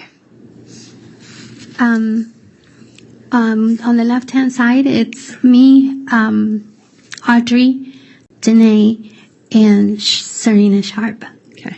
And you've mentioned Audrey before? Was she part of, did she attend several of the conferences? Yes. Okay.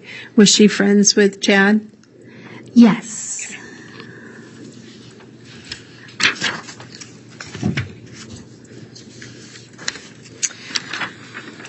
What is 52D? So in these pictures, we are at Chad's table. And the left-hand side is Chad. The next lady, I don't remember who she is. Then it's Serena, Melanie, and I.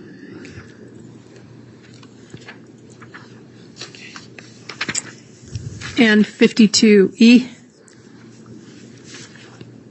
What is that? This is another picture of that conference. I don't remember the first lady on the left. Then it's Melanie, Serena, I, Audrey, and then I don't remember the other lady's name. Okay. But you're in the middle in red? I am in the middle, yes. Okay. In the red scarf. All right. And Serena is on one side of you and Audrey's on the other? Correct. And then Melanie Gibb is on the further to your picture in the right? Yes. Okay.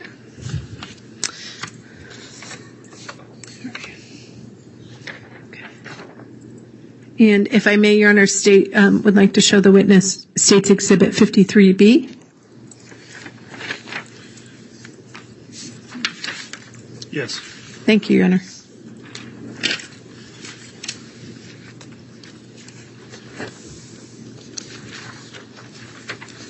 Do you recognize that? Yes. What is it? It's a picture of me and Serena at the Rexburg Preparing a People conference. Okay. And is that a true and accurate picture of you and Serena at the Rexburg Preparing a People conference? Yes. Okay. Your Honor, I move for the admission of 53B. Any objection? Yes, Your Honor. I don't believe there's any relevance to this picture. It's just a picture of. I don't believe it has any tie to Lori Vallow or Chad Daybell. I'll note the objection. I'll also note that, well, I guess it's been previously indicated by the witness that it was a different location as well. The question I have, though, is what is the relevance of that picture to the state's case? I'm going to ask the witness some questions about conversations that occurred at the Rexburg Preparing a People conference. And Your Honor, I guess my objection is I was going to say that this also was earlier referenced to be at another location, and now she's changing the location. I think if she wants to do that, maybe if she could offer us some sort of an offer of proof at a sidebar or something. Okay. Well, at this point, I will sustain the objection on relevance grounds. Okay. Did you have conversations with Chad Daybell at the Preparing a People conference? Yes, I always spoke with him during the conferences. Okay. And do you remember, was this Preparing a People conference before or after Charles died? Before. Okay. And was it before or after he had talked to you about his light and dark scales? When I say he, I apologize. Chad had talked to you about the light and dark scales, if you remember. I don't remember. Okay. Which one was first? Okay. Do you remember a conversation with Chad at the Rexburg Preparing a People conference?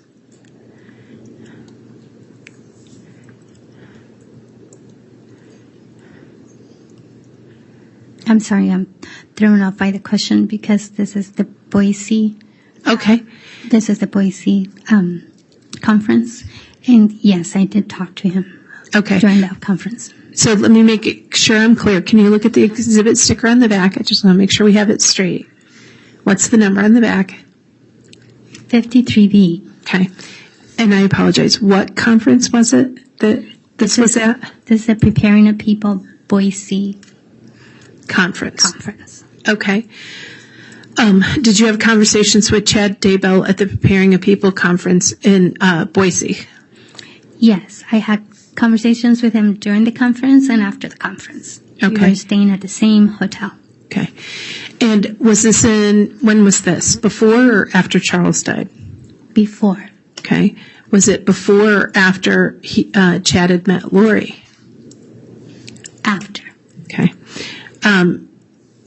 Was it before or after Charles and Lori had split up? It was after they had split up. Okay. So could you, so sometime in the late winter, early spring of 2019? Would that be correct? I would say that's accurate. Okay. So what conversation did you have with Chad Daybell at the Boise Preparing a People conference?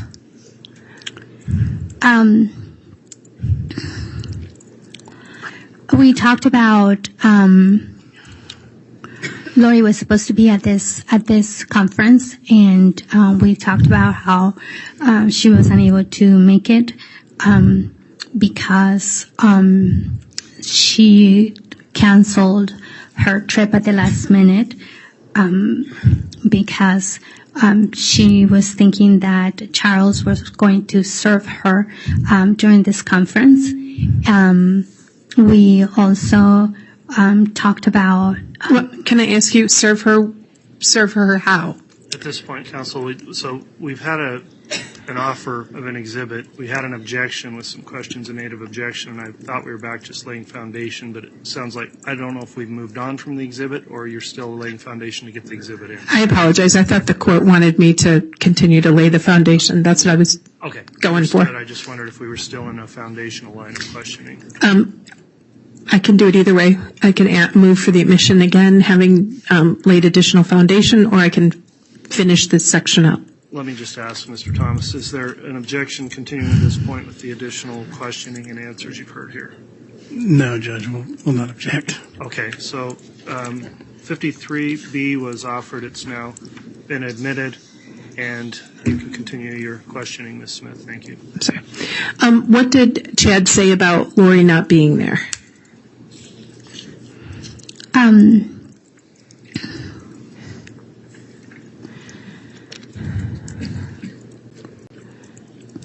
We talked about how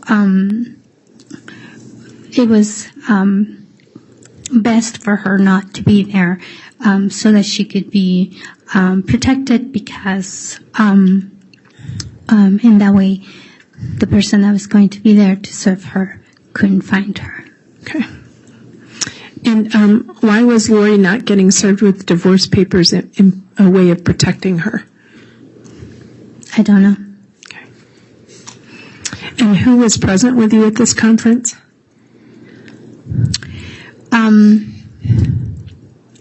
Melanie, Gibb, Serena, Audrey,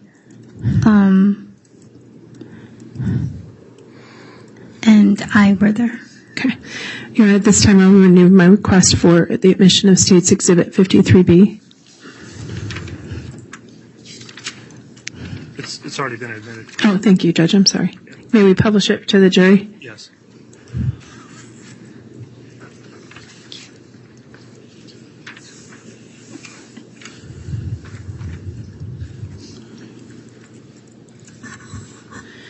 And that's a picture of? And that's Serena and I. Okay.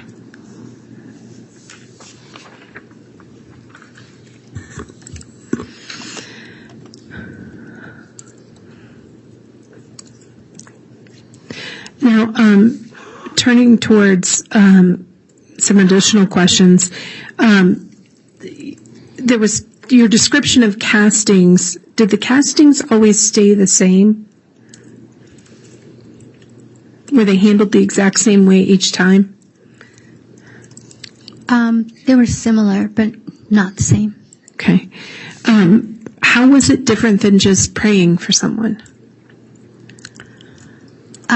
So when we are praying for someone, we are asking for whatever that person may need, or blessing them, or asking for help or deliverance, or whatever it may be that that person is needing. Casting is specifically to cast out an evil spirit or a demon. And there were castings on Charles? Yes.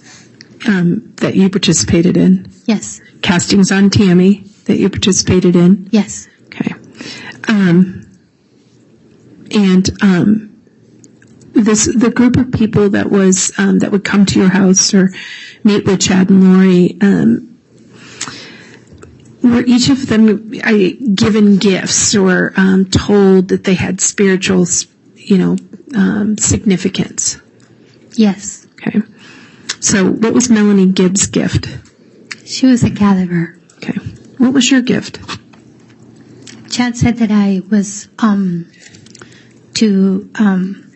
my gift was the elements. What does that mean? To be able to work with the elements. All right.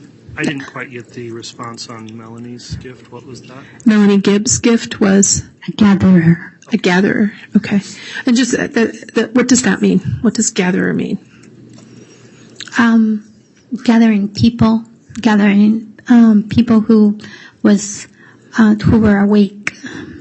Okay. What does awake mean? Awake to the signs, aware of the times, and aware of the things that are to come prior to the second coming. Okay. And yours was to work with the elements? Correct. Okay. And these were gifts identified or described for you by Lori and Chad? Yes. Okay. Did Lori tell you this, or did Chad? Or Chad. both? Chad. Okay. What was Serena? What was her gift? Chad said that she was a very powerful goddess. Okay. What about Melanie Boudreau? I think you call her Melly, but Melanie Boudreau. What was her gift? I don't remember what her gift was. Okay. And what was Alex's gift or responsibility? He was a warrior. Okay. And a warrior for what? Chad had told him that he was going to be a warrior, a defender, and he was going to be training many other warriors that were going to be moving to Rexburg in the future. Okay. And when you say a warrior defender, a defender of who? Well, at that time, Chad had told Alex that he had come only once to this earth, and the sole purpose for him coming to this earth was so that he could be Lori's protector and defender. Okay. Did Alex believe this? Absolutely. Okay. Okay. you mentioned about that Lori had talked about problems in her financial problems or problems in her marriage to Charles. Did you ever talk to Alex about that situation or about what happened to Charles?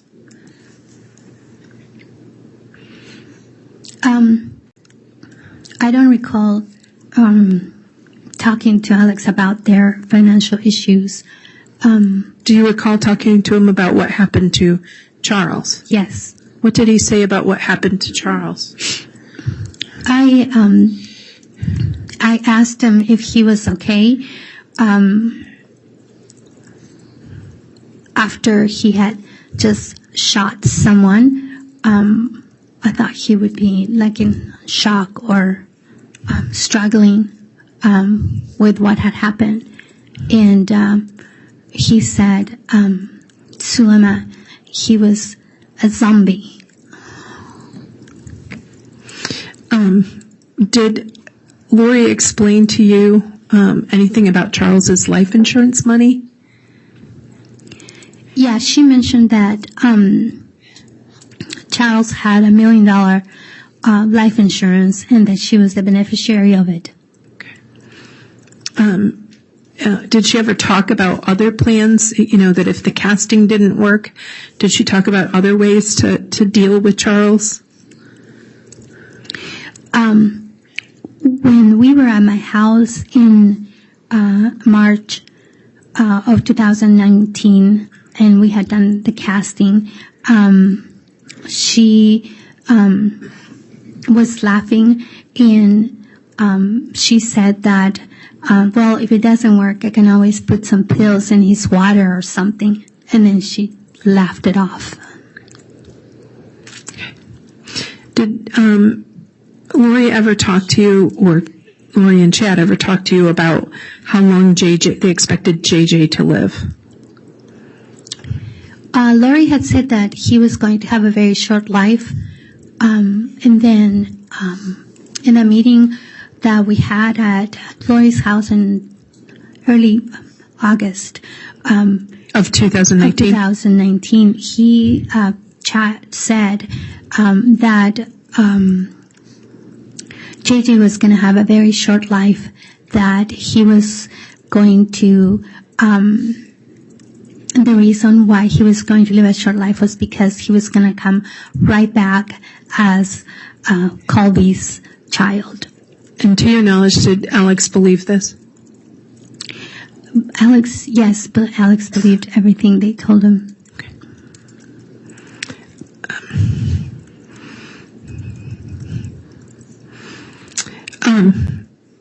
Now, did you ever hear a conversation about how long Tylee was going to live? Not that I recall. Okay. Did you ever have any information that she would die soon? Not that I remember. Okay. Now, Ms. Smith? Yes, sir. Pardon the interruption. Could we just have a brief sidebar with Sure. counsel about scheduling for that? Thank you, Judge. You need some water? Are you good? I'm good, thank you. Okay. You mentioned earlier about people who personally witnessed Christ having an elevated status, correct? Correct. All right. And that would count for Lori Vallow if her testimony to you was believed by the group? Yes. Okay. Did you ever have any evidence to suggest that Lori believed such things? Did the rules apply to Lori? Lori and Chad were teaching that if you had been exalted in another world, another probation, then this time that you came to the earth, it didn't count for you because you had already proven yourself another probation. And she would often say, it doesn't count for me. Okay. You mean a hand gesture? She would hit something and go, it doesn't count for me. Okay. Okay. So when Lori shared these experiences and her personal belief that things didn't count for her, did the people in your group believe her?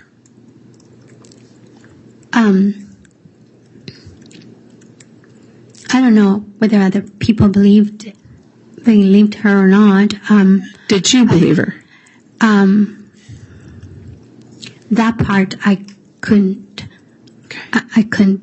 Okay. I used to say it counts for me. Okay. Did Alex believe her? Yeah, Alex believed everything she said. Okay. Did Alex believe his mission was to protect her? Absolutely. And that mission was given to him by Chad. And Lori, because they gave it to him during a blessing. Okay. And who is it who benefited from Charles's death? Lori directly and eventually Chad. Okay. Who benefited from Tylee's death? Lori directly and then eventually Chad. And who benefited from JJ's death? Lori directly and eventually Chad. And who benefited from Jack, Tam? I don't understand the context of who's benefiting and how they're benefiting. I'll sustain the objection. I Thank think you. it's vague. And Alex took seriously his mission to protect Lori. Absolutely. I have nothing further. All right. Thank you, Ms. Smith.